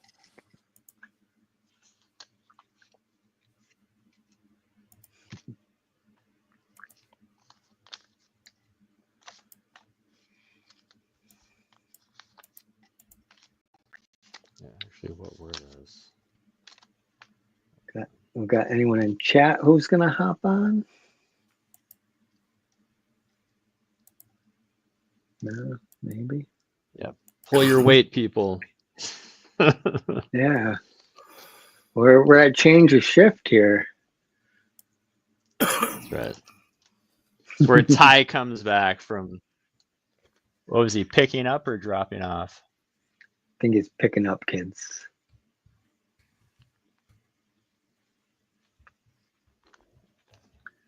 I was gonna look up what were these mushrooms?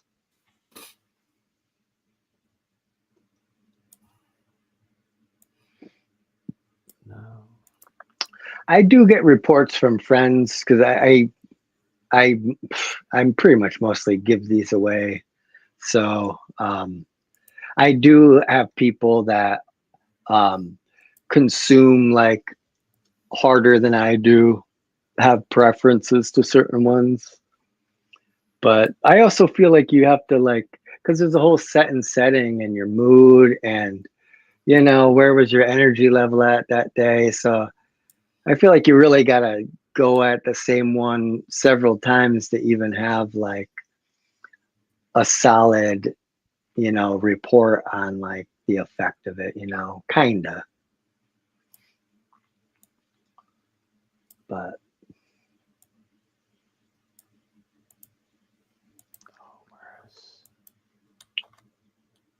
This guy told me what these were.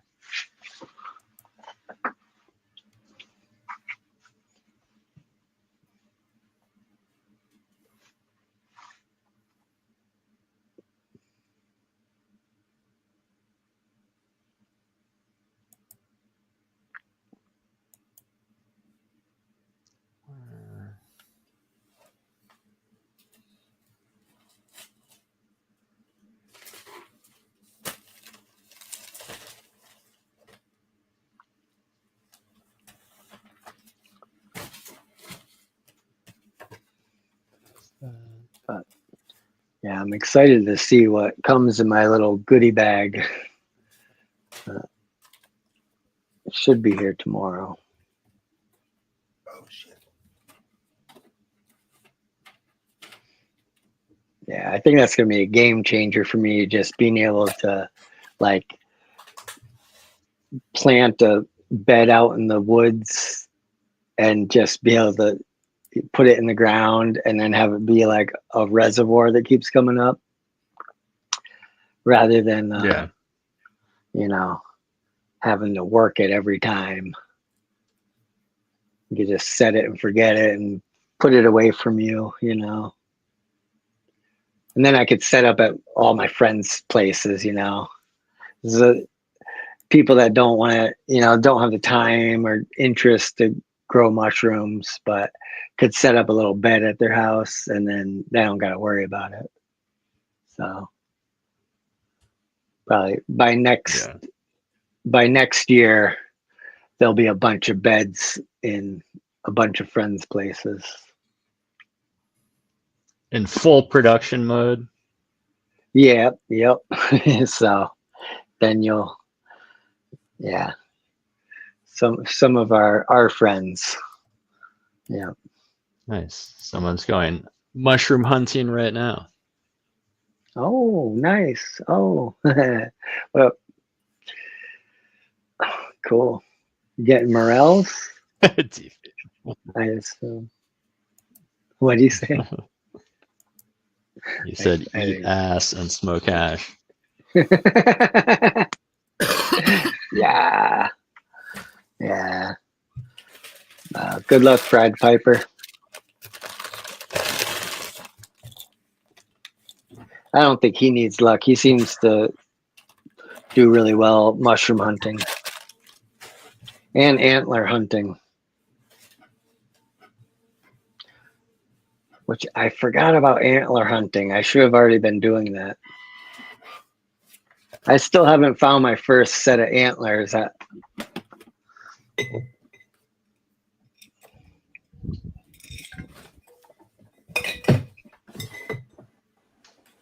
Yo. Oh, he's back. Stab time. Nice. I mean, you got to reward yourself. You just picked up the children. Yeah. You know? I forgot to take meat out of the freezer, so. Oops. Yeah, last night I had to go to the store because I didn't take meat out in time. Yeah, I'm good at that. You boys better learn how to handle your meat.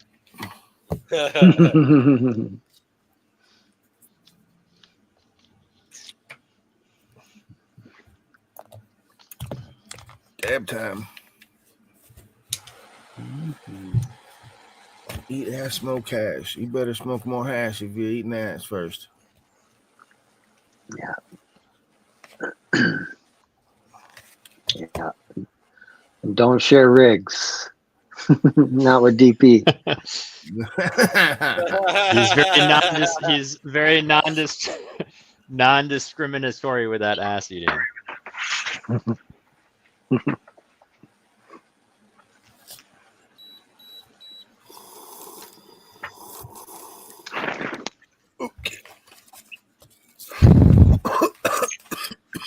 Nice. You two are like kindred spirit. Fried Piper's hunting morel and Yeah, we've collecting chatted antlers. a bunch. Yeah. He's the one that's got me wanting to find antlers. Yeah.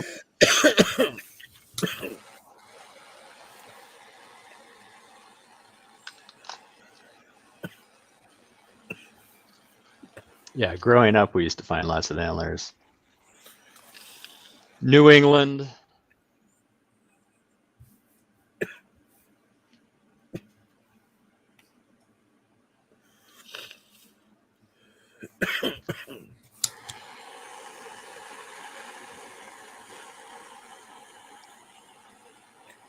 How come?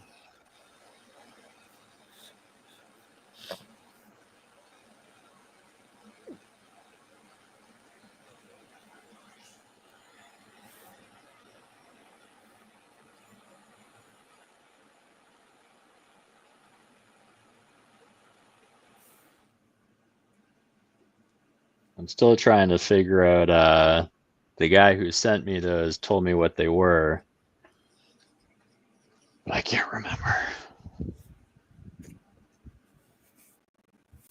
Almost sneezed my dab out.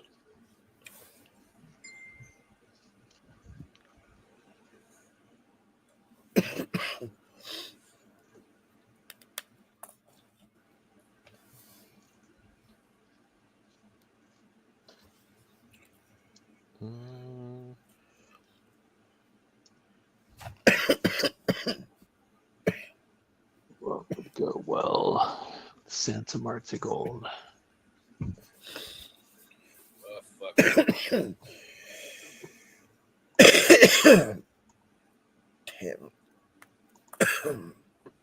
You got Santa Marta on the roster? Yeah, from Dwight.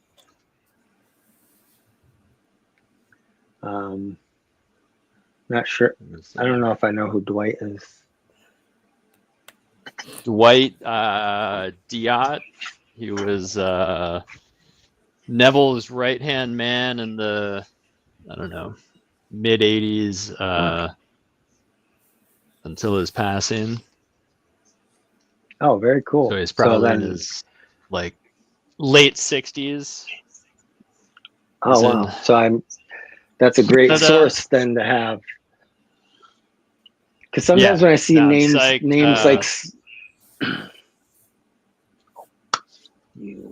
Go ahead. Oh, when I see names like those, like really classic old names like Santa Marta, it's like I look at it and I'm like, yeah, is it? Or when is it from? You know, Yeah, but 100%. it's like you want it from somebody that had it before. And sometimes you see it pop up and you're like, wait, is this the new Santa Marta or or one of many things just called Santa Marta? Yeah, or yeah. I better make some Santa Marta labels right now. Do it.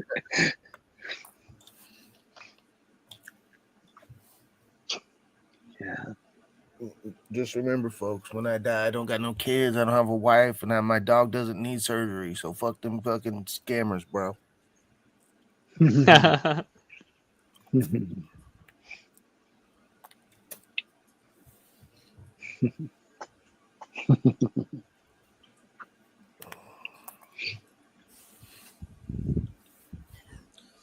My wife already knew that I would forget, and she took burger out. Oh, that's Nice. boss. Yeah, that's how observant I am. There, I was in and out of the fridge, and I didn't even Hold it notice. over your. Yeah, my That's wife called- would then hold that over my head. Yeah, definitely. Of course.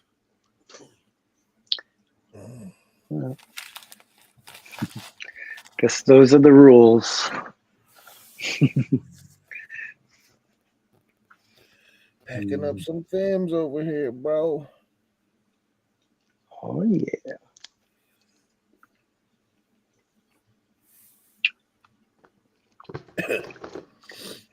I'm hunting a fungus gnat. Yeah, I was thinking about hunting fungus gnats with my assault rifle, but I don't really want to get salts in my beds. Yeah. I got the clapper, man. I'm just like, got you.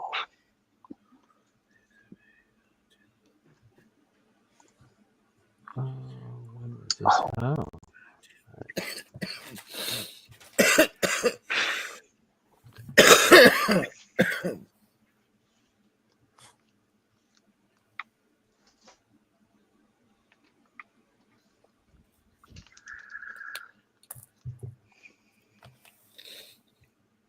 I should put some vinegar in a spray bottle because, like, rubbing alcohol, I don't feel like it's enough to kill one if you just give it a mist and you graze it.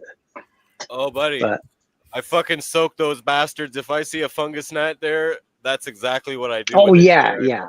If you could get them and drown them, but like if you do, if they're flying and you can't get a good, you know what I mean? You're kind of like drive by spraying them.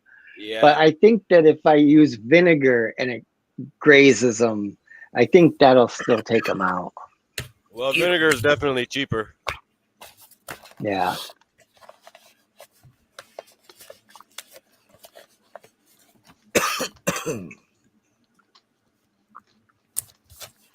We'll put bigger labels on these so people can read them.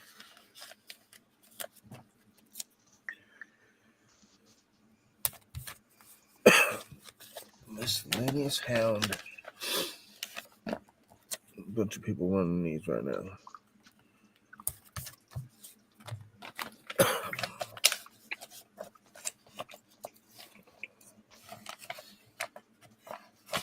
Come on.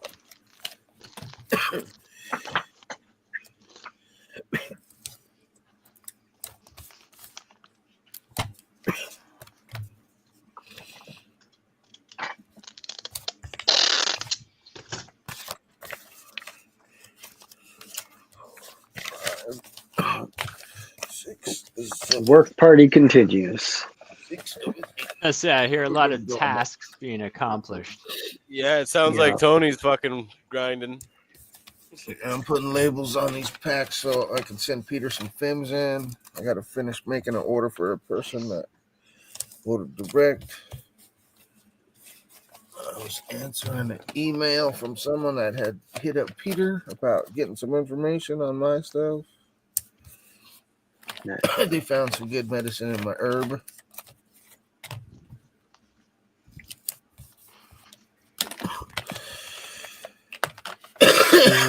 So. 12, but we're going with 10.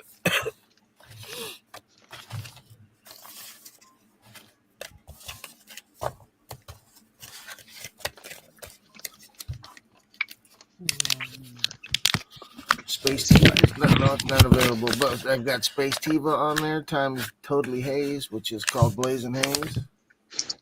Blazing Dogga. There should be some there, and I still have some here. Original Haze F3 times Redwood Kush F3 times Original Haze F3 times Angel. That shit's good. There's the Blazing Haze. There's Amazing. There's Ghost of Candida that's up there if you're looking for CBD out of me.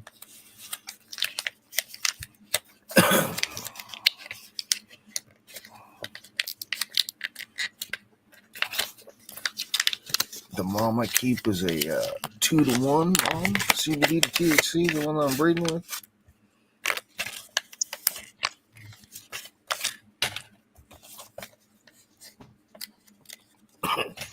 Putting some larger labels on there for the easier to read.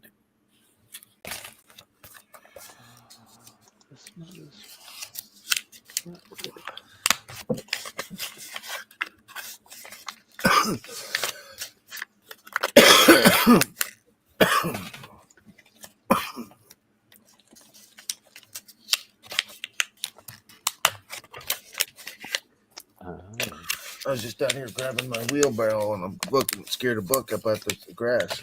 He started bouncing up out the hill up here. I got like 4 deer living up here in my garden.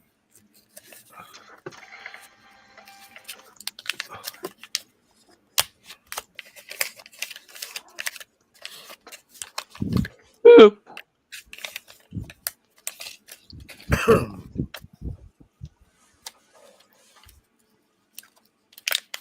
Who is that? Ty. Marshall came back. Oh, coming back.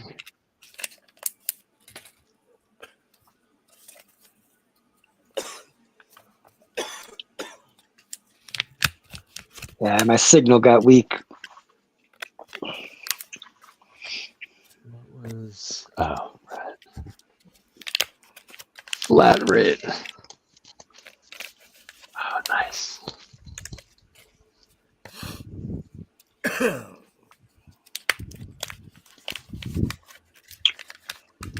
Here at Bambina. I've got a new OG also that I have. I've only released 2 packs of it so far.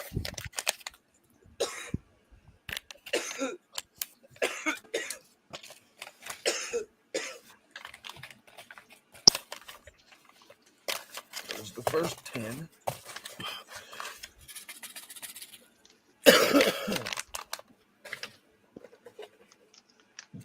10 more time. 1, 2, 3, 4.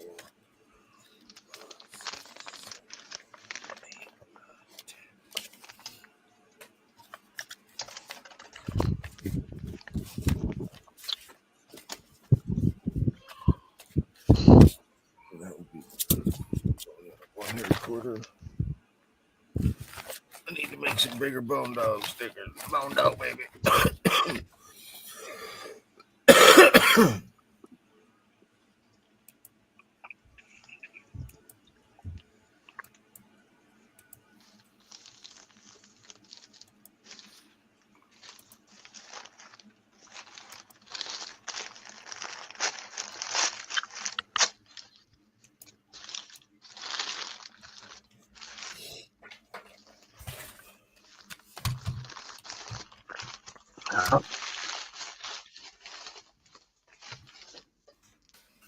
Make it bigger, man.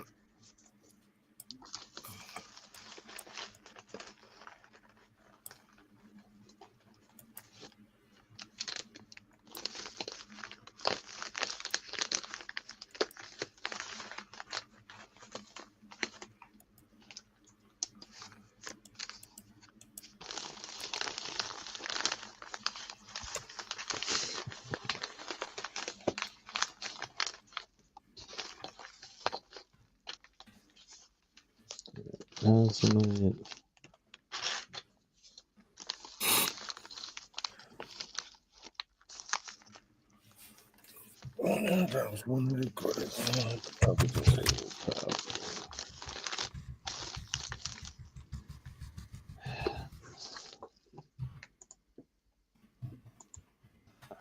Aloe. Okay. Make it slightly smaller. The 9. 9 should fit. 9 fits.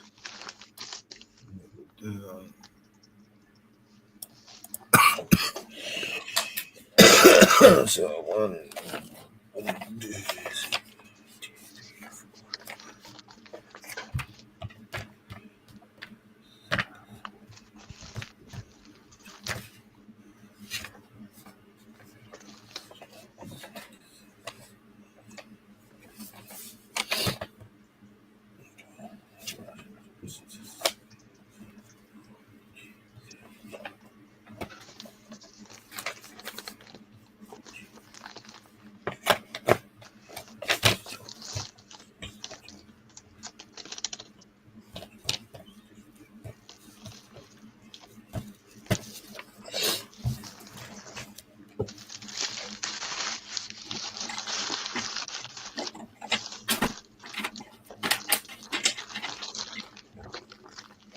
Yo.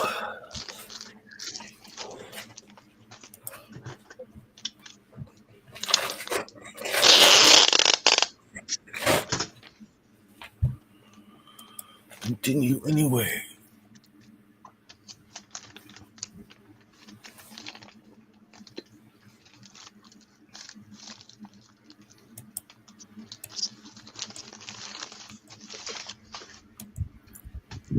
My checking on my psycho youngest daughter.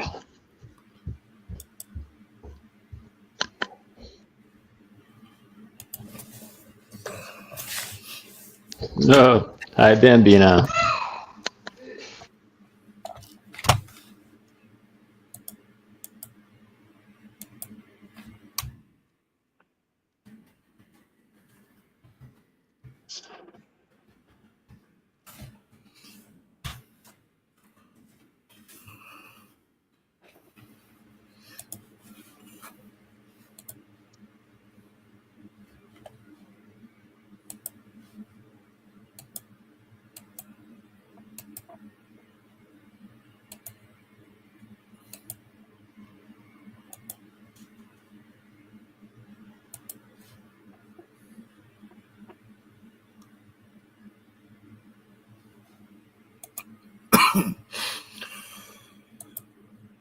Look at this. The one in the middle of the stack doesn't have any condensation at all.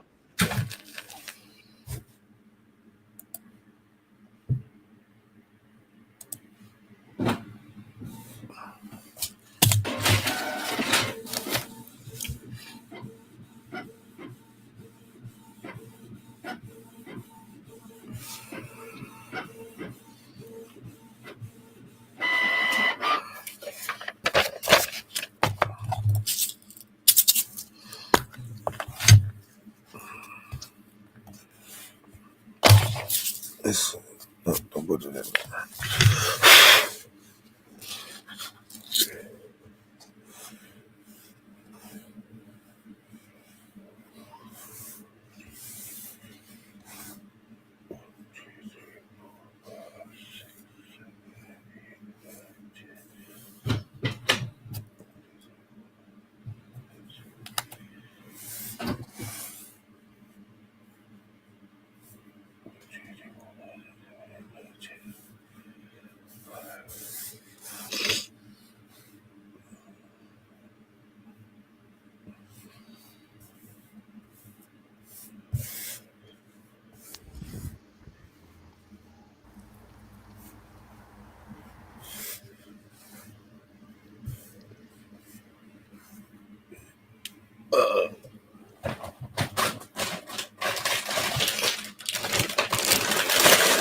Culture.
Let's go. Let's go.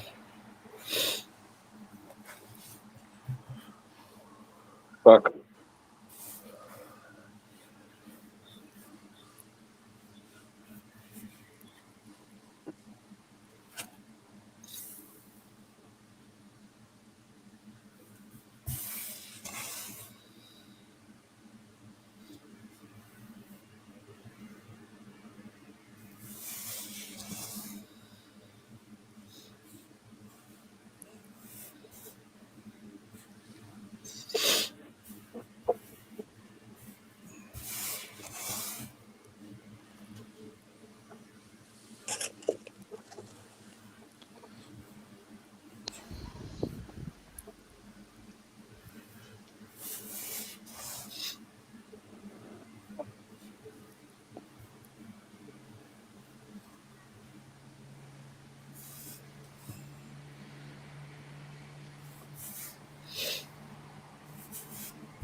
It's like watching Michelangelo paint.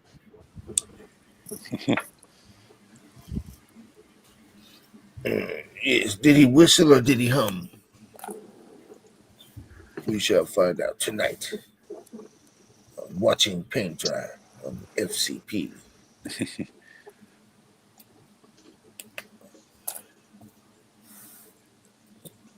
Okay. Oh, nice. Nice. We got to figure out a better name for the Girl Scout cookies times space cheese, y'all.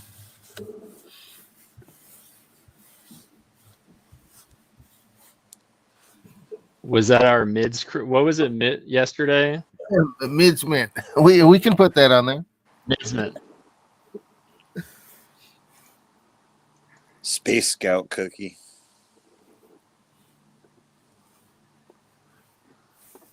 What?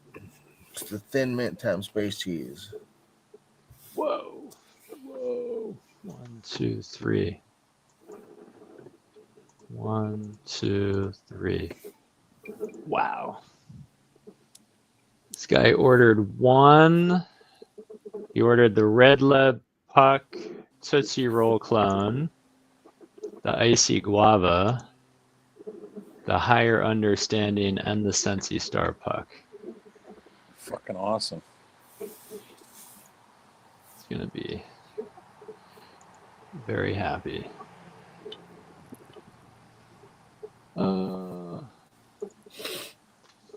And best of all, Kevin has to fulfill all of that. If you listen close on his last show, he passed it down to another homie. He's thinking the same thing.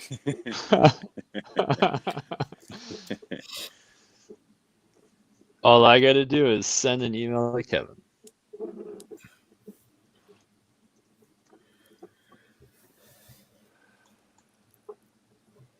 I think that's a pretty cool, like maybe not end of the story, but new chapter to that Red Leb Puck story. How like so many people got it and kind of brought it their different directions, Yeah. and then a couple years later to come back with like, this is exactly what I was looking for, and then people could see how it compares to maybe like what rabbit holes they went down. I think it's a really like cool genetic story. Well, I also like, I mean, some of this stuff he's pushed in directions, but like I've been sending out a ton of the F2s, which kind of is what he hunted through. So people can like, maybe there's a direction that he didn't necessarily, I mean, this is kind of what you're saying, but like, I feel like it's in the F2s that you could go wide and find your own. Yeah. There's so many levels to the story. It's so cool. It's not just like linear, like it's fucking cool.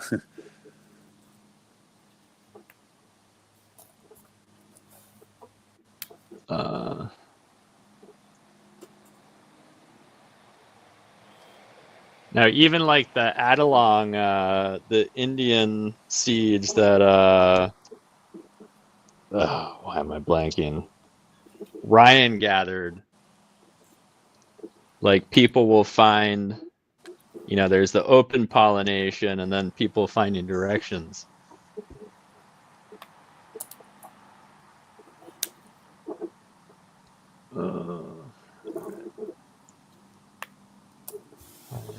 Understanding.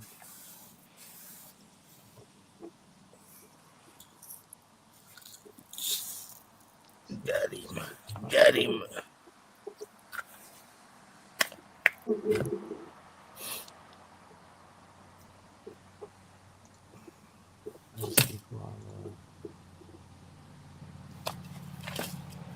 Ready. Bingo, buddy.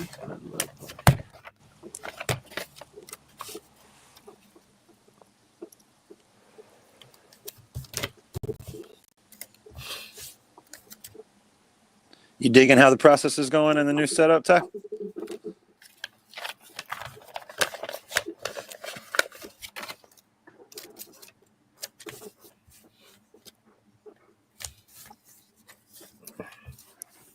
Ty, can you hear Ty's us? deep in thought.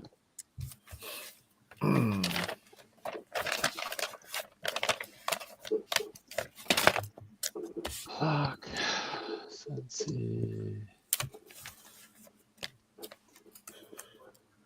Yeah.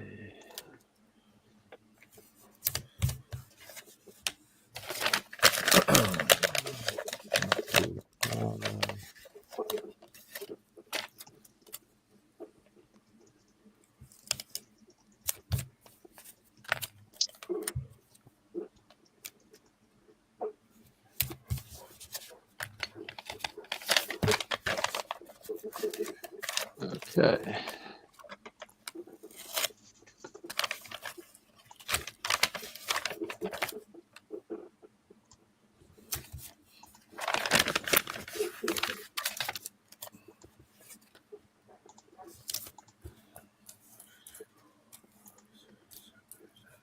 Okay.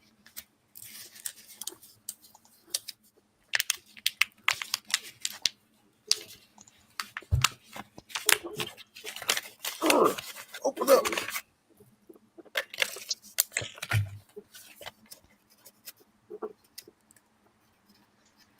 Stardog. Someone's asking about Stardog. Stardog is good weed. The Corey cut is fire.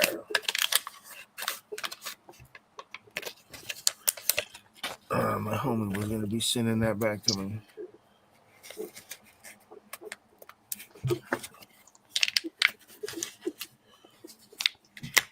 Let's see.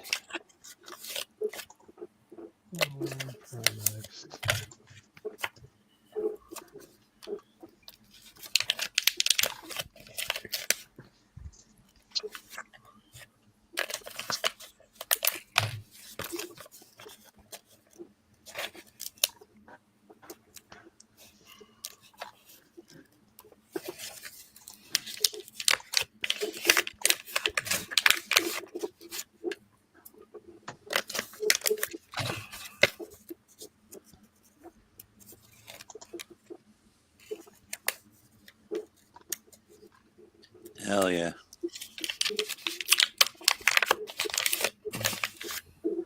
You prefer using the charcoal now?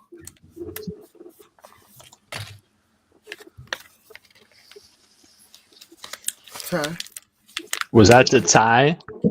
Yeah, I was asking Ty up there. That's why we should have said Ty first instead of last.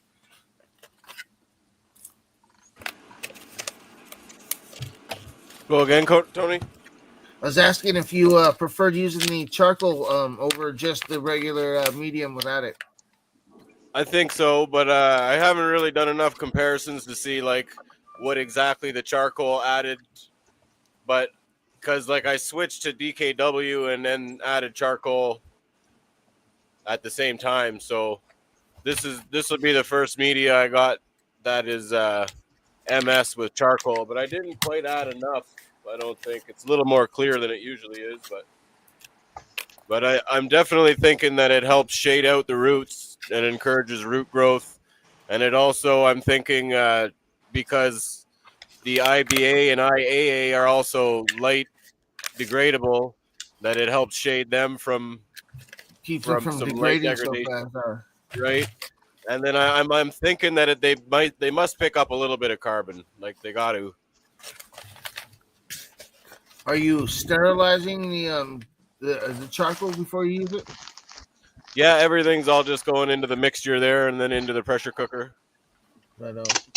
Yeah. Silica first.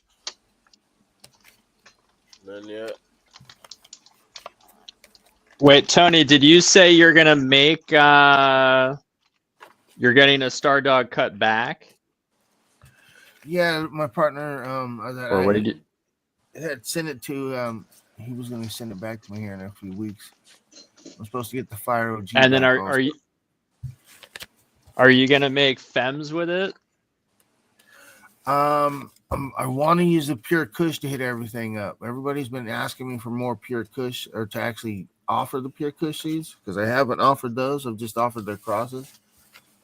So I was thinking of doing a population of extra Pure Kush, and then crosses the like Kim 4, the Kim 91, the Mac Daddy Purple, the Fire OG, the Bubba Kush.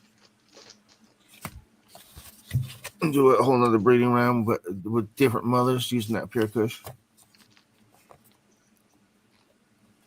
Yeah, I'm asking because this guy, he said, "Quick question: Are Stardog genetics still available in seed form?" All right, I'll tell him. So everything with my one-hitter quitter has Stardog in it. Stardog is the basis of the Kim Dog Special Reserve. They used Stardog to do the Kim Fort back cross that made Kim Dog Special Reserve. Then I took that and hit it to the Ghost, or Kevin did, and then I hit it to Ghost again, and then went and took it and hit it back to Stardog. That's what's Rotten's running, the Ghost of Stardog. And then I took the Ghost of Stardog and hit it back to one hitter quitter to do another Stardog back cross. So that's a fem form of it. I got a bunch of stuff with Stardog in it. Yeah, no, that's what I was gonna tell him is we have here a bunch of crosses. Like probably 16 crosses with Stardog in it. That shit's smoking proper. Time to smoke. Yeah, the Ghost of One Hitter Quitter, which is called Donna's Boys Stardog back cross. Then there's the Bone Dog, which is a fem version of that same thing. Bone Dog and Ghost of One Hitter Quitter are regular and fem versions of Stardog back cross. And then there's the Stardog back cross that I did in a regular form that Rotten has.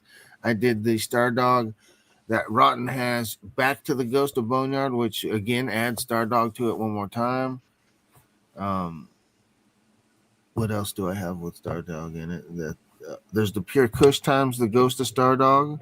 There's the Pure Kush times the Ghost, or times one hitter quitter, and the Pure Kush times the Ghost of One Hitter Quitter. All of those have Stardog in them. I feel like that back cross would click. People would be into that. What's that? The Ghost of One Hitter Quitter? Yeah, the Ghost of One Hitter Quitter. That's my favorite weed, dude. That shit's so good. That and Bone Dog, those are both Stardog back crosses. I don't label them that way because I'm not trying to get paid off of that name. I just figure people that would pick them up are paying attention to what I was doing. It's a multiple back cross. So it's a back cross to Kim Ford, back cross to Stardog, and a back cross to go just OG. All three of those. It's just trying to reinforce those gassy flavors. I don't want sweetness coming out of them, really.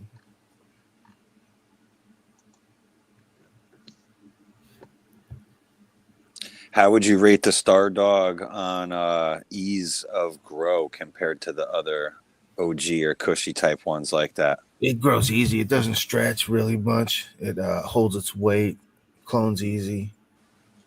Yeah, they seem to stay compact. I remember when I was running the Totally Gas and I had my eyes on the short ones. You're like, that makes sense. That's probably the Stardog influenced ones. Yeah, the Stardog coming through, and the Afghani one, and the Ghost side, because Ghost doesn't really stretch as bad as the other OGs like SFV, Triangle, Topanga. Those things stretch bad. The Ghost does not stretch like that. Working with the Ghost and breeding with it, though, you can get stretchiness out of it. Like my Ghost of Boneyard back crosses. I prefer the stretchier ones of the Ghost of Boneyard and the straight ghosted and the totally ghosted and the motherfucking OG. All those I would look for the tall, lanky OGs to get the OG easily. But you can find it in the short ones. You just got to select for it. It'll pop up in the smell, and you can find yourself ones that don't stretch out or are easier to grow. It's just whether or not you got space to run a lot of fucking seeds. And then those ones are also tested. Ghost of Boneyard, straight ghosted, and Ghost of One Hitter Quitter. Those are all fully tested. Both parents, the seed stock and progeny that came from them. Those ones are on Daga already? Yeah, they've been on Daga a couple times. And then the One Hitter Quitter, which was tested for it. The FIM One Hitter Quitter is fully tested also for... it's sequenced for THC. It's been tested for 8 different viruses and hop latent viroid. It came back clean for all of them. So that's 100% clean. The Ghost of Boneyard times One Hitter Quitter, that's also 100% clean. I didn't test the seed stock, but both parents were tested clean. for all 8 viruses and 1 viroid.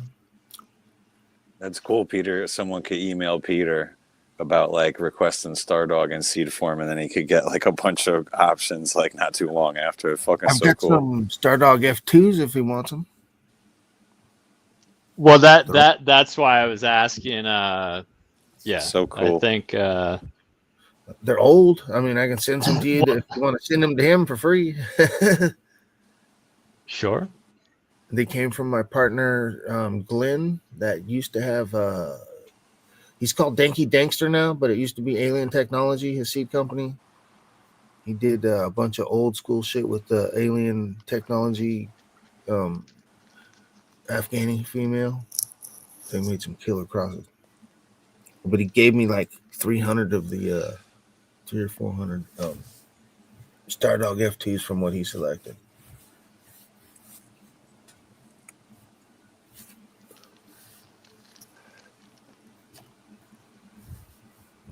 Chilbert, proper style. You guys need to get your hands on either Illuminati or the Corey. The Corey cut's fucking good, man.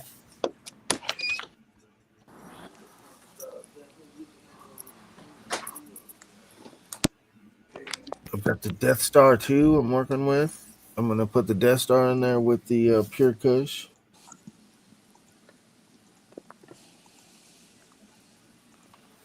I gotta let the phone charge up again. Keeps sucking battery. I'll be back. Oh what? 7.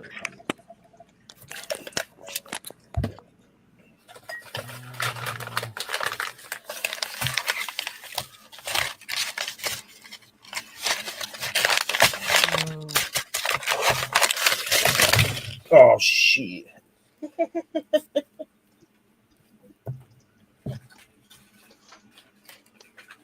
Bitch.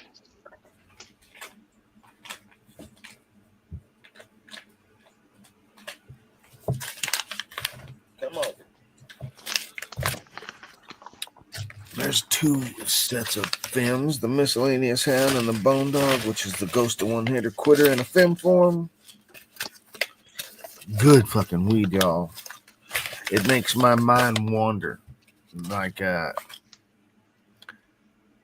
I would love to smoke this and eat some shrooms with some homies. I don't want to do it by myself, but that's the kind of weed, like, it makes you want to go fucking do shit.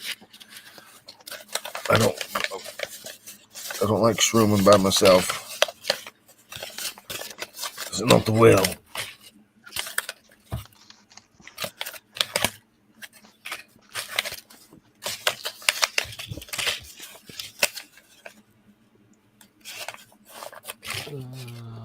All right, so here we have.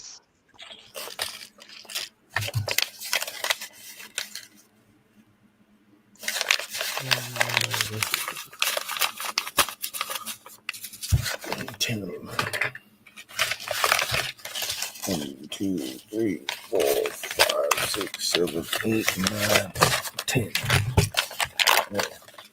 And those things should be. Where would they be, dude? I'd have to find them. HBK. Tis my weed, that's not it.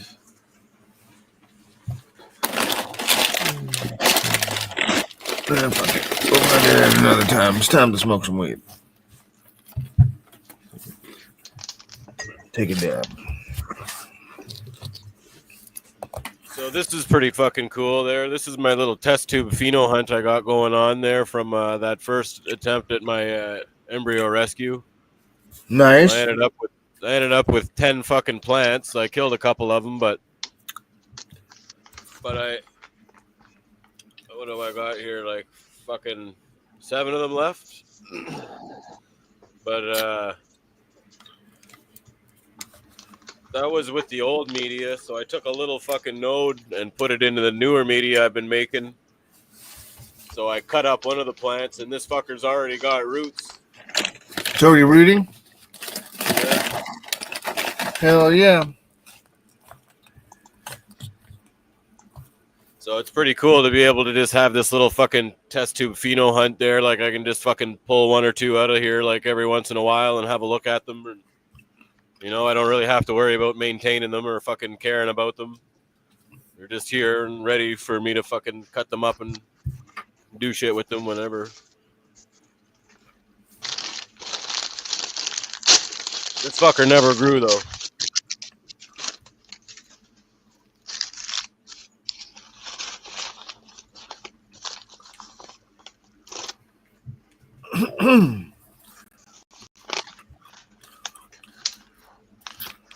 Dab time, baby.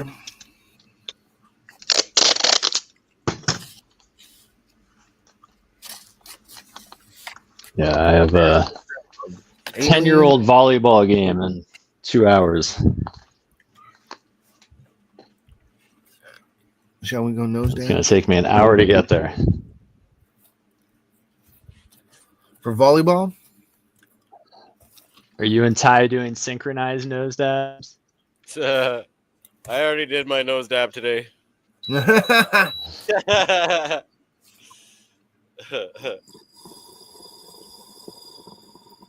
you know what? Where is? I need more flour. It is 4:19.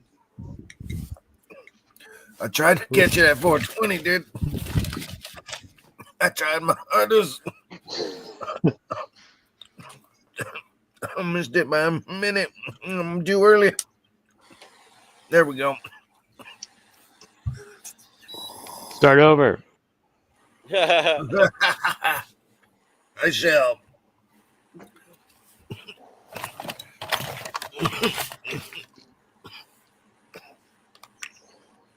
Damn. Do I got dabs in anything over here, dude? What's going on? There it is.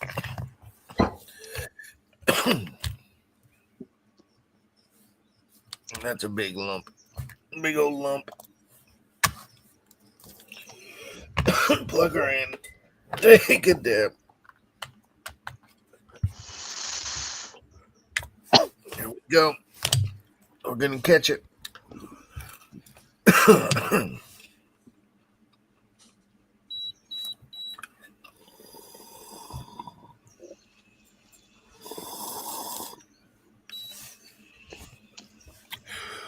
Oh, well.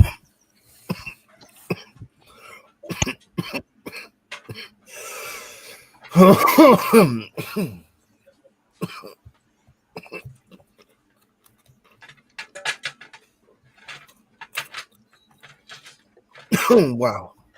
Nice. That hit the spot. Yeah, 2 dabs in a row works. What's up, Sticky Richie?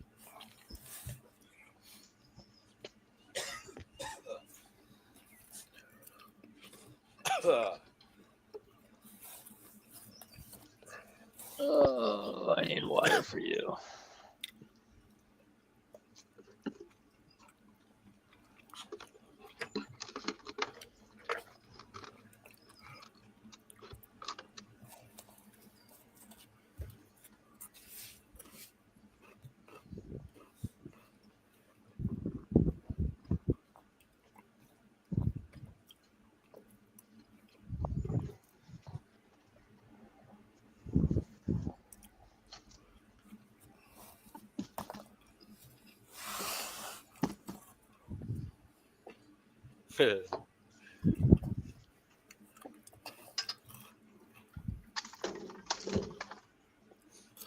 I'll take a fat dab one for you, Sticky Richie. Let me cool this bucket down Rich should jump on. and load it up. The link's pinned to jump on. Oh, is it? Oh, that's not It the right is. link. Oh, that was for Marshall. what? We already used that one. The one that's pinned is not the right link. Oh no, that's the one. The one I just sent out is not the right link. That's the fucking the plant cell discount. I forgot to tell people to use it. It's there. There it is. It's late.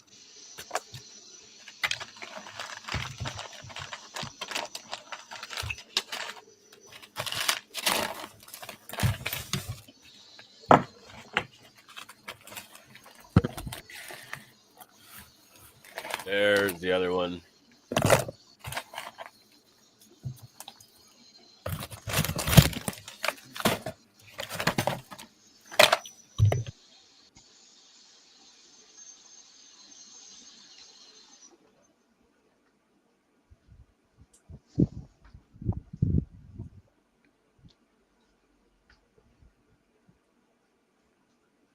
All right. I gotta go roll some meatballs. With that hamburger meat that was pulled out of the freezer? Yeah, I've been instructed to roll meatballs. I'll be back.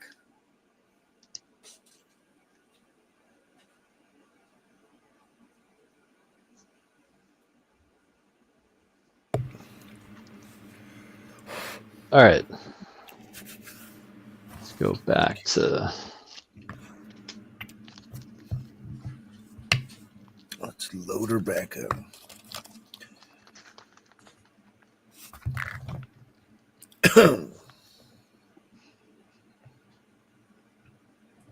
Mailman is here.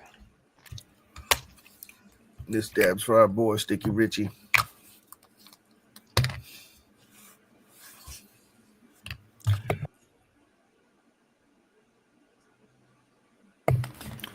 We'll do our own stoner cameo. We'll do live nose dabs for your loved ones. With a special shout out. Yep. We'll send shout outs to anyone you want for the low. This one's going out to Jennifer.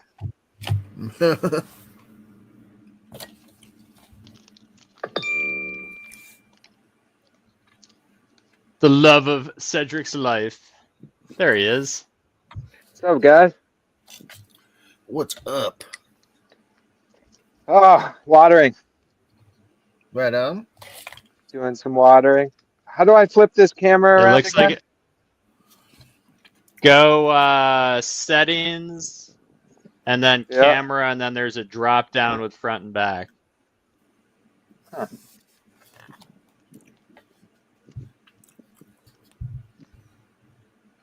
Trying to...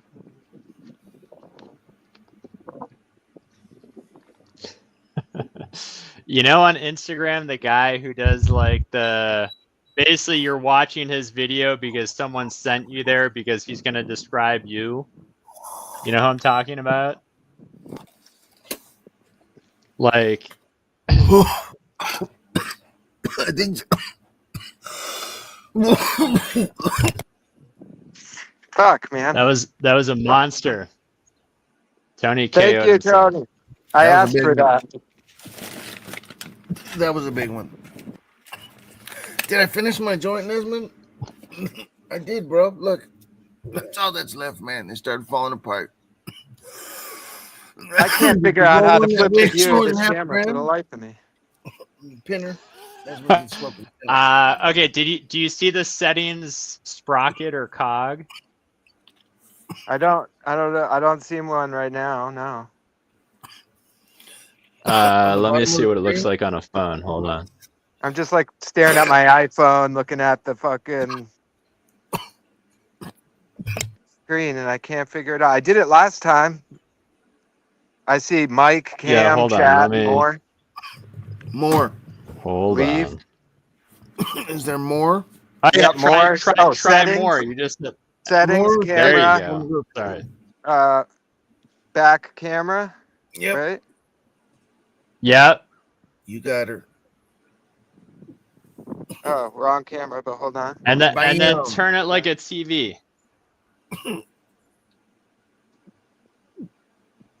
We can see it. You can see happy. Yeah.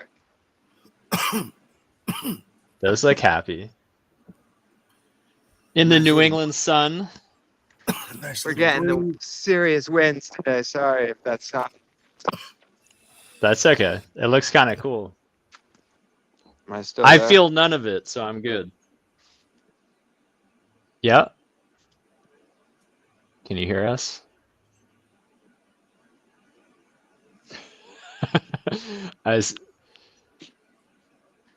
Can you hear No, I us? can't hear you.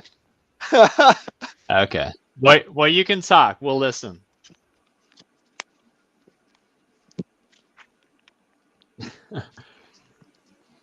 Someone could send DP send this to someone if they love to eat ass. You're here because you love to eat ass.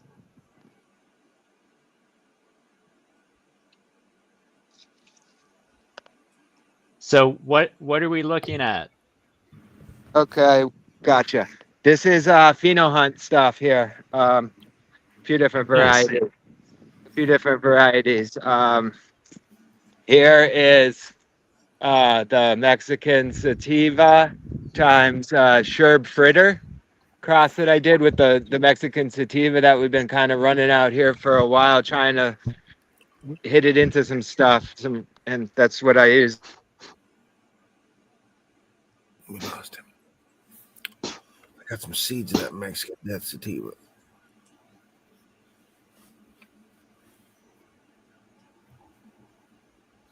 We lost our boy Richie. I got you off. Did he get disconnected? Yeah, he's blacked out. It's all right though.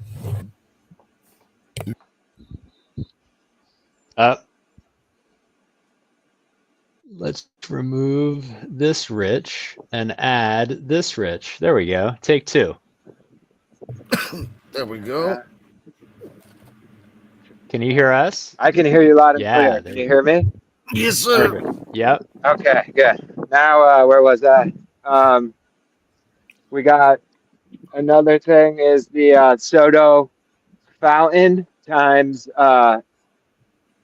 the Sour Diesel BX 3.5 from Uncle Doobie. I'm hunting out a bunch of these. They're all really just nasty smelling already. And I think like hitting the... Sorry, which one is that? This is Soto Fountain, which is the Gushmans times the Soto F2. The Soto F2 times Gushmans. I hunted out a whole bunch of those. But I believe these right here were a Uncle Doobie selection. So he selected out of my stock of Soto Fountain seeds that I gave him and hit it to his Sour D 3.5 male. So I have a pile of these that I'm going through.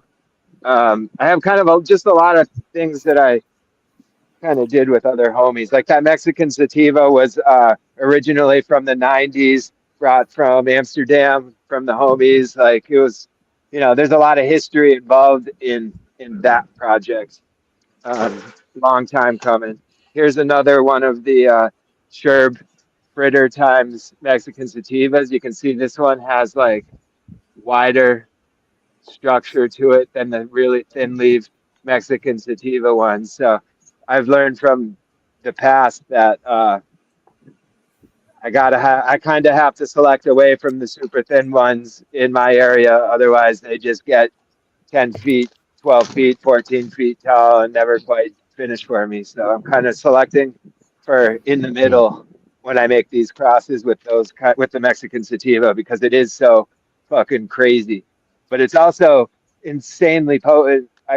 It's like I can't really handle it too much myself, pure, that's for sure. It's almost like I call it violently potent.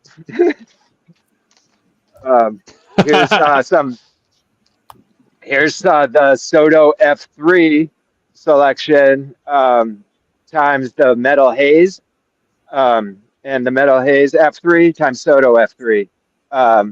This is a fun project collab with Owen from Good People Gardens. So I got a pile of those that I'm kind of going through. They're looking really cool. They're looking like thin leafed, but smaller in stature. Pretty cool. I'm pretty excited about how they might turn out. I got a bunch of the GMO Shishka berry F2s that I made that I'm gonna make another selection and make F3s out of and try to find one that I really, really love because last year they were absolutely delicious and I didn't focus enough time on them. So I'm going to give them more time this season. There's some crazy stuff you can find in that metal haze line, man. Yeah.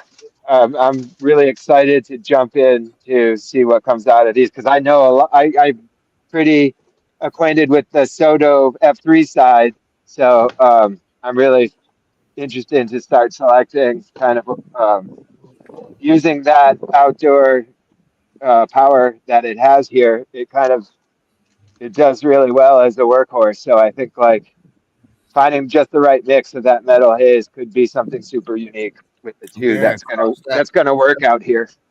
That with the Mexican sativa, dude, and you'd find some shit that will blow your mind, bro. Yeah, I don't know if I can handle that.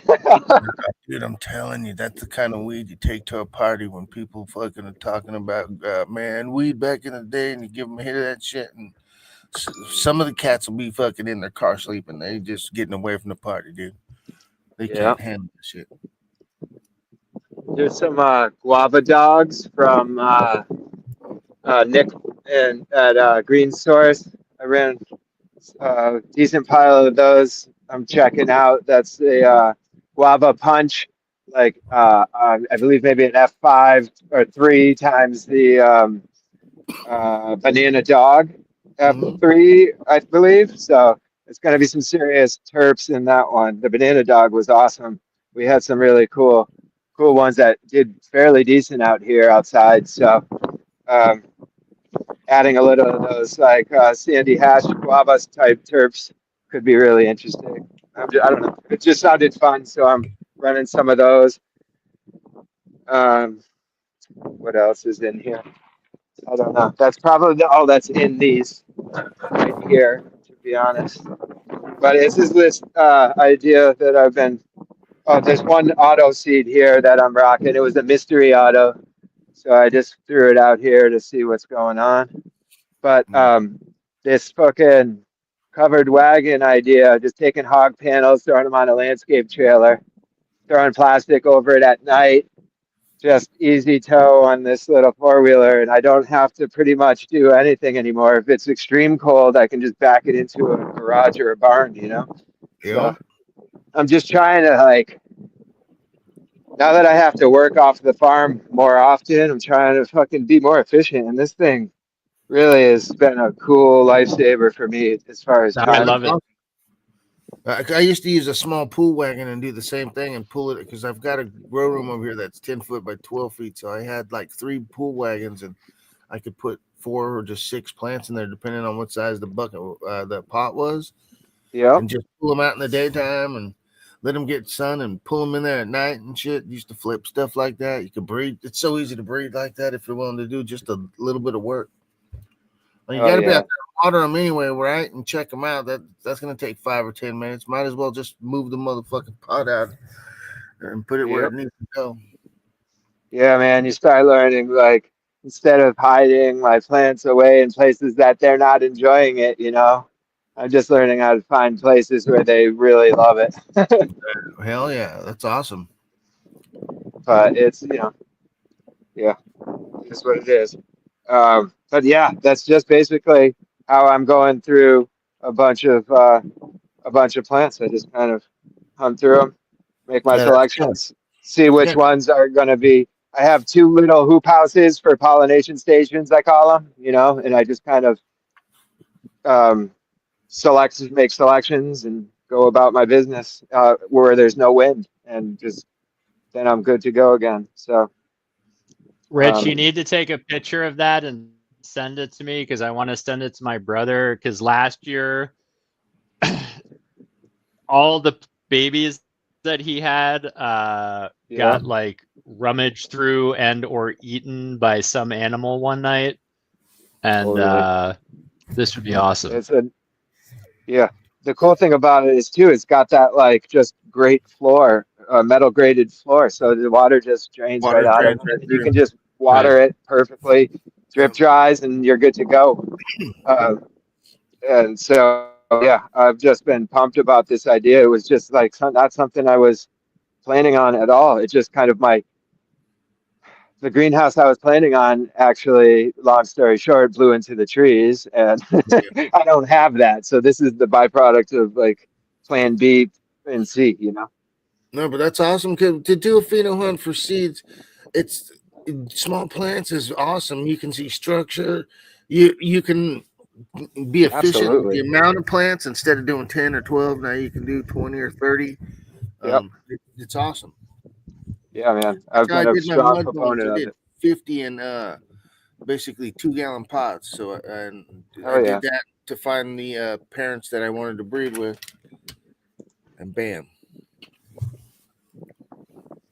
Man. Yeah, we have a beautiful day here today. It's just super windy. It's abnormally warm. Like we're supposed to be, you know, 60s, and it's 80 today. Oh, your plants are gonna love it. Yeah, everybody's popping up saying yes. There's a lot of happiness. They're like, if we could just get a slight little sprinkle real quick for about 3 minutes, we'd be living life. Yeah, fine. that's the thing. It's super dry. Yeah, those are looking happy in the sun, eh? That's beautiful. Thanks, man. Yeah, they're doing their thing. Hell yeah. I love that. I love seeing all the different characteristics, you know, fucking super skinny Mexican sativa leaves right next to a. Oh, those are pink bananas, another Green Source Gardens varietal that was their freebies that I got. So I'm just running some. They're super vigorous. I noticed they're super vigorous. We'll see. And yeah, just one auto doing its thing here. Mystery auto. Chugging along. Yeah.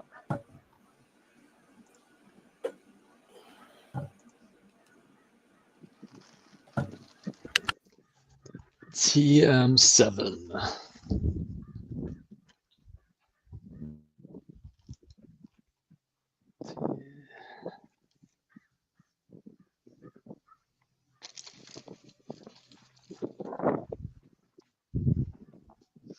Stardog, I was listening to you guys before I popped on, and yeah, I had Illuminati cut years ago through Tim, Love Light Medicinals. He was really in crush mode with that a bunch of years ago, and I was like, oh, dude, I'll trade you whatever I got for a cut of that. And it was the Illuminati, and I rocked that thing for a while. It yielded really nice. It was so much easier to take care of than even the chems and stuff. And it was a great producer of hash before we were even really all into the fancy hash. It was like really dumping. Good cut.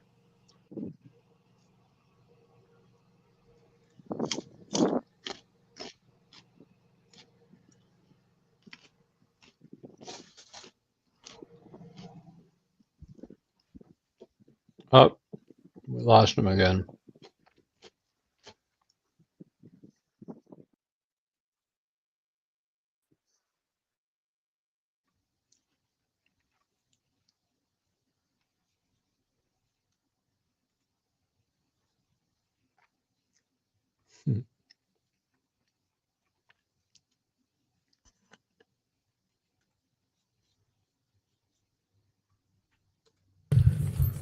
Let me hit my friend up and see if he's got it going yet.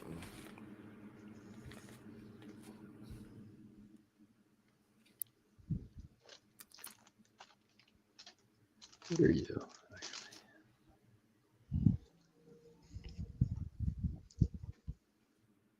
Oh, TM7. Fuck. That's right.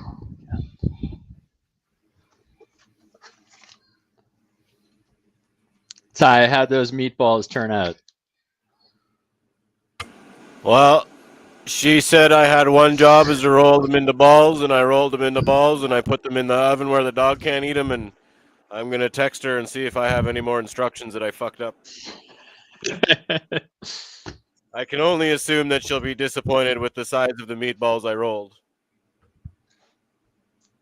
Are they little baby meatballs?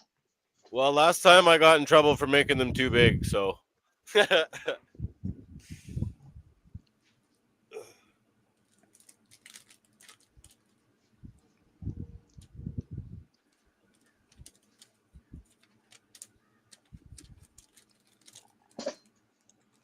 All right.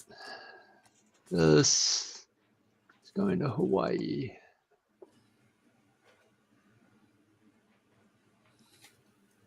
That's the line.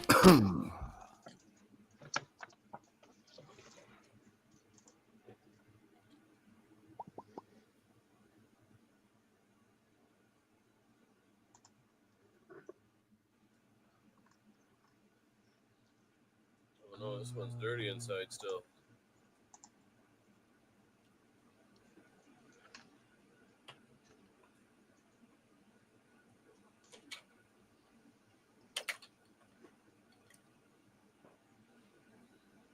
By shipping label. And shipping label. This here is the craziest smelling geranium I've ever smelled in my life. It's absolutely insane. It smells like limes, like coats your whole nose like fresh limes. Oh yeah. You know, most geraniums are like, what's the scent I'm thinking of that repels citronella? Okay. You know, like that strong citronella flavor. This is like a super outlier that my farmer neighbors found that have crazy lime terps. I'm about to take clones of it, hopefully soon. They have ones that have cinnamon aromas and strawberry. Crazy. It's really cool. Yeah, I bet. I got a geranium. I think it just smells like a normal geranium. Yeah. I've only ever smelled one geranium. But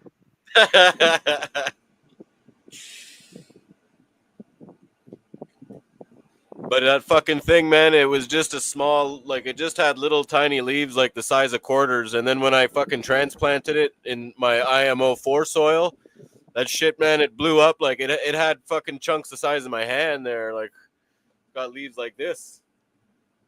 They're like the size of my palm, covers up my whole palm. Did we lose Richie again? He's going in and out.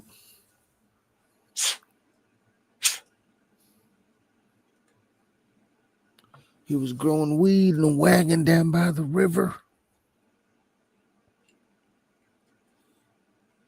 Ty's going to set up a rig where he has it on his dog's back so it's mobile. He clone station.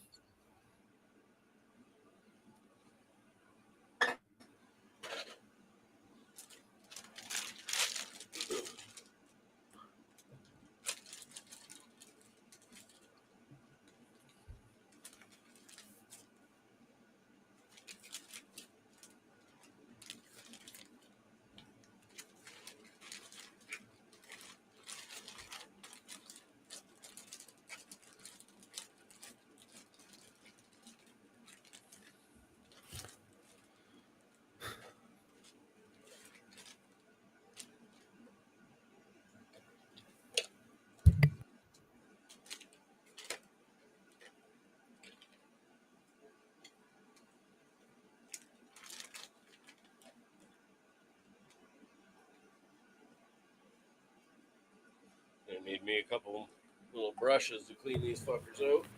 Where did the box go that had the Star Dogs in it, bro?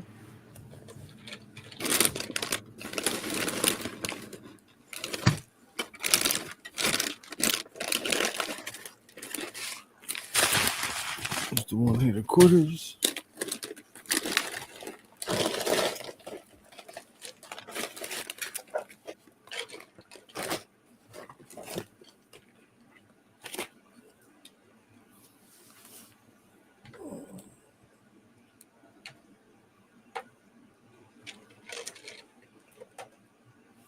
There it is. Next on, what a jackass looks like. Right here.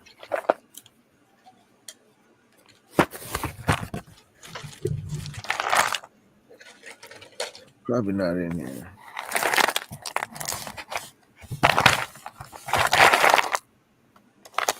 Nope.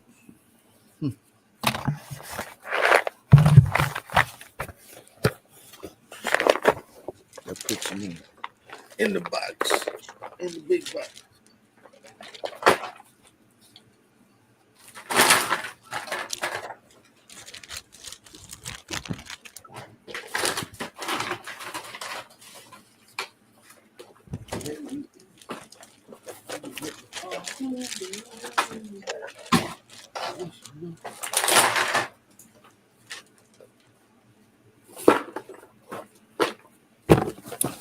Let's see here. See if I can read. Huh? What do we got? What do we got? What do we got? Super Silver Haze, Black Lime Reserve. What's that one? I can't tell. I'm going to take a picture. Save it down. Save it down.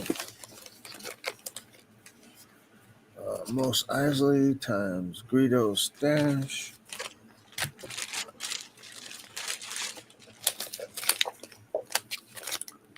Bunch of stuff from Levi.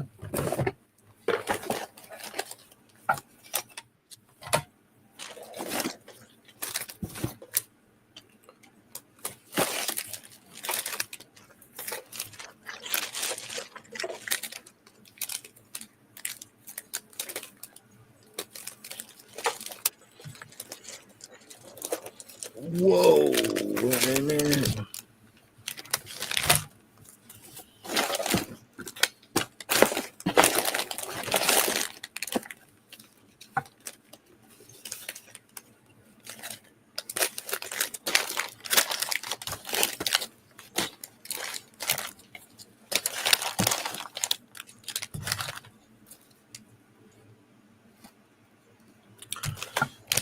Totes 91 times Afghani, that's from Bird. Forum times Black Lime Reserve. Kim Dog Special Reserve. F4. Those are from Eclectic Elegance. The F4. Kim Dog Special Reserve F4, baby.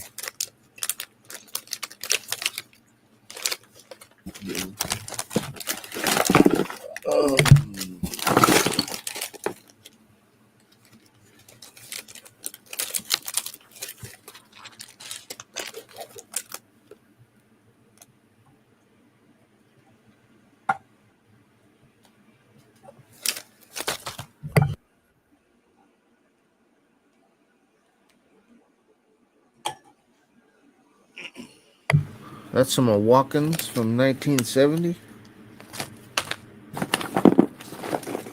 Got some old shit up in there, baby.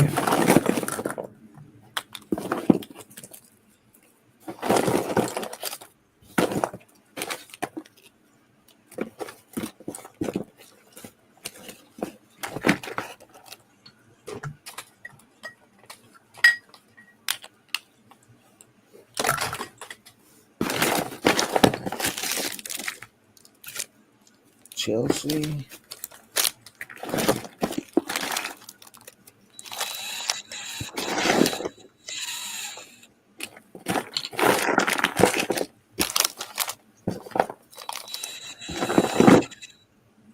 From Bird.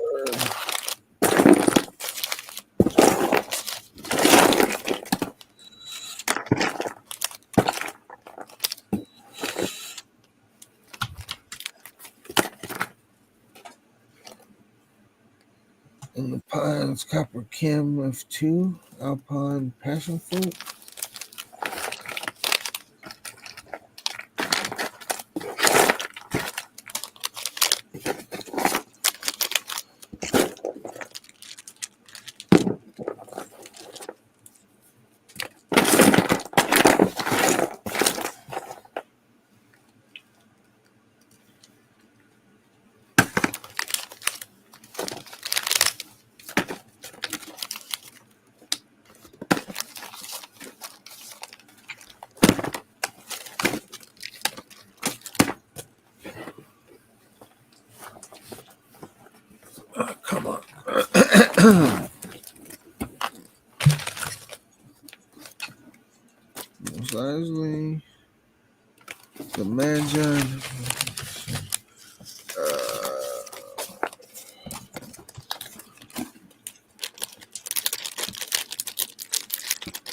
Let's say, did you try any of those old Colombians I sent you, Ty?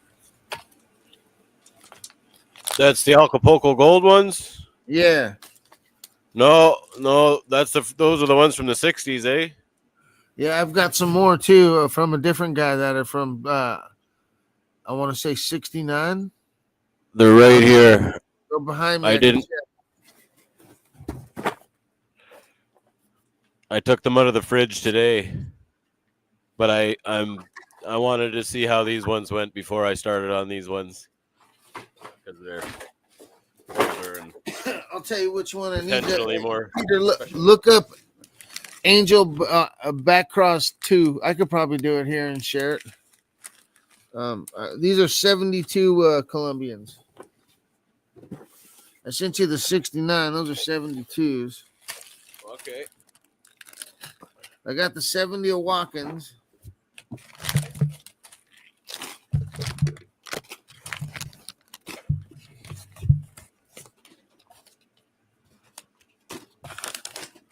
The Angel Backcross 2 Boneyard Seeds. Check that one out.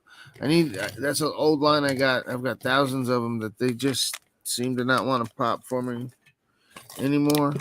It's the most resonated line I've created. It's Angel times blue cheese times Angel. It's space cheese times Angel. It's a back cross to my male. It's the second back cross I ever made. To the Angel male. That shit is frosty. So it says Prime Organics on it. Let me see if I can find it. I've had it last night. I got a bunch more of them old seeds I sent you right here, Ty. Fuck yeah.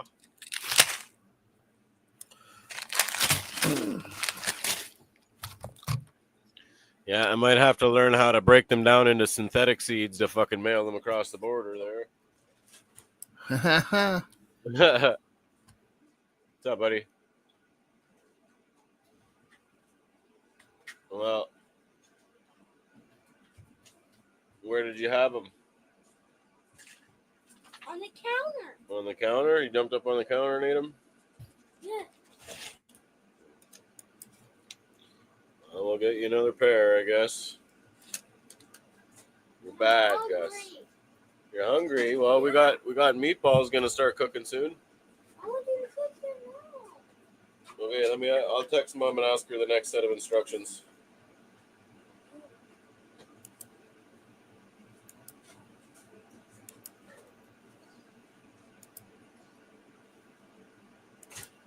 That's the one in the, hey, Ty, share that in the back.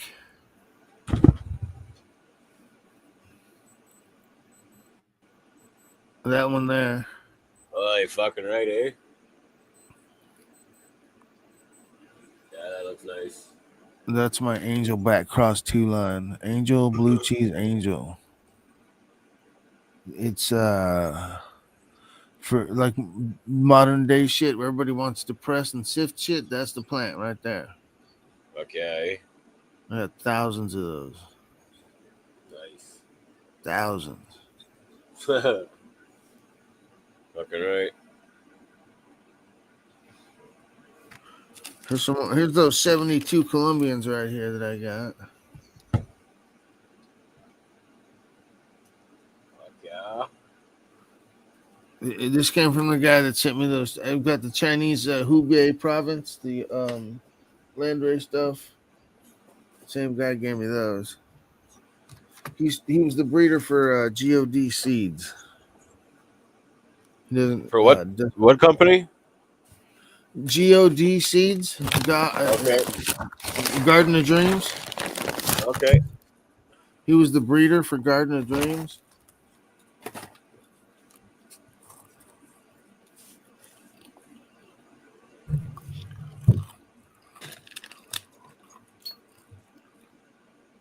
What the hell? Oh, that's my fucking terp pearl, baby.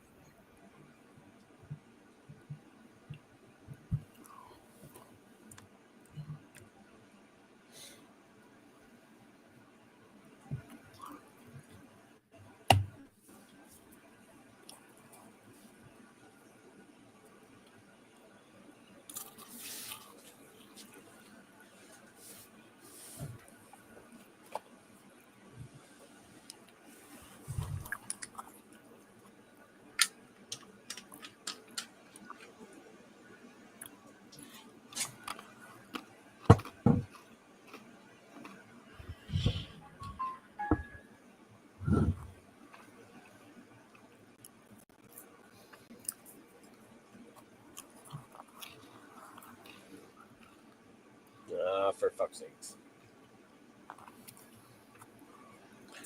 I have to go cut up potatoes now. You can take that down if you want. Okay. There you go. Shouldn't take me long. Gotta get my phone charger. If your wife hasn't done it yet, damn it, didn't do shit for the meat. She's not home. She'll be here. She'll be here in half an hour. But I had to clean up my enormous tissue culture mess I left from the kitchen all the way to the fucking dining room.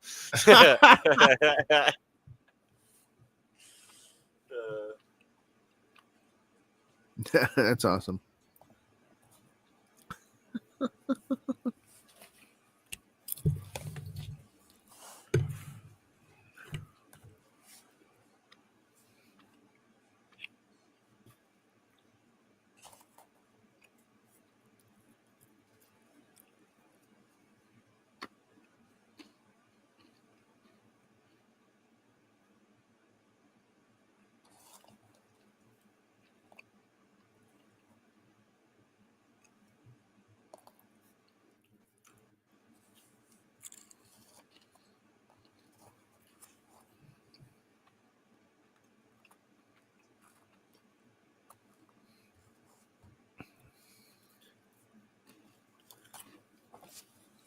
All right, need a dab. We need a dab. We need a dab.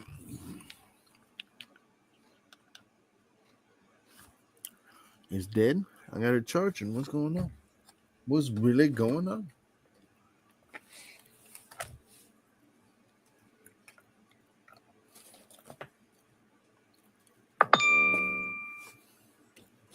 Oh man, it's unplugged. Holy shit.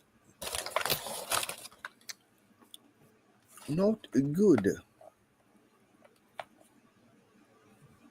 Dang. And then we gotta wait for it to charge.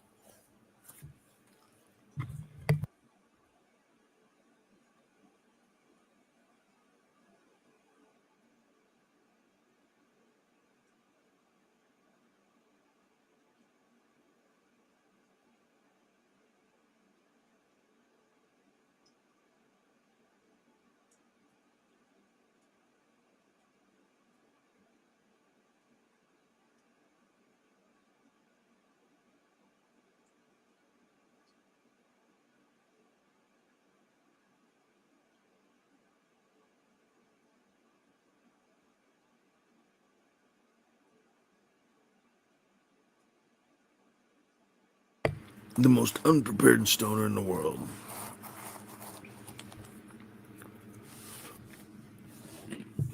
Brother Bone.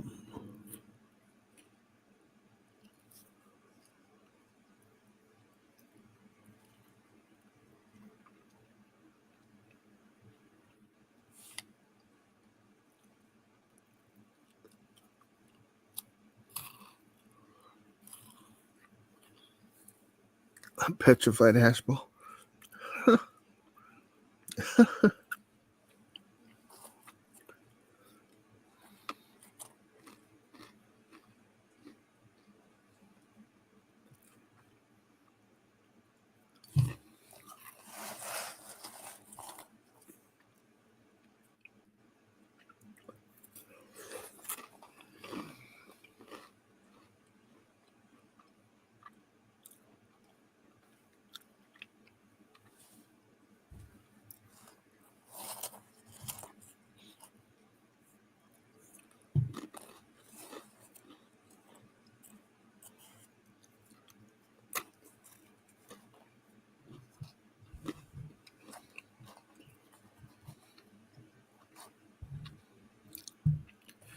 Come on, man, charge up so I can get a dab off you, baby. Bullshit.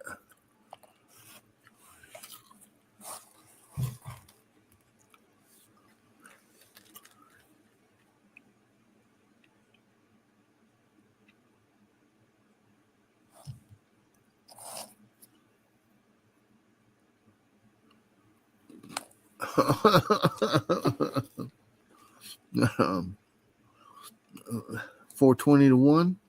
No, is that them odds? Weasel? You backing them?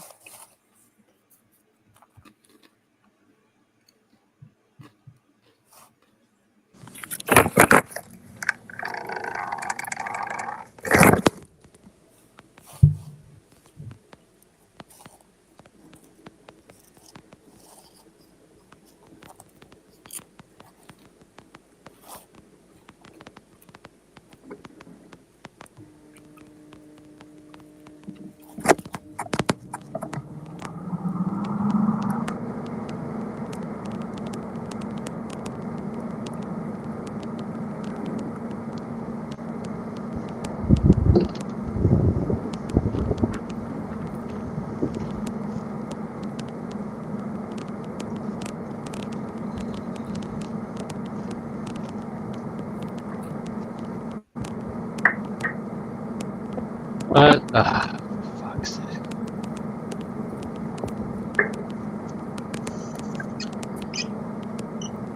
How big of the potatoes he's cutting, Reason?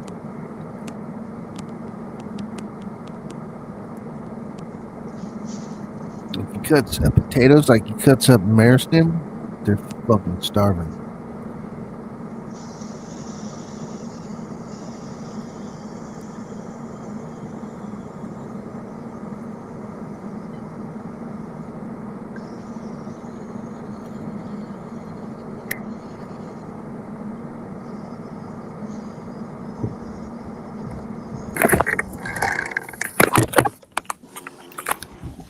He's definitely in trouble.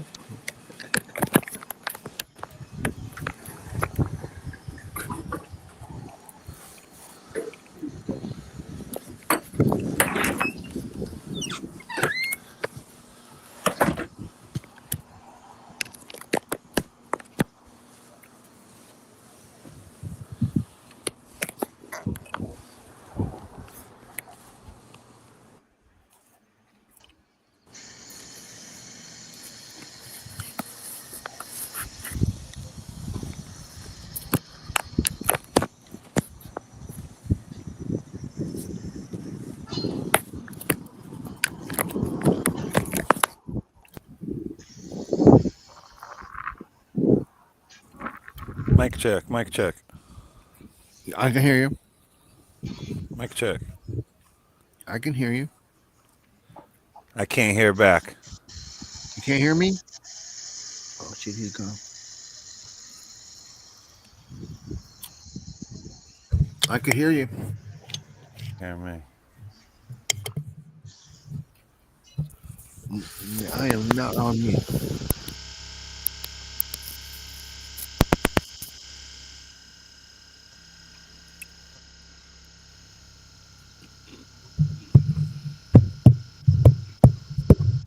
Yeah. No. Maybe. Maybe no.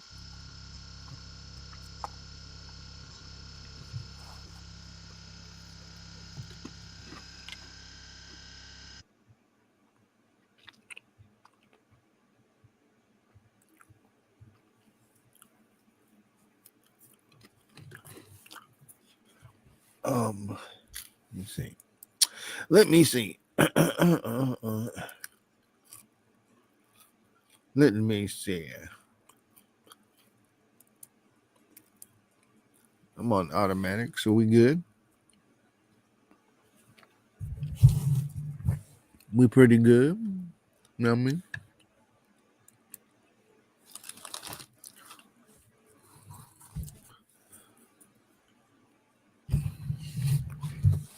Let's take a dab. Well, it should have enough juice now to heat up.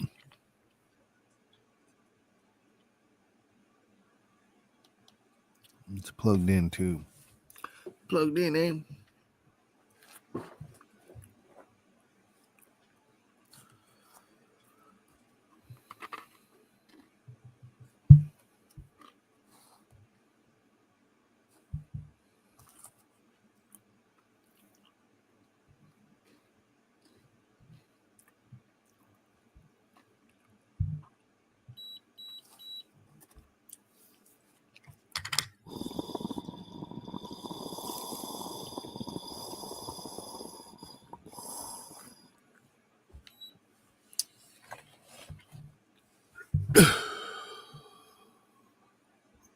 go.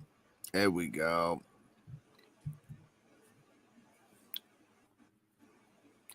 Nice.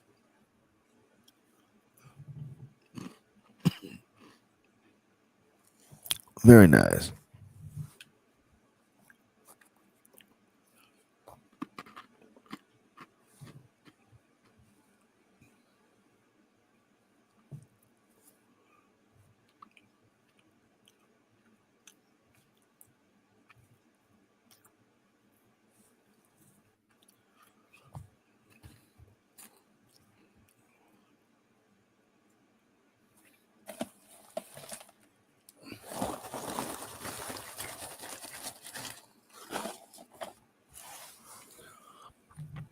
Well, hello.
J50.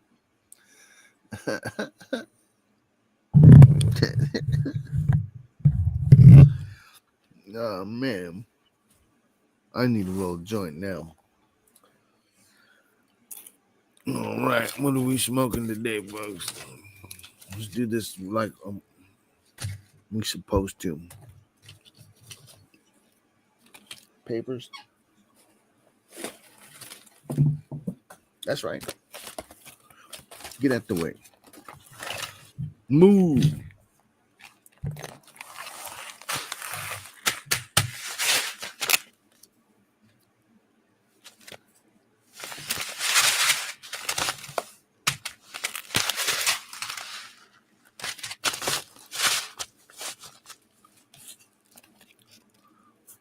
Only fluffies. I'm using Vibes king size. They're super thin. You can read through these things. These are, let's see. Well,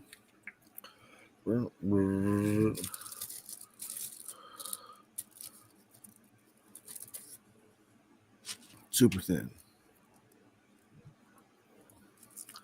I believe these are 9 grams per square meter. They're either 9 or 11, but I think the Vibes are 9.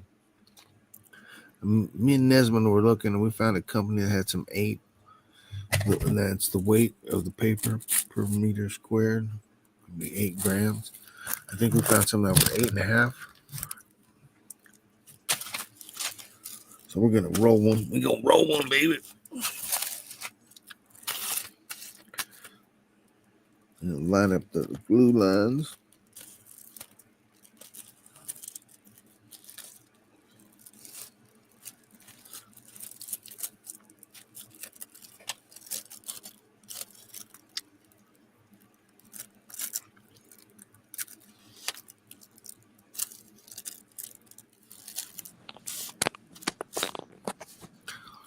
We need someone to sell just the glue line, baby.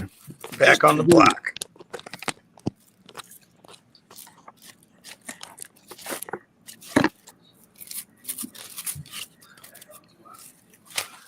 Okay.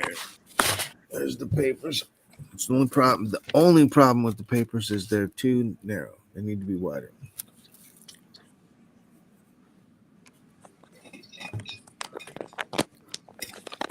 Give the bottom nug jar a toss so you don't get the same nug twice.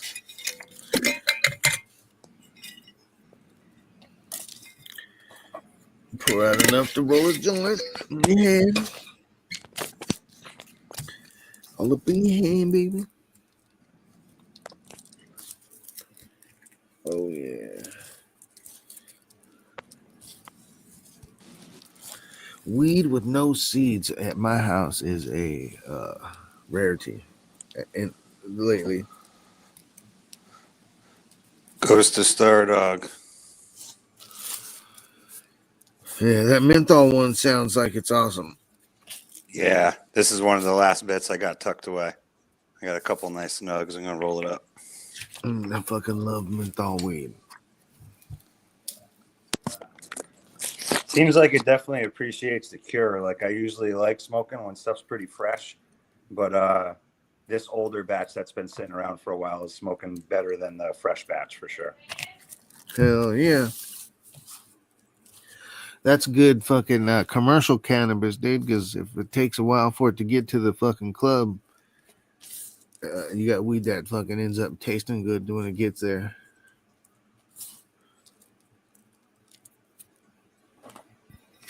And that's what it's about, baby.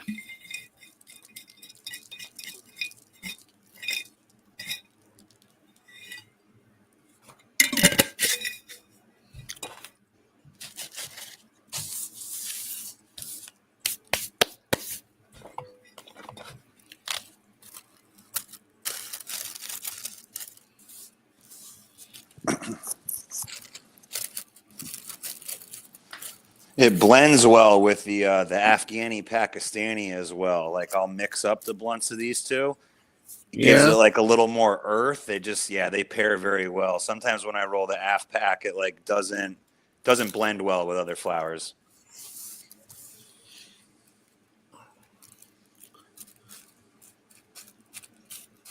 I like might mean they would pair well breeding with them. Yeah, that's true if they smoke that well together.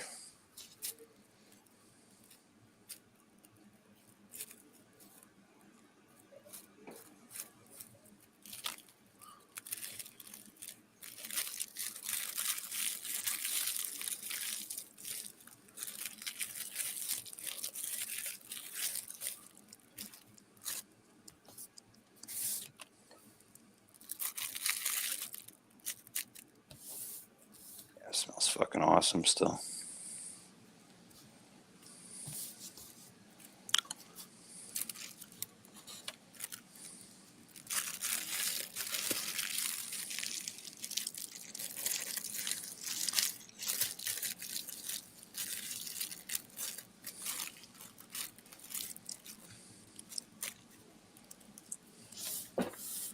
Come on, big fingered fucker. Buttermilk biscuits. Here we go.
Where's my jar? Right there.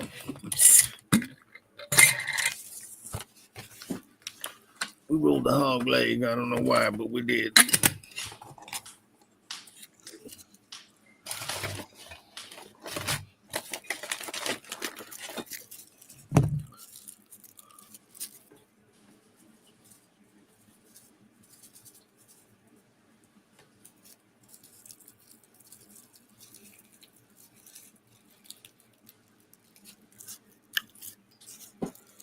Okay, let's open her up.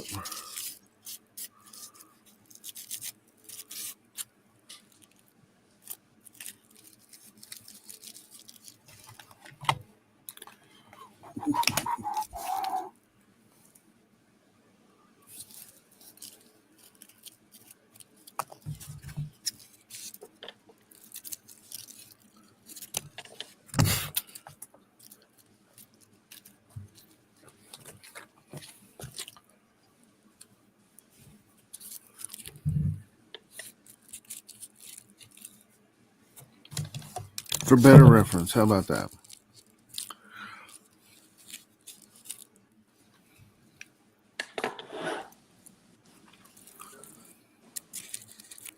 The fuck you mean it ain't pretty?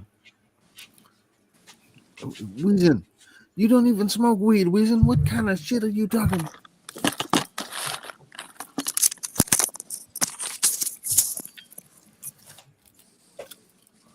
I'm gonna smoke a fatty motherfucker.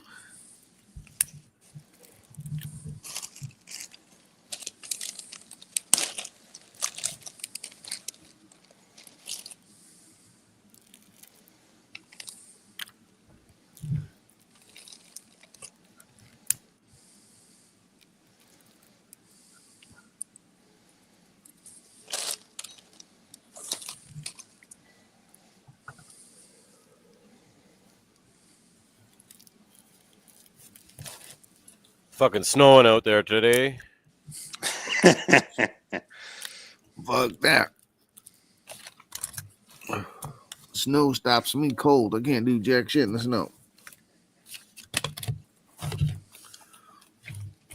Thought it was over. Thought it was over, he says. He lives in the capital of snow. Figured it was done snowing.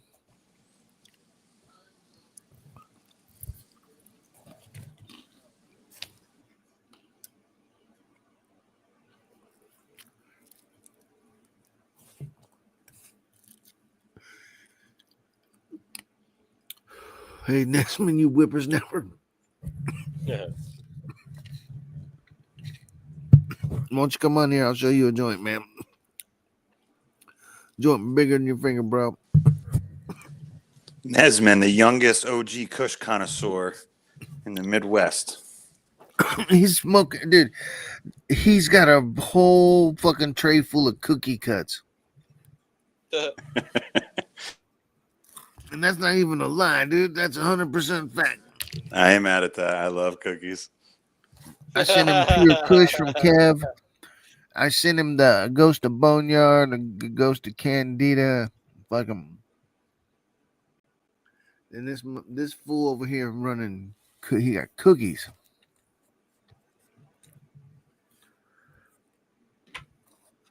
See, Nesman's the future. That's what old school weed's gonna be like. Pretty soon, the old shit's gonna be fucking Girl Scout cookies and OGKB. That's gonna be the fucking shit. If we don't fucking start putting the old shit out there and letting it represent, we're gonna be stuck with old fucking Commodore smoking all the weed. He really has been vegging that Pure Kush for like 8 months.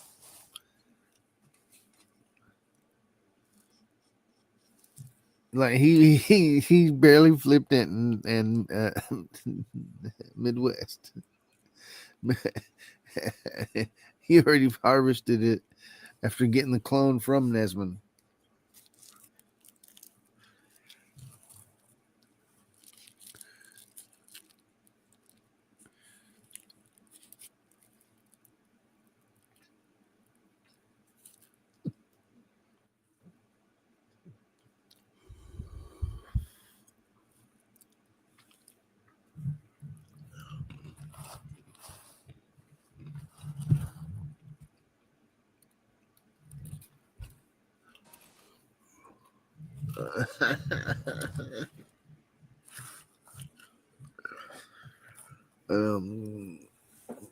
You got White Widow too, Nesman? You got R3 since that White Widow cut from Germany.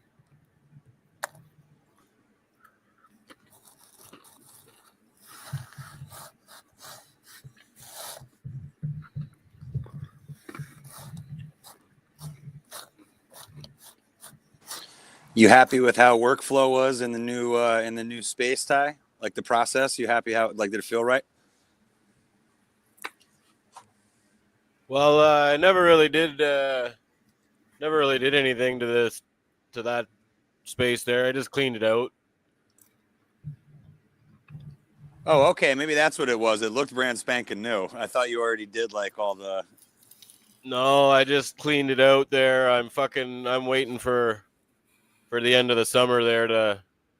Like, I wanted to paint the floor and shit there and make it all nice there. So, but I got a new flow hood that's like twice the size of that one coming, and it should be in like June 12th there. So that fucker was not gonna fit in that tent. So I definitely need to upscale the lab.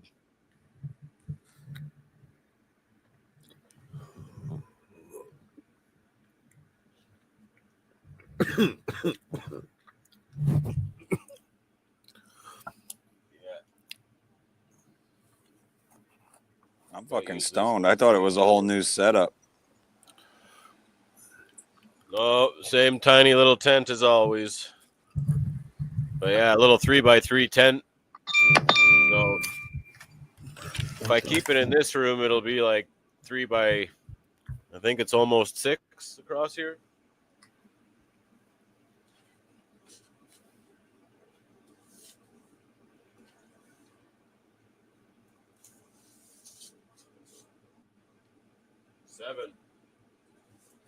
Seven and a half. 3 by 7.5 will be a much bigger lab. Yeah, I was gonna just wait for I didn't want to bust out the new microscope and then just put it in my dirty old lab.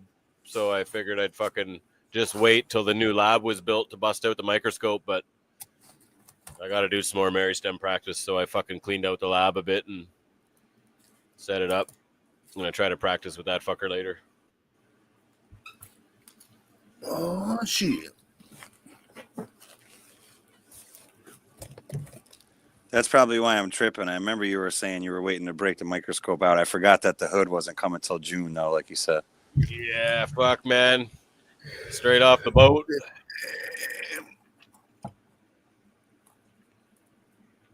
Not bad deal, though. It's it was $500. Fucking way cheaper than it costs to get one around here. Fucking cost me almost $500, I think, to build my 2x2.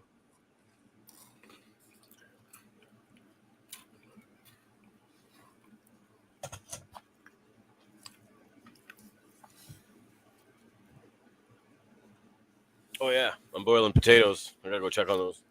Oh yeah, he's. I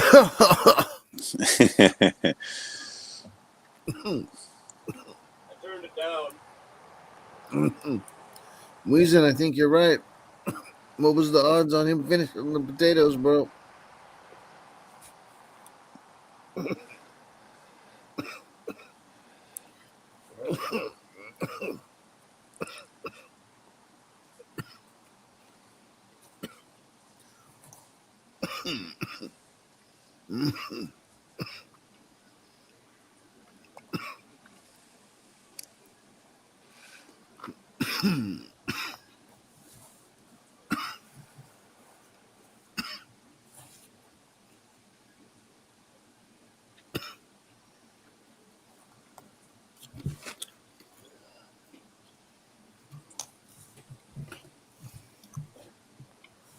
You know what?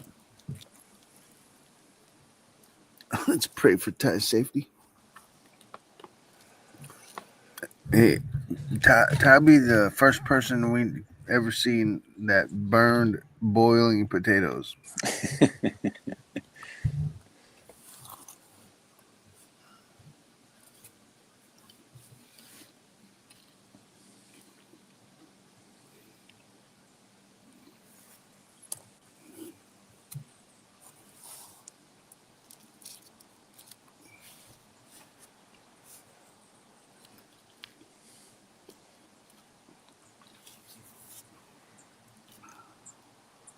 Lighter. Where did we lighter go, mate? There it is. There it be right there.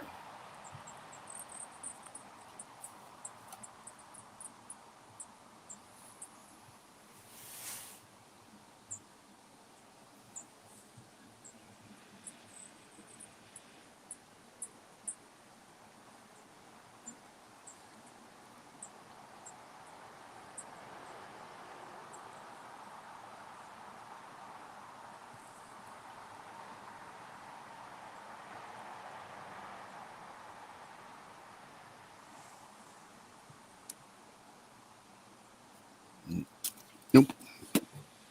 Nope. Come on.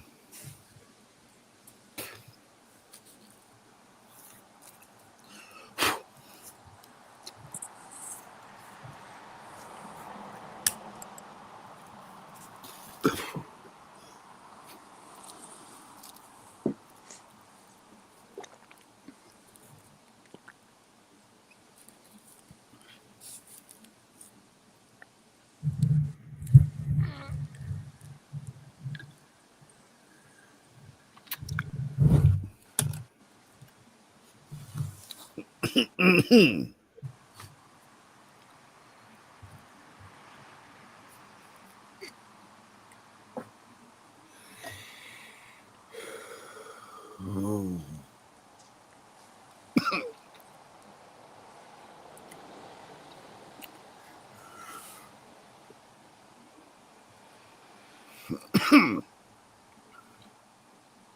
A spray pack.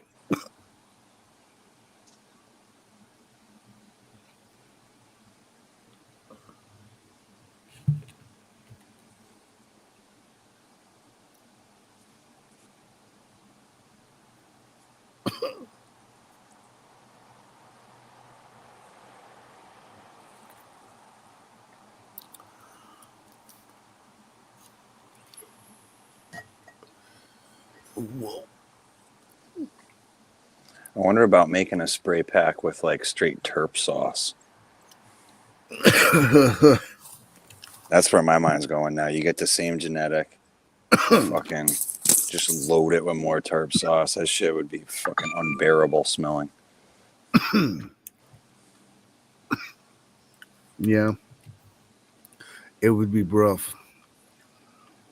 Because just a little bit of it could be way too much. Yeah. It'd be hard to regulate shit. I mean, and if it worked, it'd be kind of hard to repeat it. Yeah. The exact effect.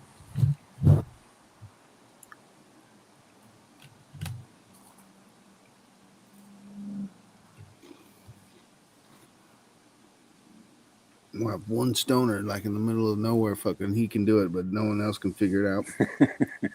He's using an old spray bottle that had fucking like carnauba wax in it from the 70s. They don't make that shit no more. It's got a small plug in it, so it sprays funny. I kind of like that idea, spray packs, though. It's like you roll up and it's like a hash hole without having to do anything.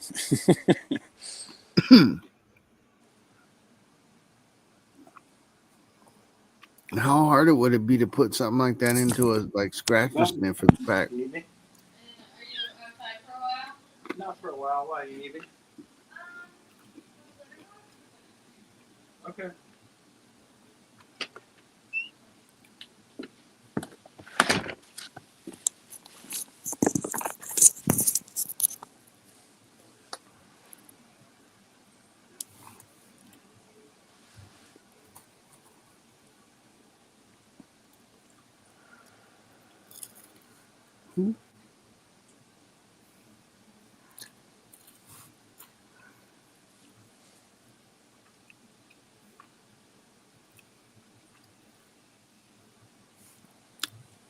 Sorry, bro.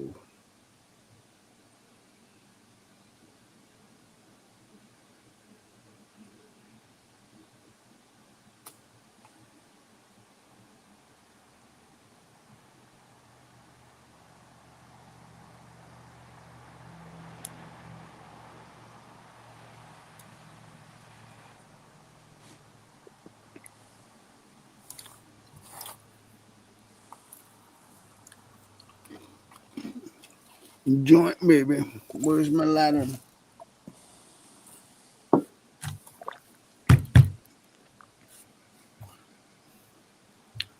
Sorry, fool.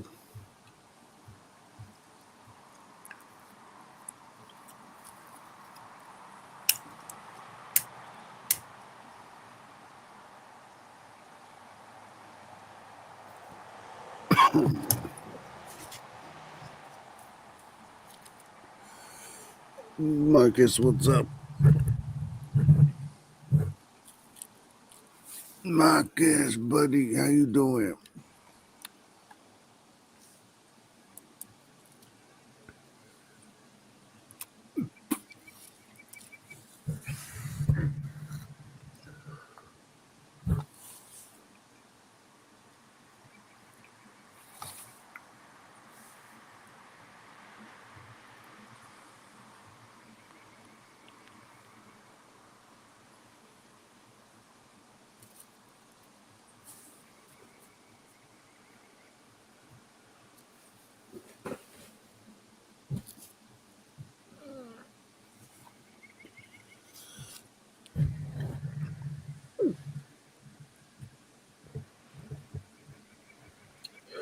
Oh.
$82 degrees. What's up, a wheezing? Marcus.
Where are the rest of those?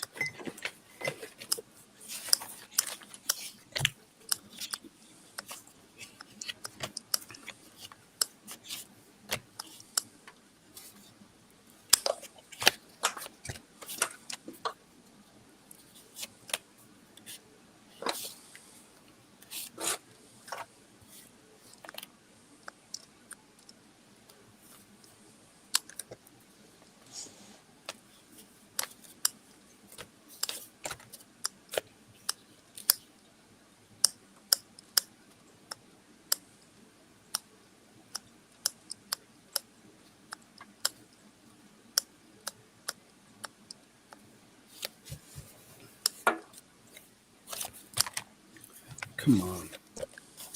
Is there more in there? There is a whole shit ton more. Oh, yeah. Thank you. Thank you. Goddamn. Drop them all, dude. There'd be a whole bunch. Okay.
I have to go meet my nephew. I'll be back.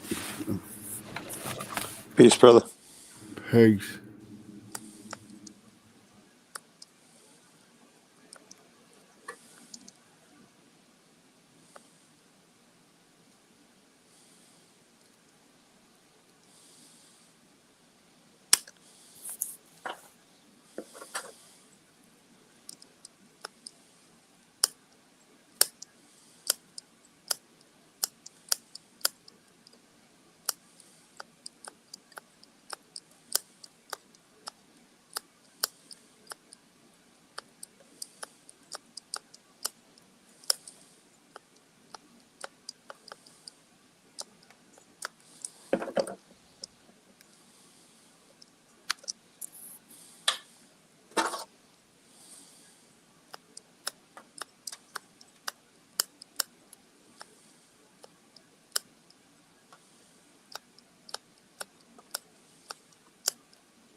What's going on around here?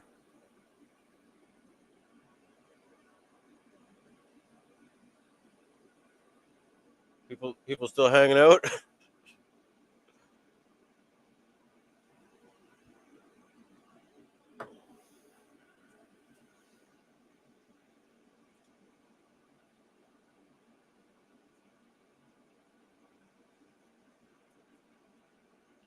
Guess it's time to shut her down, eh? I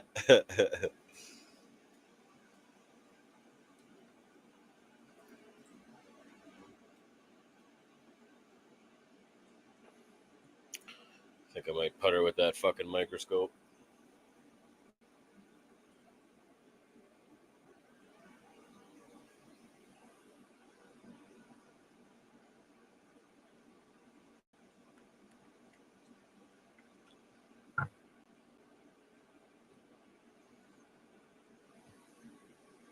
Hell yeah, it was a good sesh.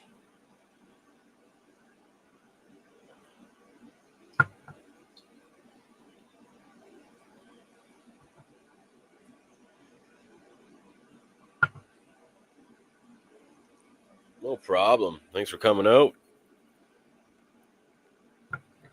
Hopefully a couple of the homies fucking get some use out of it anyways. Maybe get some practice going.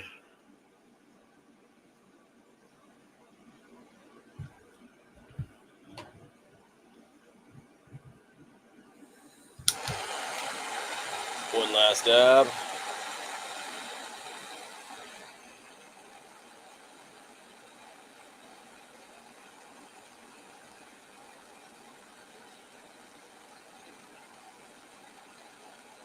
Do have a couple plants to harvest when the lights turn on.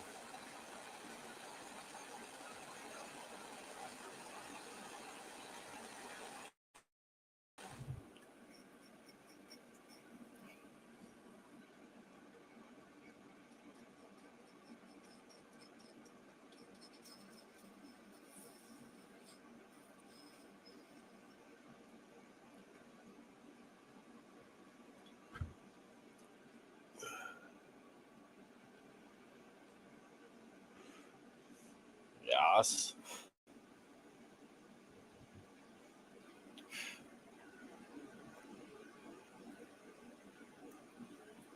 Well, I guess I better shut her down then. Oh, there's Rotten.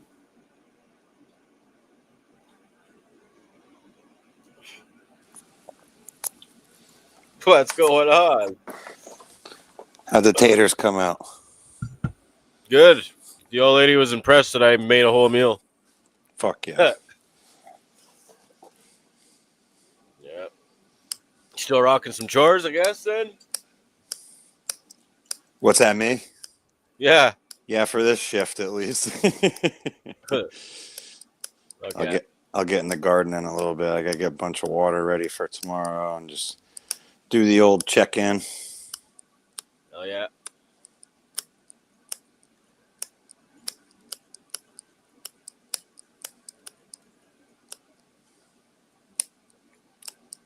Well, maybe I'll fucking try to look in that microscope then real quick here. I was gonna say, feel free to shut it down if you got to get back to life and shit. Yeah, well, I might fire up another one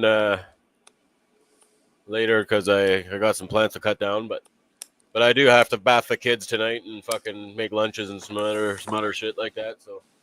Well, yeah. Yeah, I think Peter's probably going to be making supper time on his hour also. Eh? Oh yeah. Yeah. Yeah, we could shut it. Yeah. Yeah, we'll see what everybody's doing later, maybe, because yeah, it's nice to do chores and shoot the shit at the same time. I feel like I get more done like that. Night shift. Stoked. Yeah. Yeah.